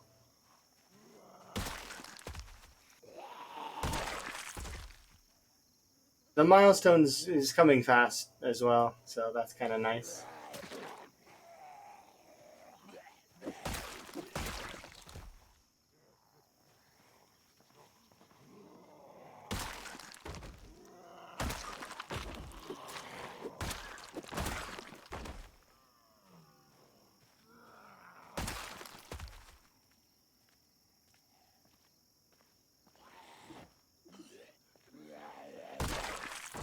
I'm kind of looking forward to the spears getting their big change too. A lot of people are under the impression that spears, I think that the crafted spear is going to still be a thing. I just think that there's going to be different ways they can be made. Um, like you need to sharpen it and then temper it in a fire is how I'm thinking they're going to make it. You know what I mean? It's like, and they perhaps maybe instead of fashioning things like this, they would let you actually like take the blade part off, like take the scissors apart at the center, and then you could fashion it more comfortably to the end of the spear. And when it breaks, it's like, I mean, there'll be maybe separate durability systems for like the handle and for the blades. That would be kind of cool. Oh, speaking of systems and stuff, everybody's seen the Thursdoid post, right? If you haven't seen the Thursdoid post, definitely check it out. It's on Steam. It's really easy to find. It's under the Project Zomboid section for their info. They post one. Usually they try to keep it every Thursday, and they call it the Thursdoid. It used to be Mondays, but they changed it to Thursdays at one point. So definitely check it out because there's some really cool animations that they're going to be adding in, and a bunch of new weapons are on display. And oh, it's so cool. There's so many cool weapons on display, and we get to see a little bit more about the like tanning and the different bones and stuff are all strewn about, and even you get to see some of the animals. The little animals are running around in the background, and some of the bugs too. So you can like see a cockroach and a little mouse and bunny rabbits, and oh, it's great. I really like the body dragging animation too, and especially the attention to detail as they drag the body. There was two different animations that they showed. They showed dragging the body by like the upper torso under the arms, and then they also showed dragging the body by the feet, which was kind of really cool, like by the legs. And in both cases, there was a blood trail being left by the bodies. It was sweet. I'm super stoked. And yeah, while packaging food and stuff is neat and all, the I agree with some folks, and when they say, you know, the real treat was seeing all the side bits and the little side items that were on, like, because yeah, packaging is going to be neat. It's going to be allow us to consolidate stuff and probably reduce encumbrance, and it's going to be really really useful. I'm looking forward to that, but also just all the other stuff, the little things that are all around the scene, like that. You know that a lot of that stuff's been left all around as, hey, look at this, hey, look at that. It's so good. Definitely check it out if you haven't. The Thursdoid also gets posted in Discord under the PZ section in case you miss it. So it's just so much there.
Nope, I'm gonna back off. But yeah, I'm really, really stoked and looking forward to all that stuff, as well as more. Like, I mean, they basically are redesigning the entire game, as we've already discussed many times, and as like, well, as anybody who's excited for Build 42 will say, or anybody who's heard about it for the most part. A handful of folks are kind of worried a bit about certain mechanics and about certain mod stuff, but the thing with it is that they've mentioned many times that they're very much looking forward to when the modders get their hands on it, because they understand that they've got a very passionate modding community. So they're I wouldn't be surprised if there was even little tiny like hey in the code from the devs to the mods, back and forth, where they're like waving at each other in friendly ways. Because I'm fairly certain that it's a positive like back and forth between the devs and the modding community, at least for the most part. It's it's what the vibe that they give off for sure.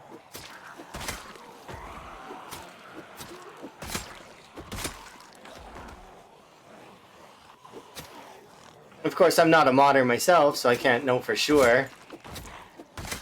But just with they're mentioning the modding community several times, and it always seems to be positive.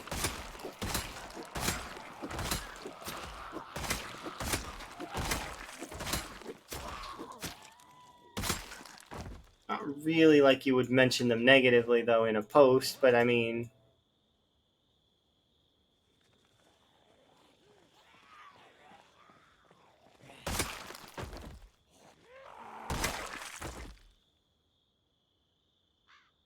some people don't care about that kind of stuff.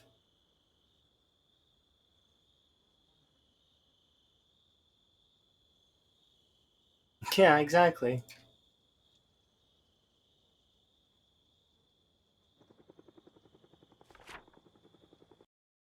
What day is it today? It is December 6th, 1700.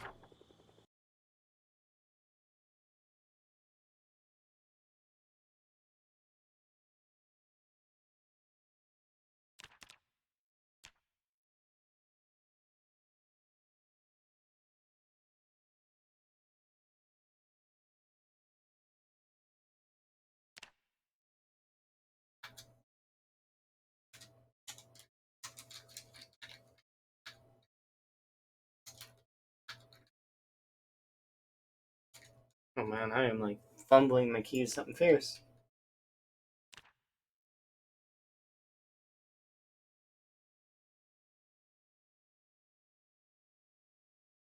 Beautiful. Oh, cool. I don't even need to put another symbol. I can just do this.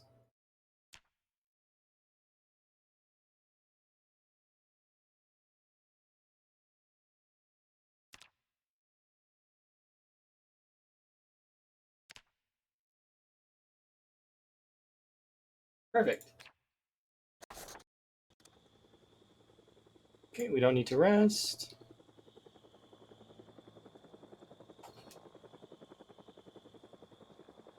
Yeah, we're almost at 20K. I'm super excited. We're getting there.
Oh, is that it? Oh, the helicopter's not coming back.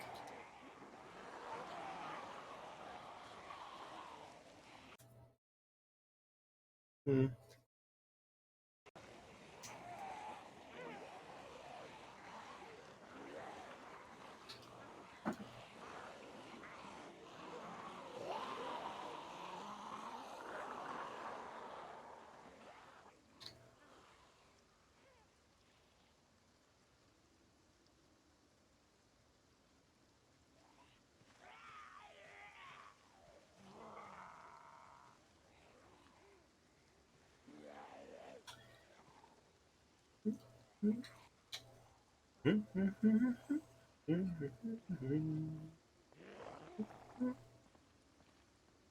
Well, it was a short-lived helicopter. Must not have fueled up properly.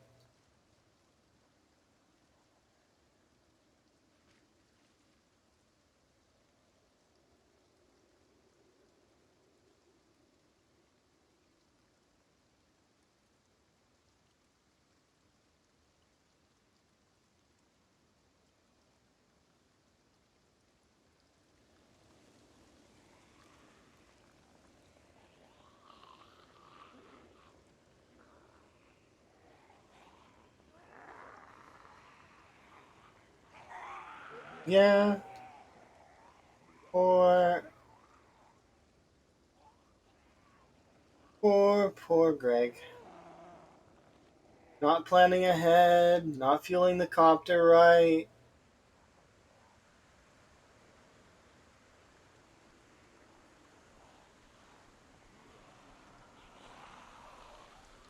I mean, it happens to the best of us, though. We forget to fuel up sometimes. Like, whoops. Gotta go get fuel. Hopefully we make it. Don't want to have that awkward scenario where you gotta run over to the gas station with a gas can. It's a very awkward scenario indeed. And I've definitely not seen that scenario at all, ever. Never once in my gameplay ever have I ever seen that. Nope. Nope. Definitely never not. Mm-hmm.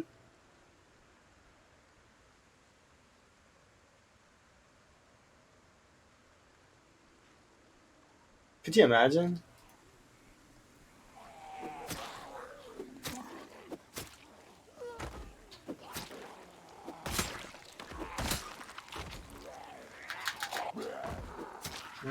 Let's not do that, shall we?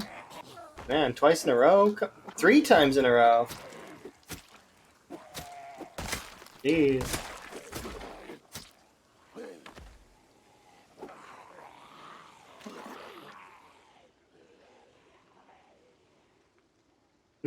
Nah, there's no way.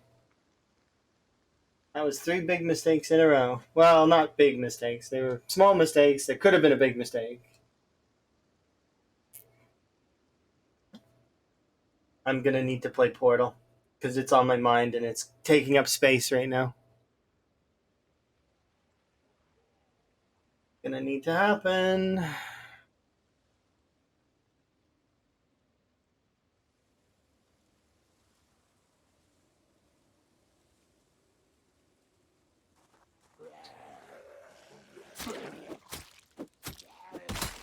Not just Portal though. I'm doing the entire series, all of it. I want to play the whole thing, even the one with the paint gun, aperture, the tag, aperture testing, paint one. What is it? It's I can't remember what it's an acronym for something. It's tag because I remember that one being kind of fun. Not that they aren't all fun. Yeah, it's aperture tag. Some of them are mods that utilize the Portal stuff and the Half-Life 2 engine.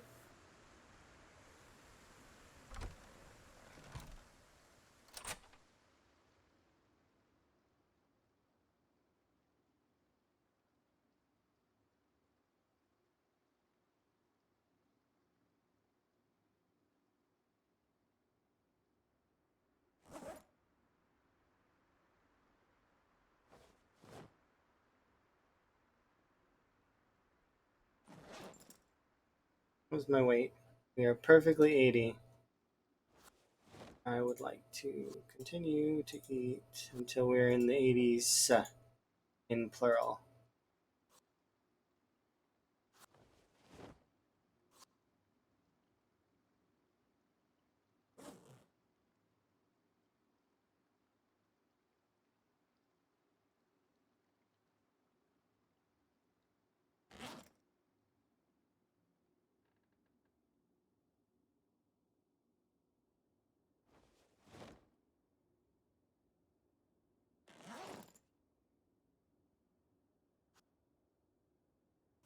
I kind of wish they would eat the rabbits that are outside. Like they get distracted by those and eat them because I left them on the ground. So you figure that the zombies would eat the rabbits, but I guess not.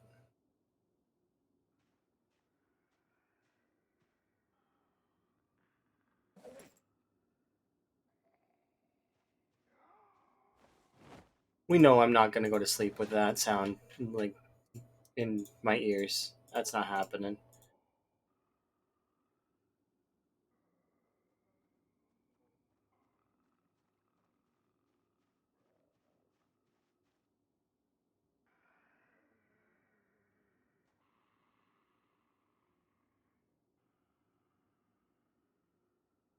So we take this entire bottle and we're gonna run outside.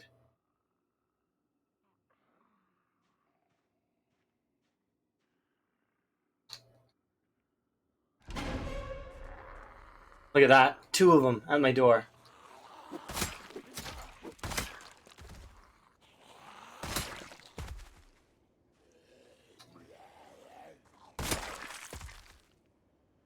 They would have broken for sure.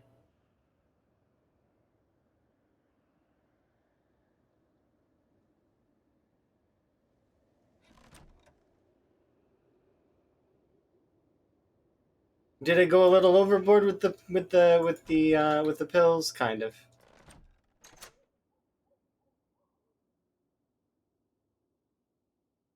That's okay. I would rather go overboard than not.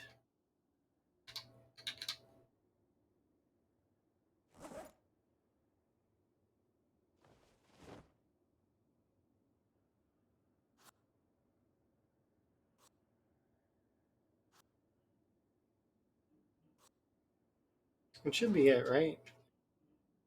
We can cook the rest of those rabbits later. Okay, we can head out now. Hopefully, clear up all the zombies that are in my way.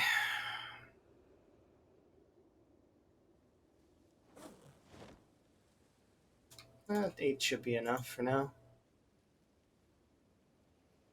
But yeah, there's the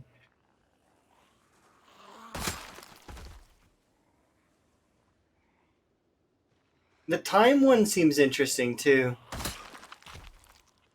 I bet you that one will be hard. Reminds me of Prince of Persia, kind of. Is what it sounds like.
Quest.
Yeah, sounds good. Zomboid is like that. It's very much a like you can just enjoy the ambient noise of Zomboid. The sounds are just good. Like it's good sounds. Yeah, it's just one of those games that just has such good sound design. Oh yeah, and I really can't wait to hear the new sounds and the new music and the dynamic music that they're going to be adding to the game. I'm going to turn on all the stuff, and maybe we'll even turn off the instrumentals playlist for a little while and enjoy just Zomboid. There are times where I do want to just kind of like where, and I can whenever I want, I suppose, just turn on the Zomboid soundtrack because the whole it goes hard sometimes. Like really feels like moments are tense and listening to the old game soundtracks, it definitely is like, because when you've listened to it like 1,000 times, it but if you haven't listened to it for a while, like you stopped listening to it and you listen to your own music for a long time, and then you go back, it's really really nice and kind of,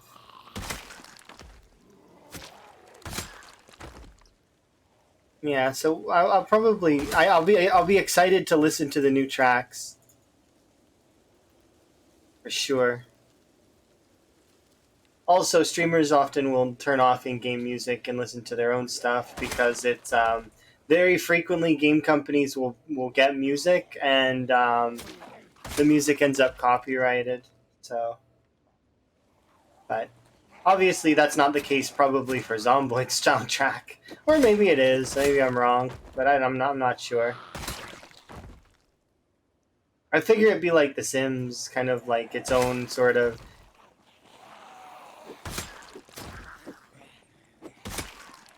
like a go ahead and use kind of thing, free domain or something.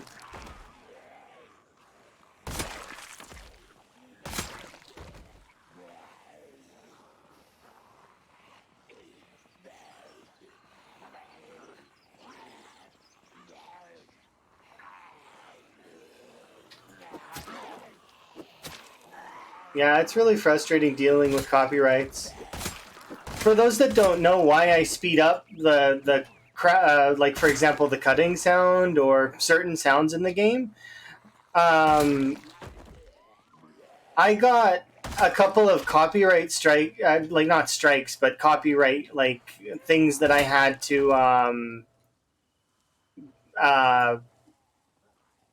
what's the word? It's not strikes, but it's like, is it disputes, something like that. Anyways, the chopping noise in Zomboid, for cooking, came up as a fishing video. So like a fishing video came up as copyrighted, like the auto copyright um, claimed one of my VOD sections for like the chopping for fishing. So I was like weird because it's like a bass video. I was confused, so I watched their video to see what exact why is Zomboid being compared to a bass fishing video, and coincidentally, the way they're chopping is the same sound as in the game.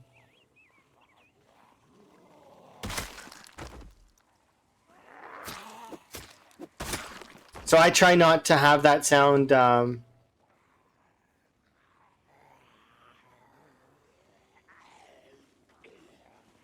Yeah, it's like a fishing video.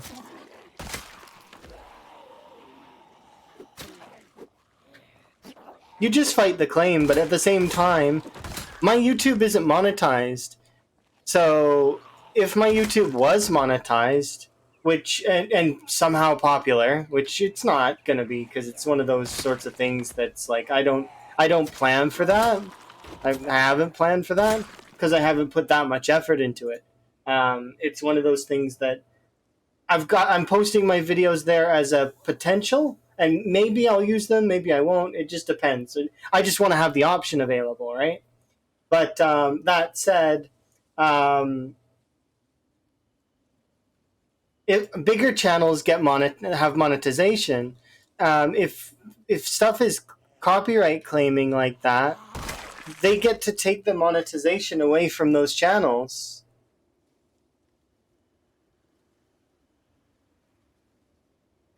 Yeah, no, I suppose that's true. You never really know, right?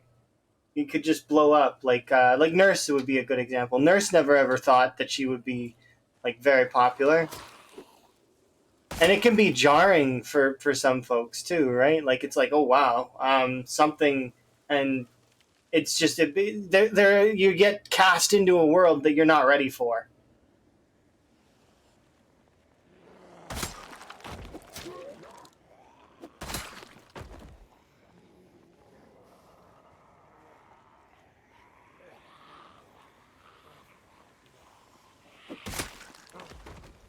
Oh yeah, it's very overwhelming.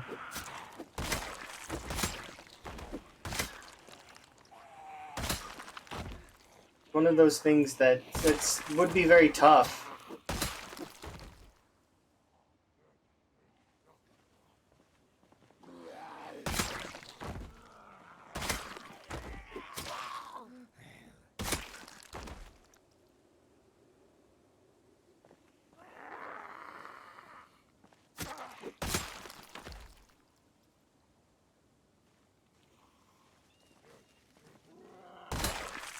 But it is interesting at the same token, right? So it's like, but yeah, it was interesting. They were chopping something in the video, and that's the sound that was being copied, which makes sense. Like but at the same time, you just dispute the claim, and then wait 30 days, which is like I said, if things were monetized, your video is usually is in its best state in the first like little bit, right? So I could see that being affecting somebody, like somebody's income. It doesn't affect mine, obviously, at all, but it's like that's one of the things that I think it should get addressed a little bit. What should happen with that stuff, and I know it would be costly as hell to do this, but what should happen with that stuff is during copyright claims, anything that any monetization should be stowed in a centralized account until the copyright claim is fully like locked in as yes, this is copyrighted. That because there are companies out there that probably hit videos like popular videos to take some of their monetization. It's and maybe even less popular videos, but still videos that are monetized, and so they can scoop out a little bit of their funds. It's one of the things in YouTube that I'm not very familiar with at all, but it would make sense that that would be a thing that exists.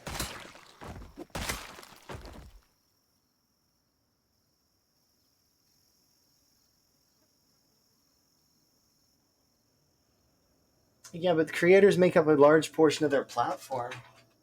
They don't just care about the ad create, like they care about their creators. I'm sure they do.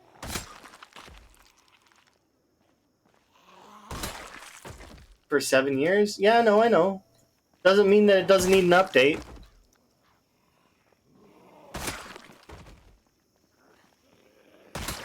That stuff has been needing updates for years on years. But hopefully it does get updated at some point in the future.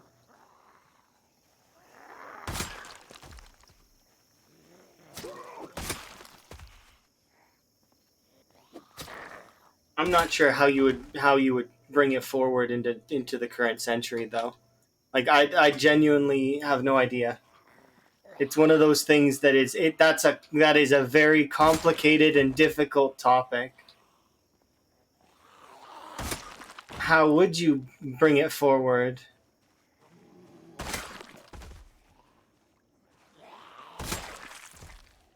Because and then, there's going to be people that are going to look very closely and try and find loopholes.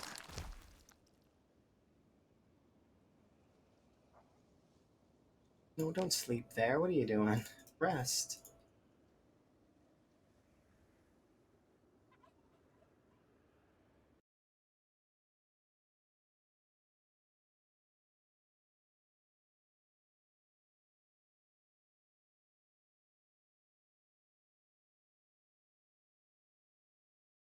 Ads get run into violate TLS. That's true. There are some ads out there that are absolutely terrible. And there have been some ads that I've received that I'm like, why on earth did the algorithm think that I would want that ad shown to me? Like, it would be, it's just, and like toxic, just terrible ads. Like, I'm fine with like the occasional really shitty ad, but don't show me ads that are like absolutely like just the worst kinds of ads.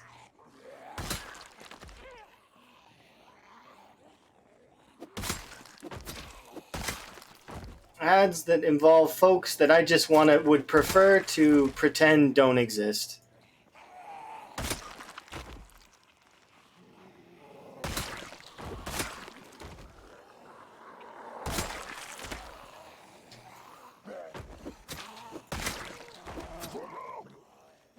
That's why I do like when systems give you the ability to be like thumbs up, thumbs down. Although a lot of people will just constantly thumbs down because they got an ad in general. They don't, so the system doesn't really know what to do. You know, oh, I got an ad, thumbs down. Well, did you actually like the ad? Oh, I mean, I thought the ad was kind of okay. Well, I mean, that's what the thumbs up, thumbs down system was for. It was asking you if you thought the ad was okay and relevant to you, not whether you were happy or sad that you got an ad in general. It's just like PUBG. If you go look at PUBG's up, like they did that thing. How was the match? Good, average or bad? If you go look at the stats, I would love. Did they release the stat sheet for that? I bet you it's like 85, 95% bad.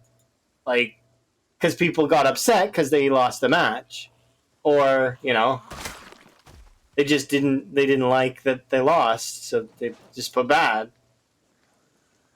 The same idea, sort of.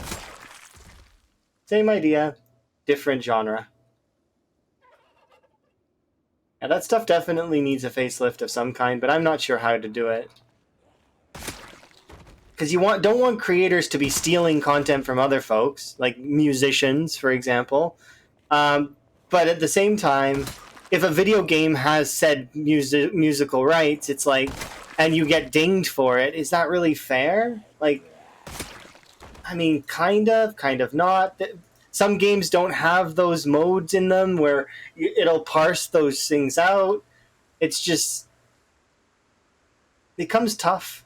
It becomes lots and lots of different gray areas that are all different shades of gray.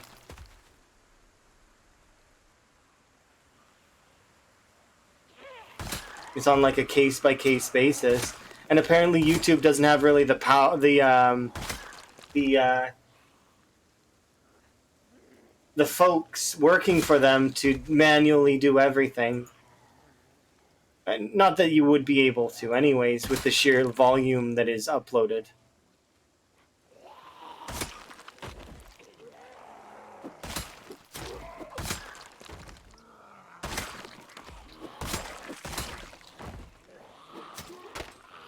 Because most of the time people will want a person. They won't want a bot that's automatically doing it for them.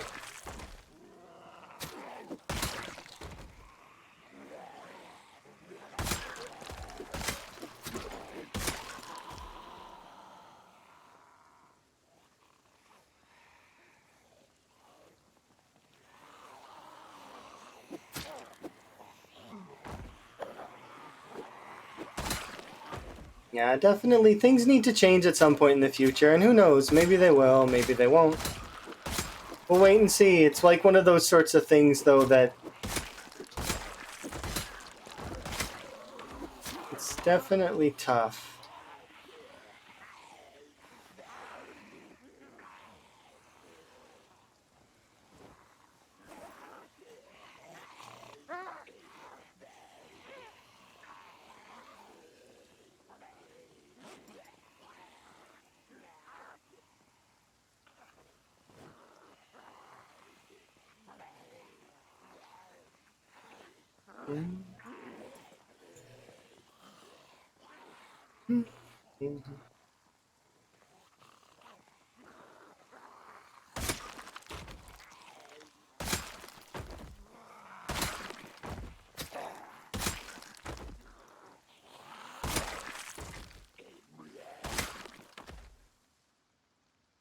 Run back, have a sit, relax.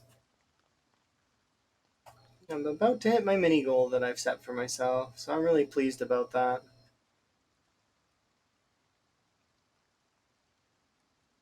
Be back up to 20k. That's almost halfway to where we were before. And then most of this area will be clear, and then we'll push down, and then I'll decide. Like I said, I'm still kind of torn between the two. It's either Muldra or West Point, right? Whichever I want, but it's like I've done West Point before a few times. I've only done Muldra a handful of times recently. In sprinters, we were spawning in rooms, well, in everywhere. Muldra mostly. Maybe I should just do West Point. I don't know. We'll figure it out before we actually go there.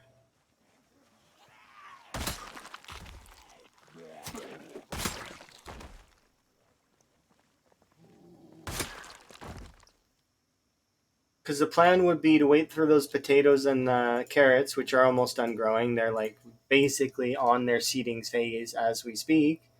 Then harvest them. Then I can have new rabbits in like wherever we decide to go. So like if I decide to go to the West Point Mansions, for example, then I can have rabbits down at the crossroad section beside where the mansions meet that road that goes to them.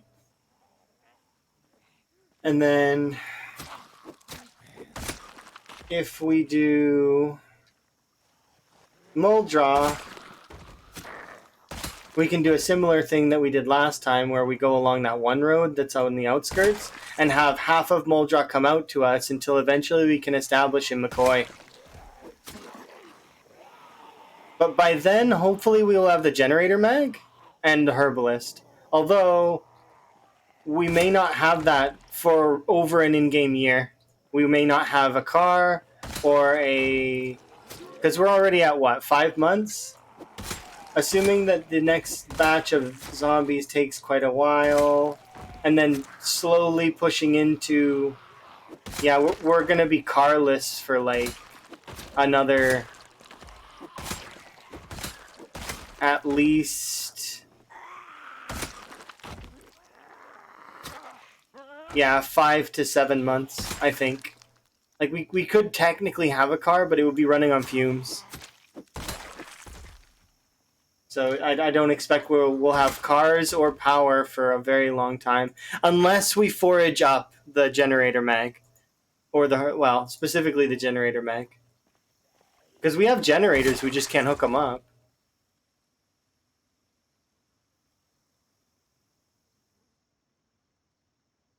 Am I doing a 1,000-day challenge? No, I wouldn't do something like that. Because it's easy, is what I would say.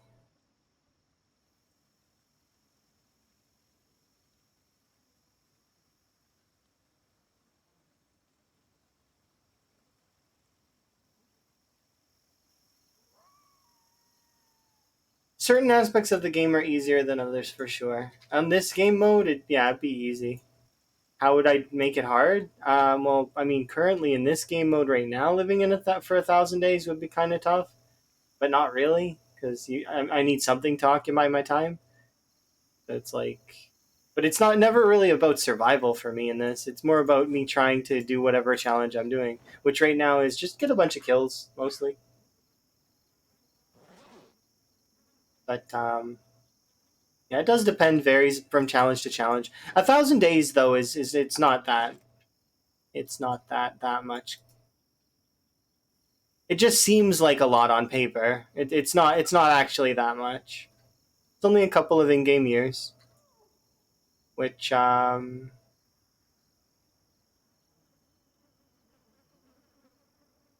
survive for 1,000 days on my PB run? I don't know if I did. I might not have.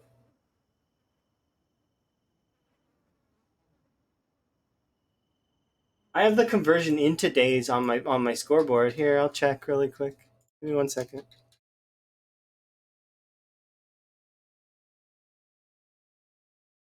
Where am I?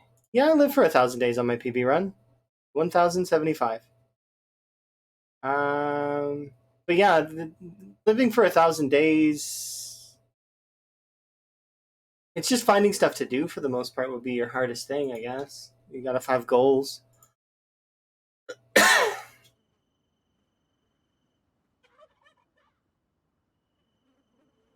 But yeah, 1,000 days. That part's not survival. Is not the hard part. It's about not making any mistakes and you know then choosing what you want to do with the game, and then also not getting bored with the game because a lot of folks will quit because they get bored. Maybe they've mastered survival and mastered at the game. They get most of their skills up, and then there's not much else for them to do. So they get tired of the game and go do something else, or they die. More than likely, most of the time they die, myself included. I'll make mistakes long before I hit 1,000 days, but the days themselves are not.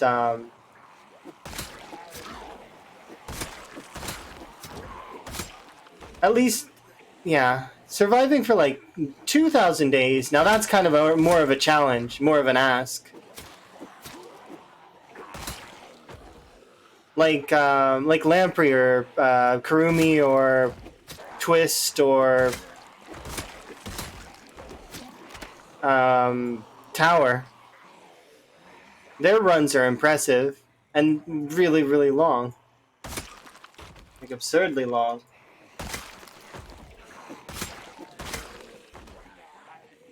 Yeah, I think above 5 years is impressive survival time. Even above a couple of years is fairly impressive.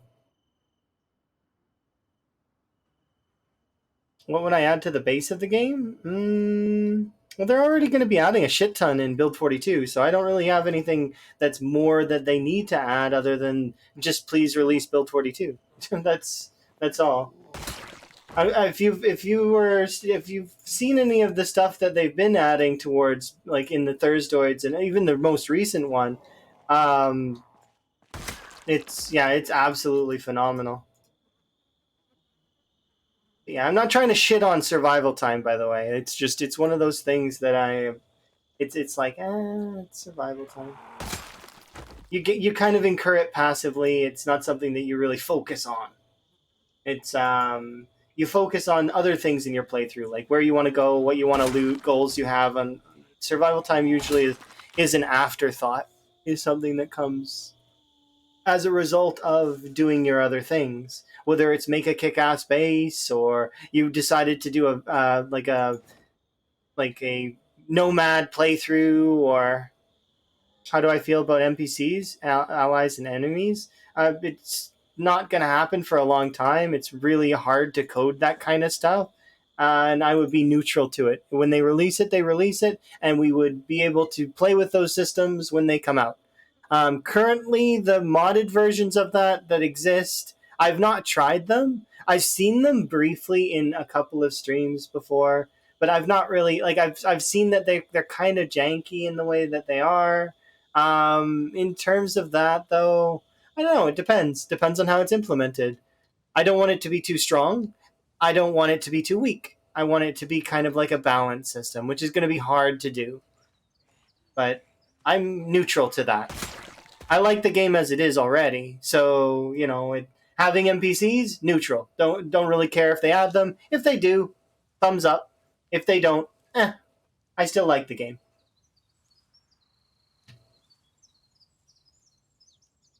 The game is still good without them.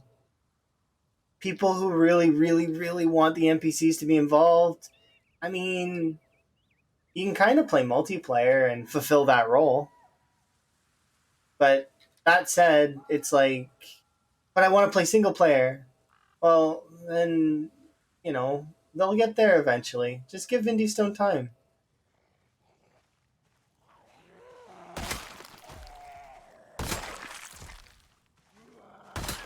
We don't want a half-baked idea, right? We want something that's good. And that's one of the reasons why Build 42 is taking so long. Believe me, it's taking an absolute super long amount of time. And it's been years in development. But also, a side note for Build 42 is it's free. It's being released for free. They're redoing the entire game for free. They're not, no DLC, no expansion, no, hey, give us more money, please. Outside of the charity stuff that they do with the stuffed animals, like, Indie Stone is really, really good. Good company.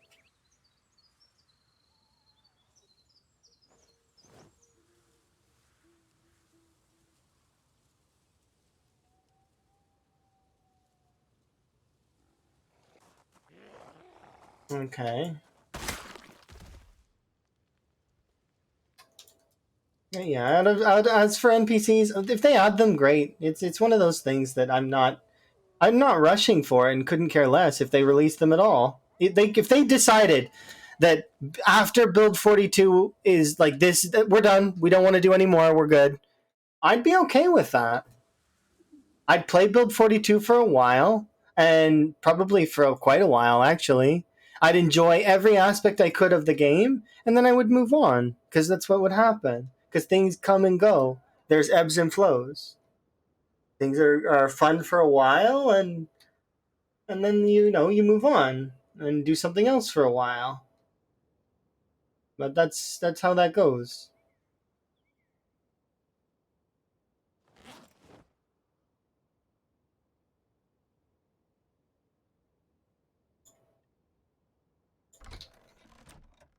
All right, I want you. No.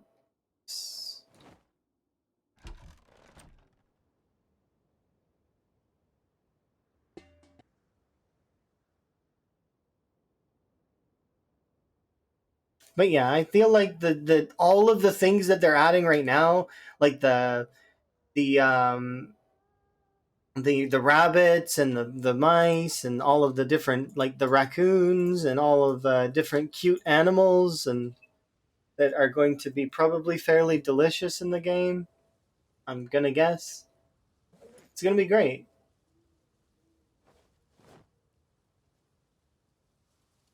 Hunting bows, making bone weapons,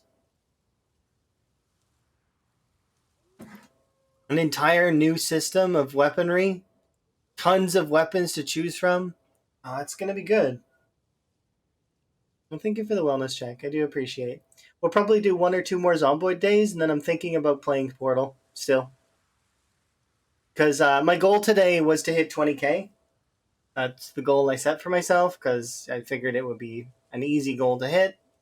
And then I've been itching to play Portal a little bit due to nostalgia, and my friend telling me that there is another Portal that I didn't know existed. So I'm going to play the whole series all the way from start to finish, all of them. I hope. I hope I have the stamina to do it. We'll see. Depends on how long and how many puzzles get me stuck. And how many times I die as well and have to redo stuff. Because I know for sure there were some of those aerial faceplate puzzles that got me killed a lot because I would miss movement and I would fall and I would die. And then I would do it exactly the same way as what I thought, but it wasn't the same way, obviously, and then it would be fine. Um, um,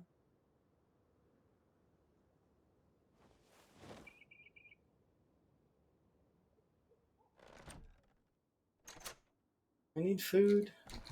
Yes.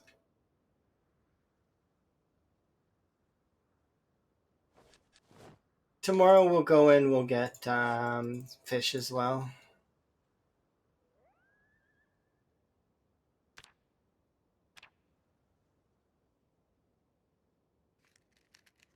But yeah, there's a lot that I'm looking forward to in Build 42, but I'm not rushing to get NPCs. People don't understand how complicated that stuff is to make. It's not easy to make. Even the zombies, as simple as they are NPCs that were fairly probably complicated to make and can still frustrate people to this day with how some of the animations will work and how some of the priority settings are.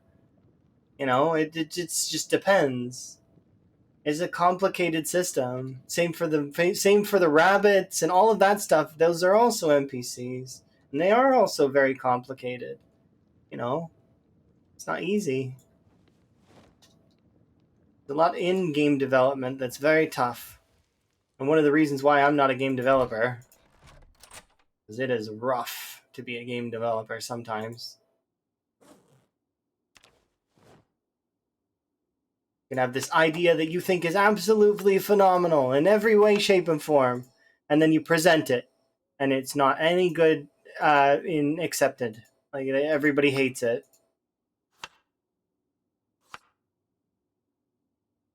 These are enormous rabbits, by the way. Like look at them, 121, 135, gargantuan rabbits.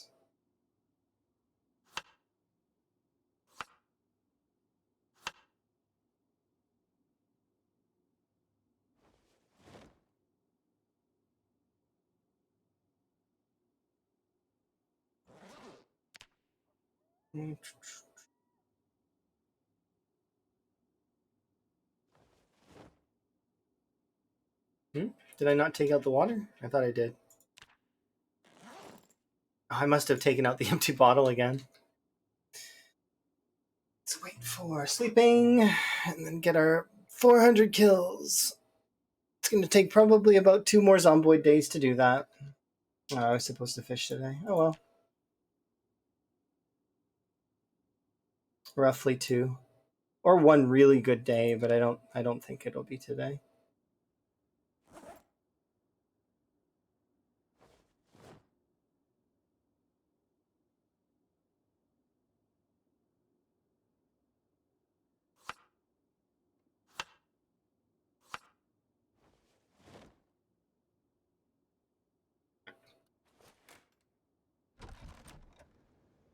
These are not harvestable yet, but they're close. They are close. How many? 10. Okay.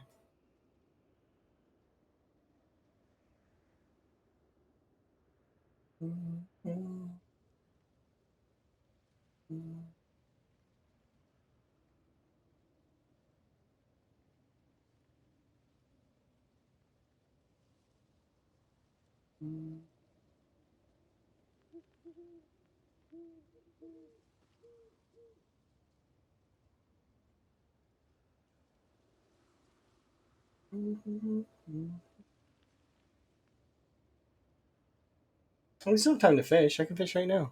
What am I talking about?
Days like today are tough.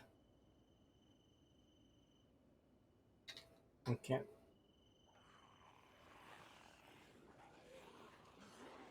I am struggling to see this stool right now.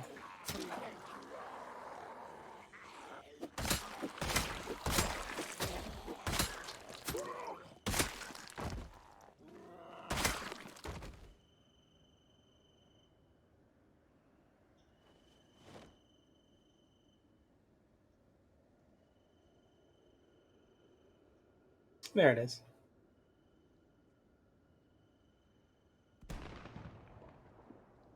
That time I heard the meta.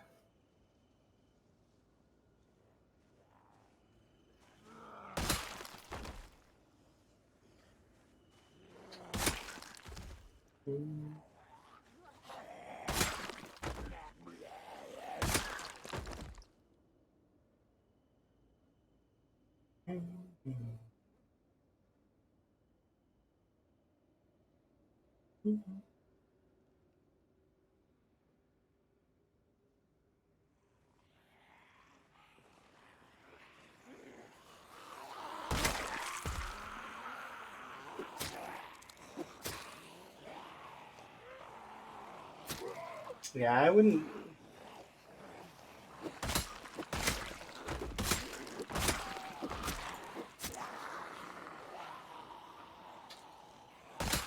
really know.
There's only two that I know of that are like that.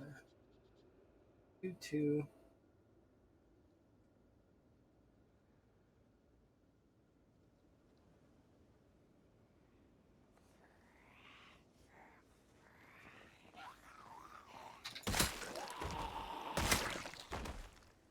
Animation's so weird. I wonder if an AI played Zomboid that if it could replicate that animation on repeat. Like, is it a particular frame that causes it, or I wonder. One of those weird things.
Ah, it's an empty shotgun. That's unfortunate.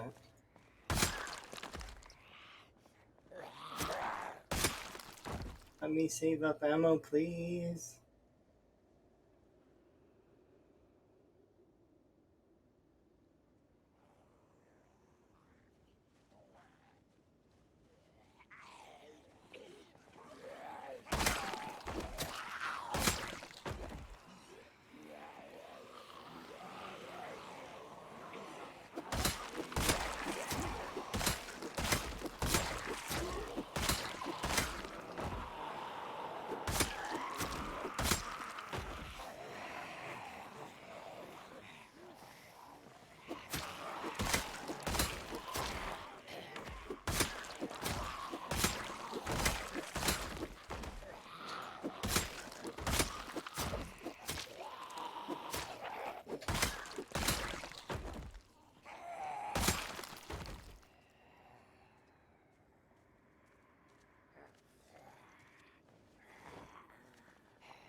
Solid.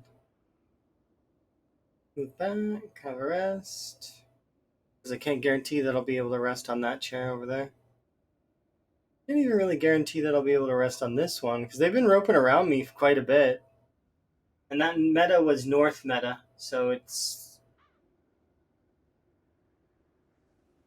anybody's guess where the zombies are.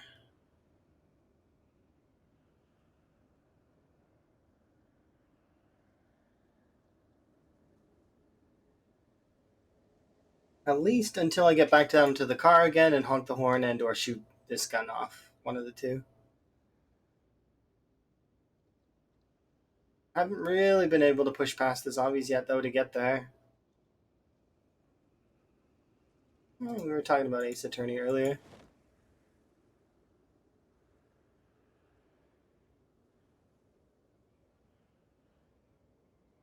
With luck, though, we'll hit 20k here shortly, and then I'll be able to give myself a pat on the back for making it back here. And then I'll play Portal. And Portal 2. And depending on how long it takes me to do those two games, I will decide if I am going to rest or continue.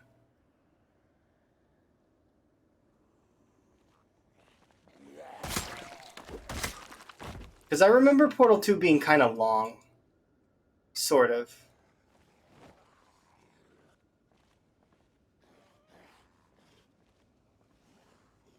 Kind of long.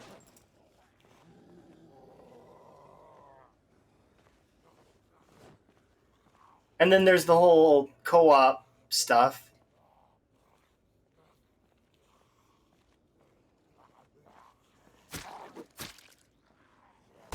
I wonder if I can convince Emma to do it with me.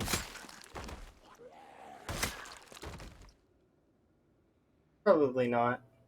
But I mean, I could try.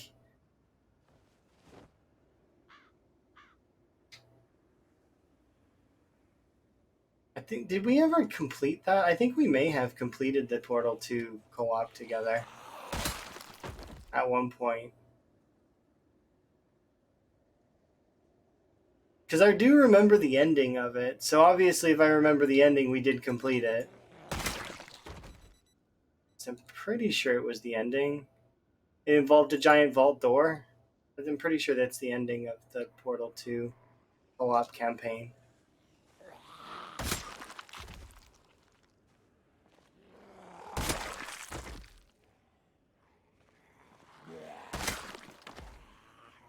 It's funny, what's the round one called? For the robots. I know that it was Atlas and Peabody. Is Peabody the skinny one? And Atlas is the round one, or is it the other way around? I have no idea. I don't remember at all.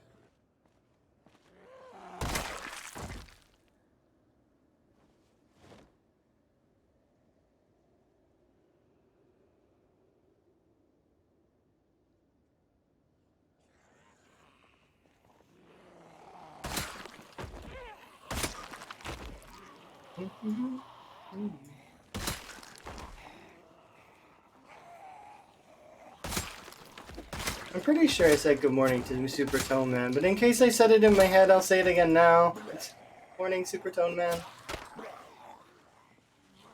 I don't know. Sometimes I'll say things in my head that I should have said out loud.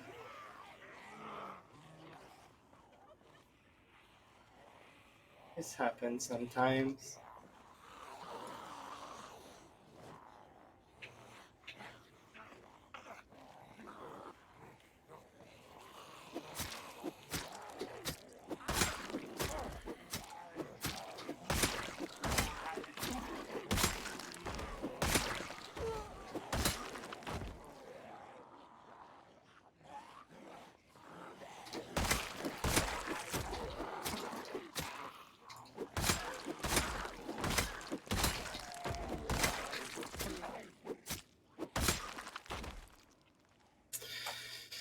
Alright.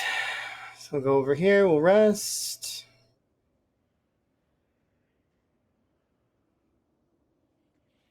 Close.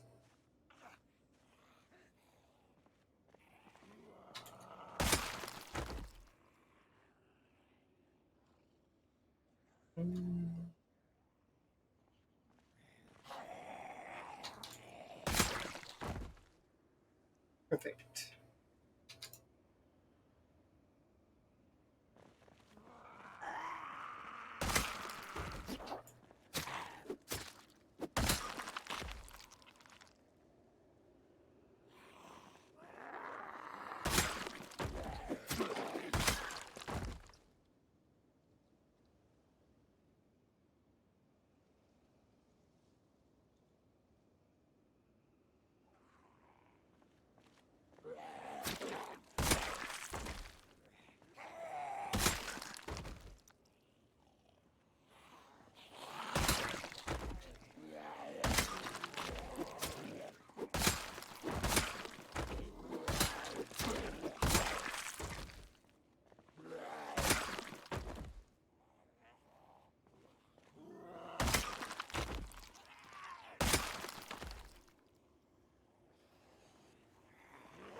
I suppose my opinions about the NPC stuff is maybe not the most popular.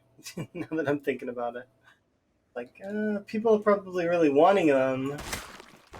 Your indifference.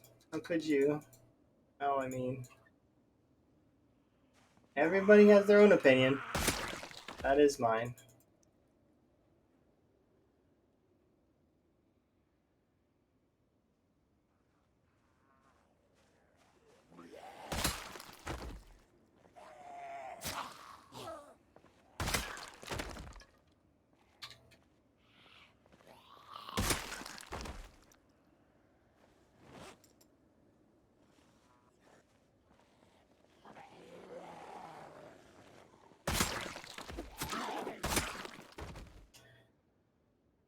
finish off these all the way to the crossroads, and then I'm gonna actually go back and do dusk fishing, I think.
Another resting.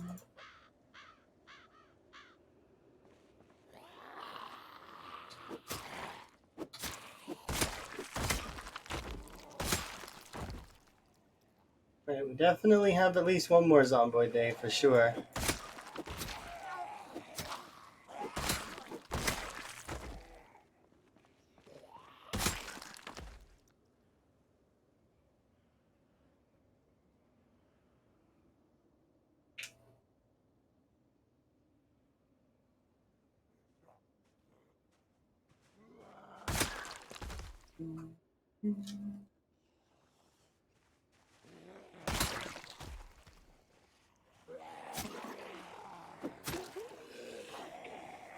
Oops.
I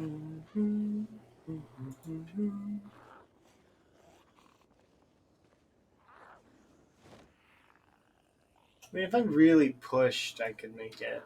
But, that's not. Just clear up the group that's here.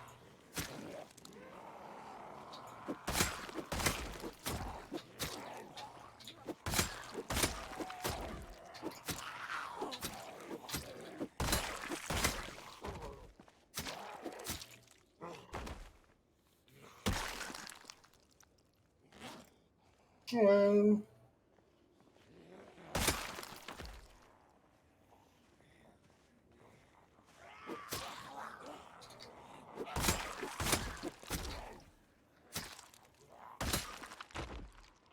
Four more.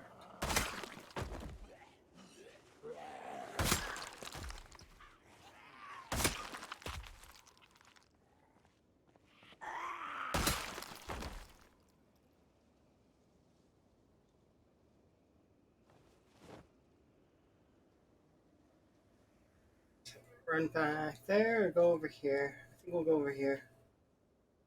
Shorter distance. Should be less zombies already. Four.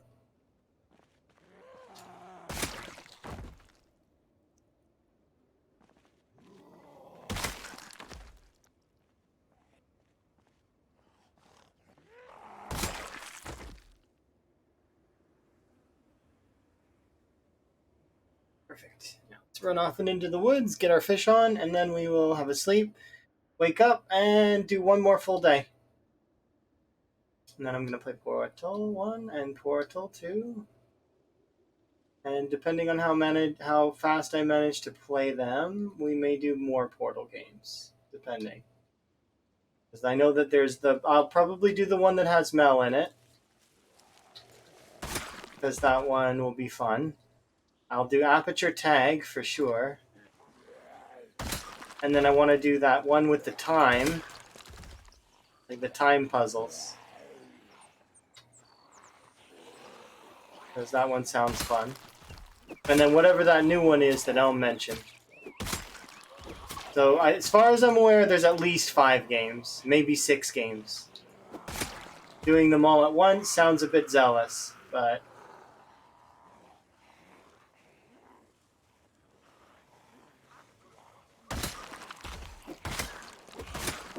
we'll see. Maybe it'll be a two-day thing.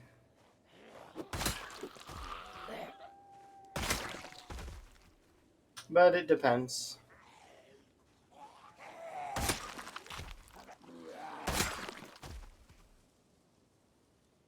I know I probably can do at least Portal 1 and Portal 2, because I played them before a long time ago. But... and I've done them at least... I'm pretty sure I played Portal 2 3 times, and I played Portal 1 like a lot, but... I thought I would get to fish, but I was mistaken.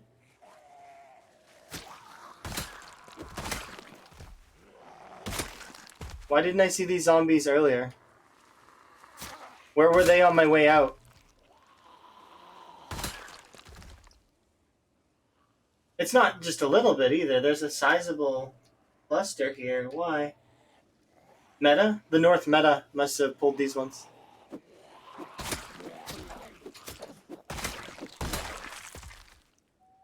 That is interesting.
If this is like 50 zombies, I still will do one more day, because I said I was going to do one more day.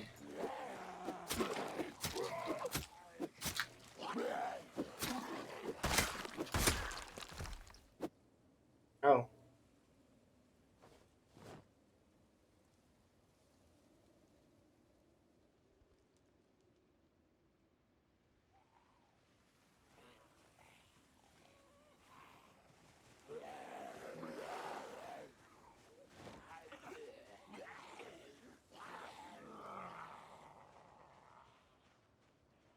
This looks like 50 zombies.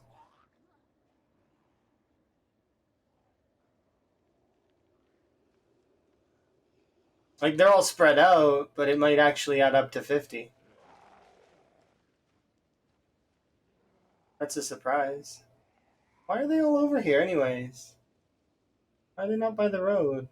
There's one by the chair. That's funny. Not just one by the chair, there's a few.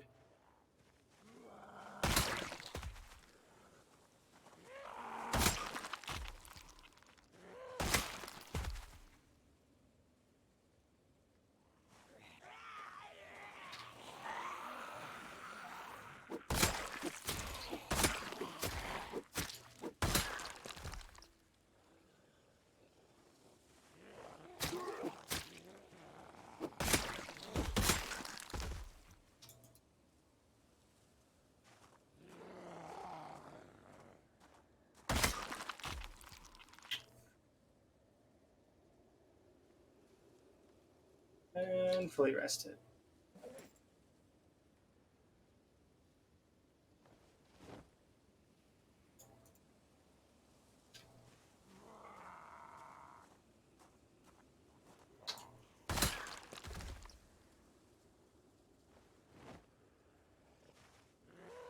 Seriously? No way.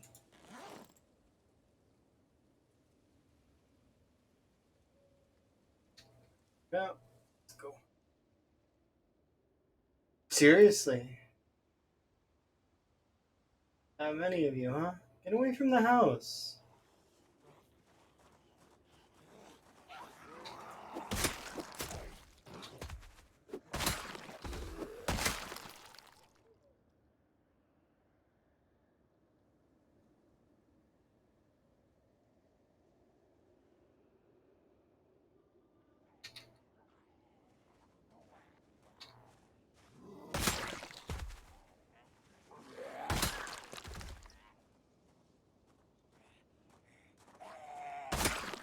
Cool, a crowbar.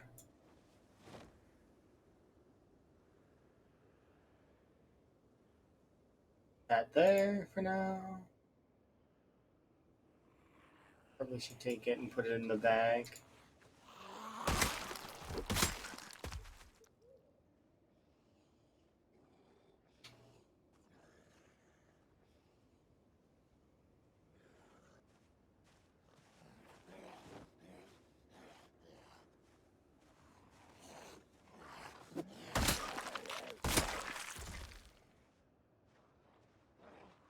So many loose zombies. They're like not. They're just trickling. It's like one at a time, but they're loose.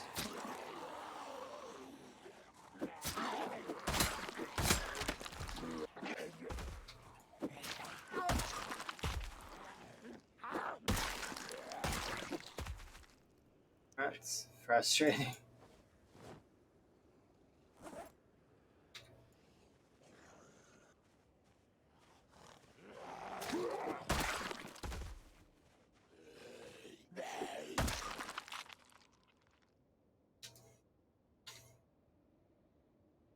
Okay, you done? Oh, why do you feel the need to do that?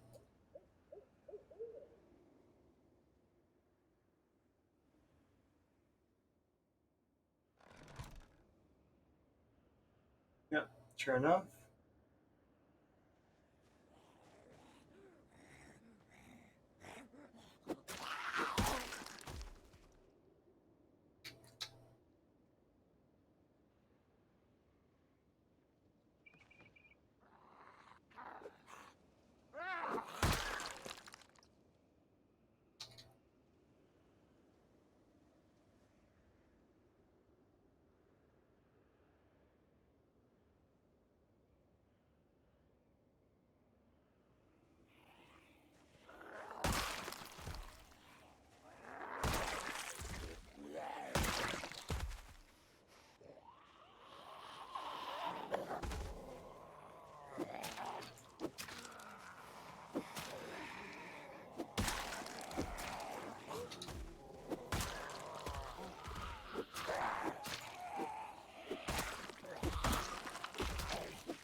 Just loose, one by one, by one, by one. Can't come one all at once. Gotta come one at a time, gradually, wearing me down over time, until eventually they pounce me with a group of like 4. That's how this goes.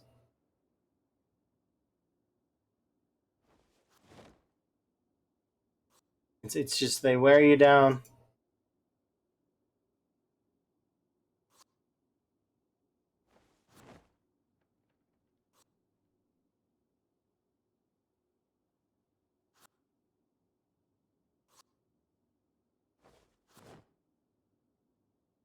We did another little new record, which is kind of nice. Oh, we hit 20K. That's hilarious. I wasn't actually thinking that we would hit it. Woot, we hit 20K.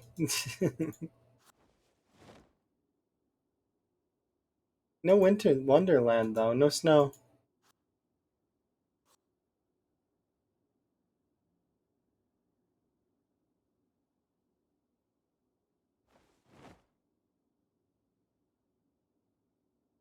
I'm gonna bring both of these with me, but they're probably gonna rot, so that's fine. Have a sleep. Yeah, nearly 400 kills. Wait, but close enough.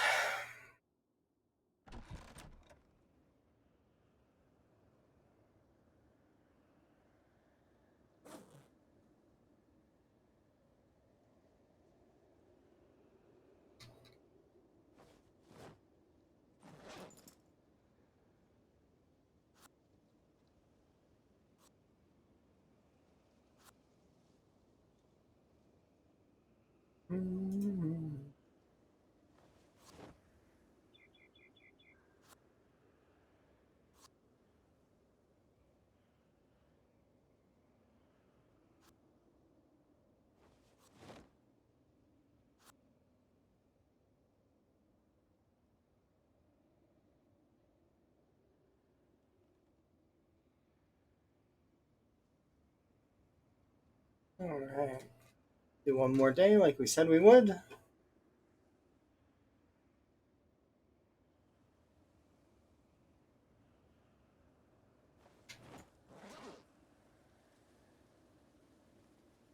Should be enough for the day.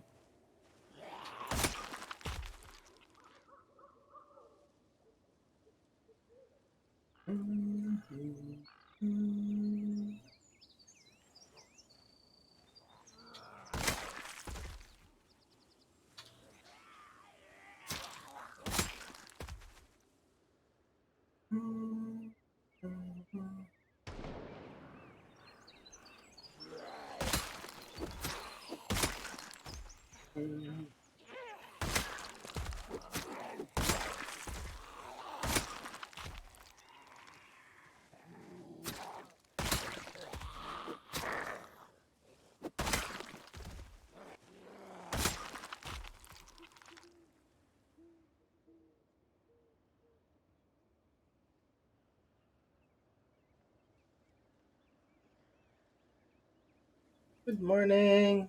How are you? You having a good day, Denu? Oh wait, you're not Denu, you're South. My bad. You're using the same color as Denu. I'm mistaken. I'm so sorry. Are you doing good, South? My bad. It completely bamboozled me there. Completely seen the colors of Denu.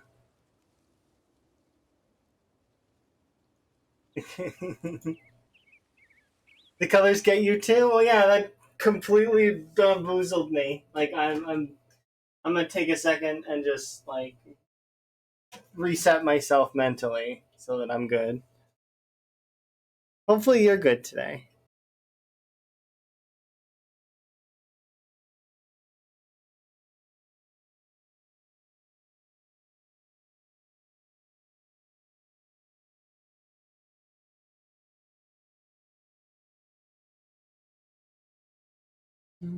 I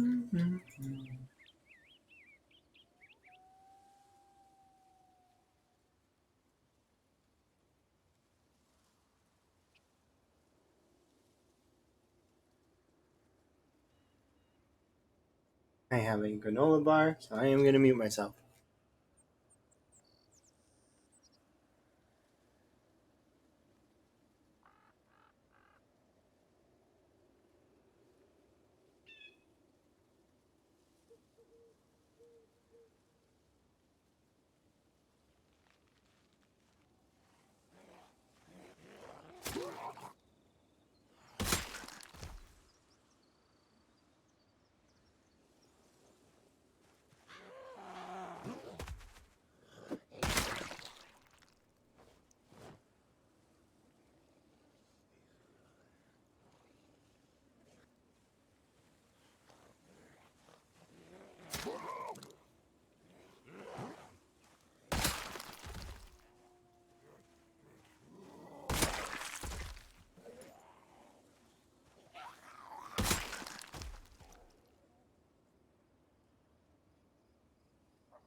Alrighty.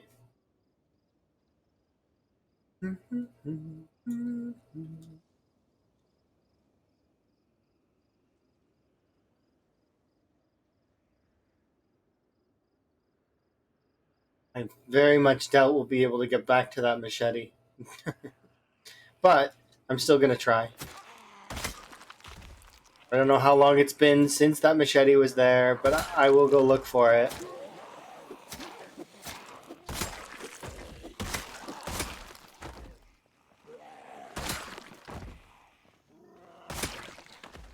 So today's going to be the last in-game Zomboid day that we do. And then I'm going to play Portal. I don't know how long that's going to take to download, but I mean, I'm sure it's not that big. Portal 2 is probably a bigger download. And I'll look at the other titles. Hopefully Elm sent me a list of them, but if not, I can look myself, maybe.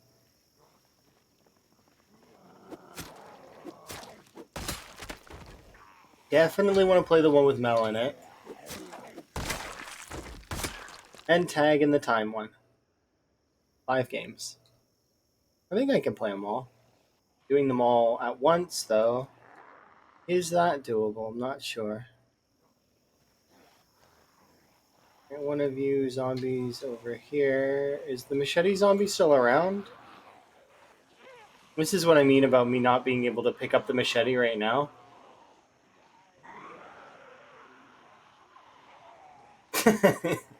I would like the machete, but I don't think I'm going to get it in time. It's just too difficult. Operation Retrieve Machete is just going to have to wait. I don't even know which zombie on this stretch it's in.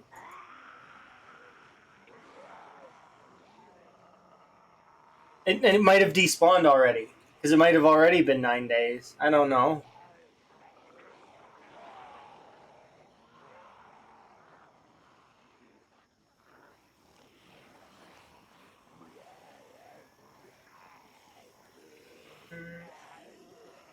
Yeah, I don't have any clue. Yeah, can you calm down? It's fine. It's just zombies. You've seen them before.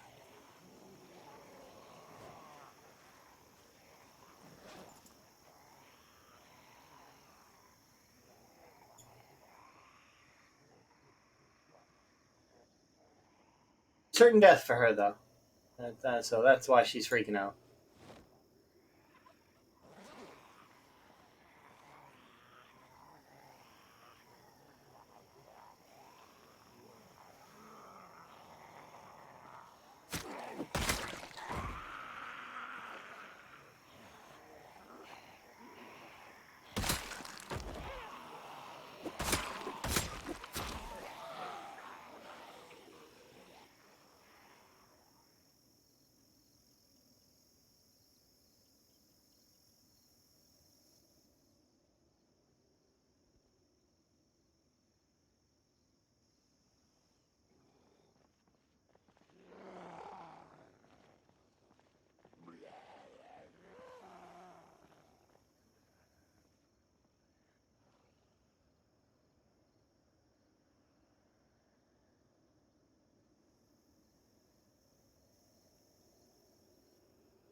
where that chair was located that entire time, bothering me.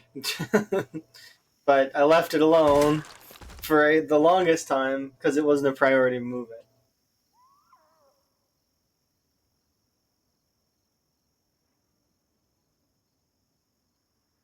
Well, we're almost done this in-game day. It's been pretty good so far. We hit the goal that I wanted to in this particular session, which was to hit 20k.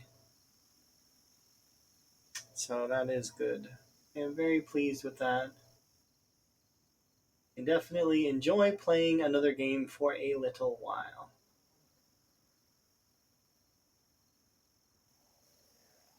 Short while, though. Just to at least get my nostalgia out the way, as well as get that new one done too, so that I can say that I've enjoyed the entire Portal series.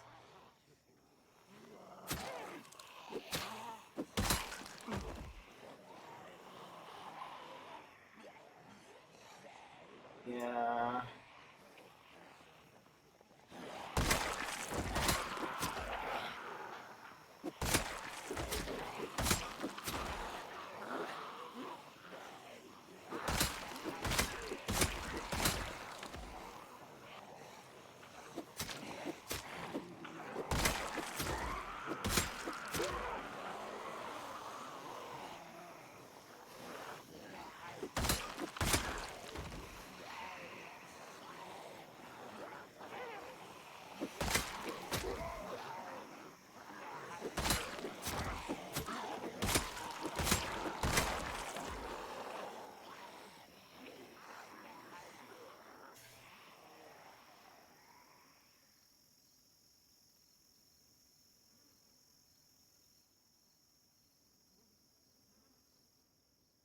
There we go. That should be enough to get the zombies off me for a moment.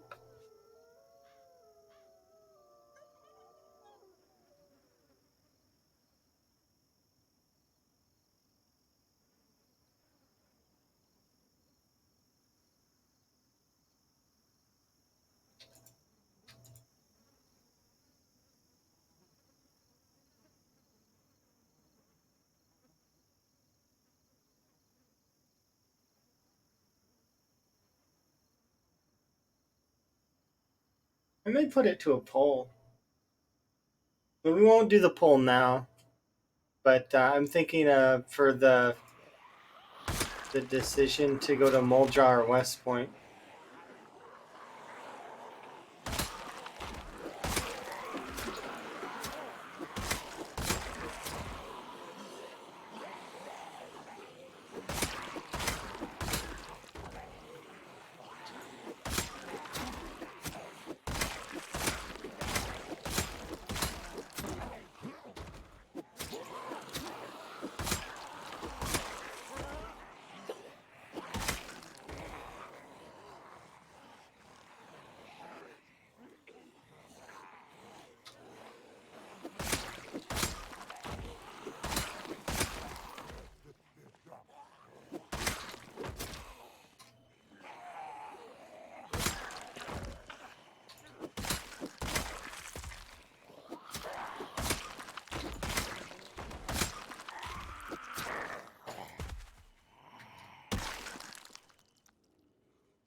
Do it later.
halfway between both.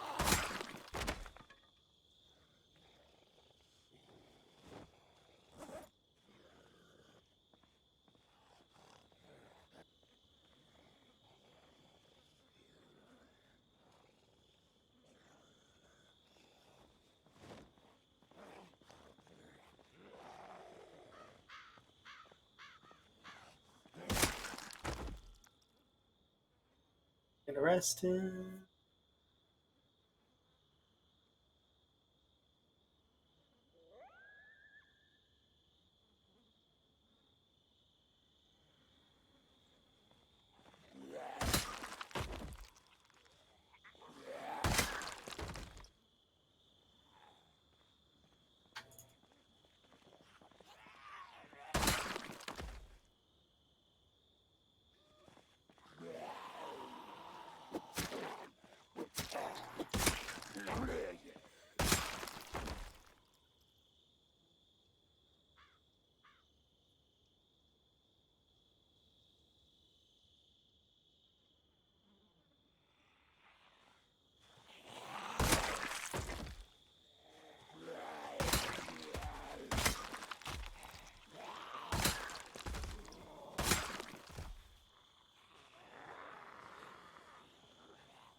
Let's head back to the house, make sure everything's good there.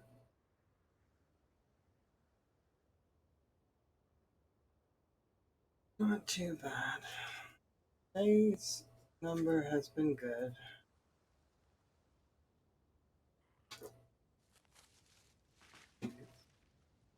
Completely solidified.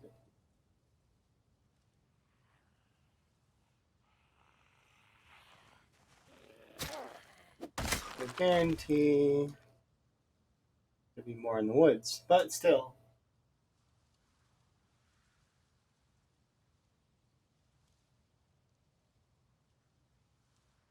They be able to fish for any game hour? Probably not. We will see if we can. That would be lovely.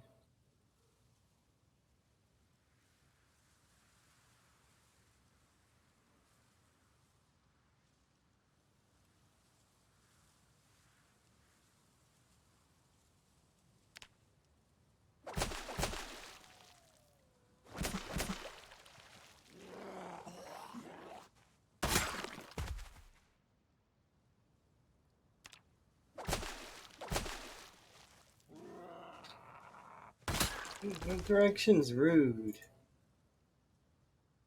Can you not come from that direction? It's rude.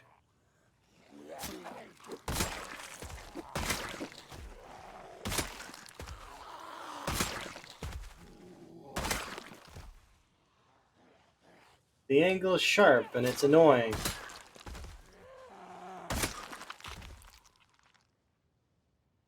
I got 30 in-game minutes. No, never mind.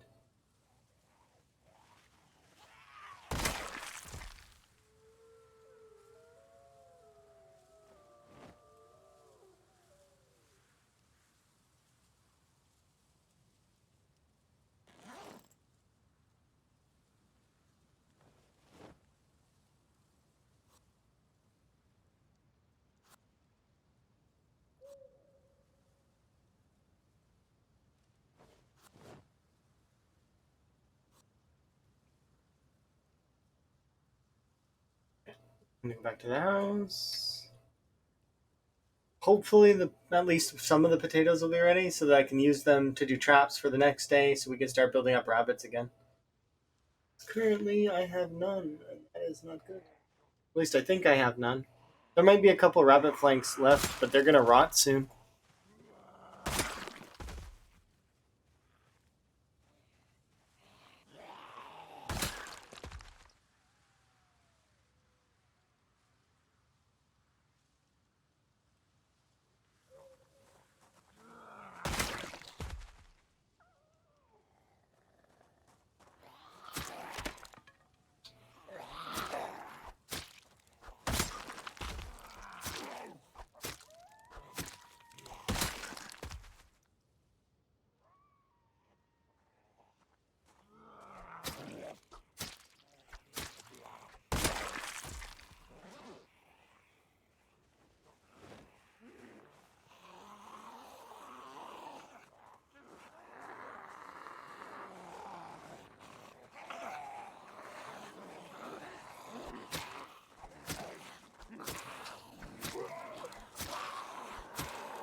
Hello.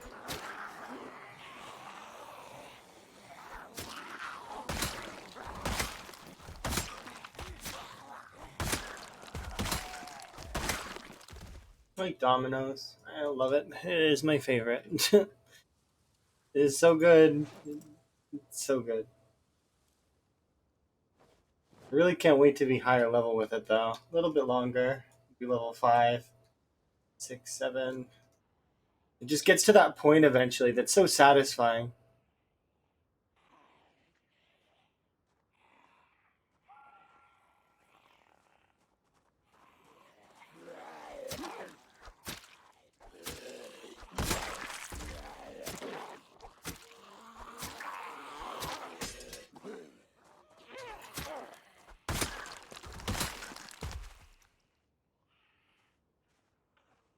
Alright.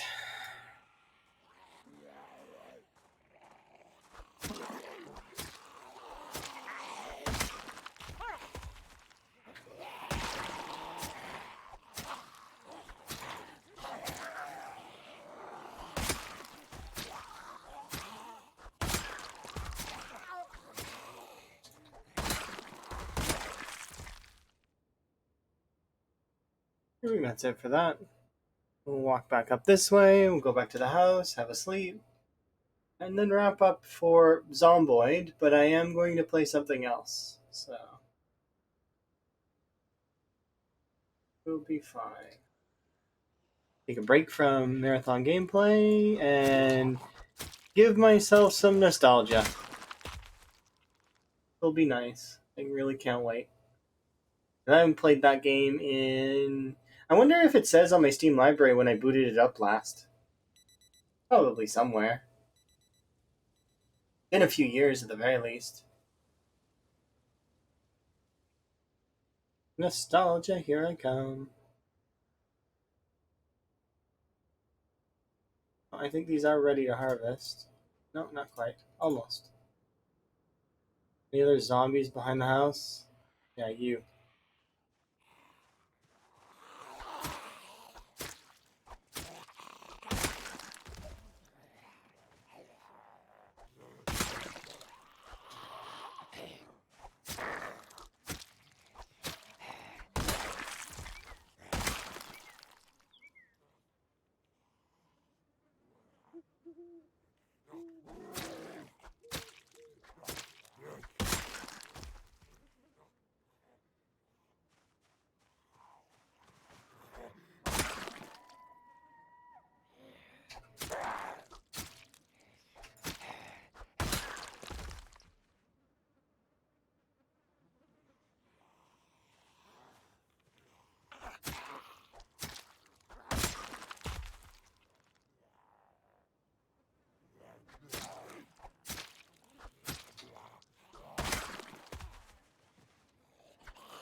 You done.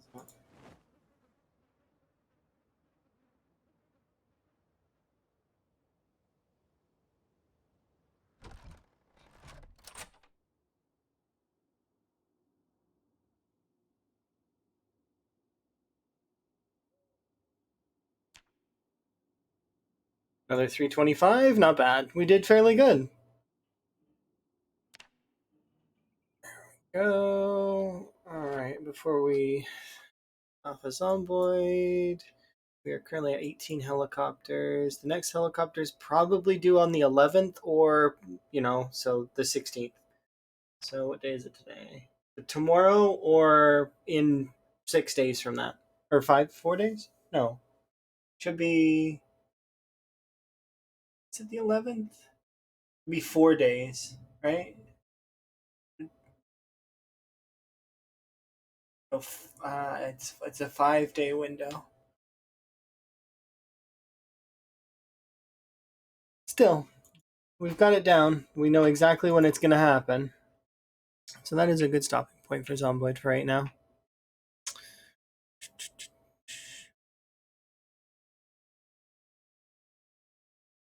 Go. I'm gonna put on this, but I'm gonna be coming back on stream here in just a moment. I'm gonna put a break in the stream right now. As soon as Zomboid closes, that is.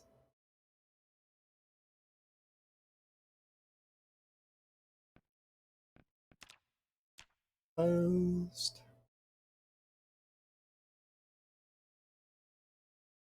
Okay.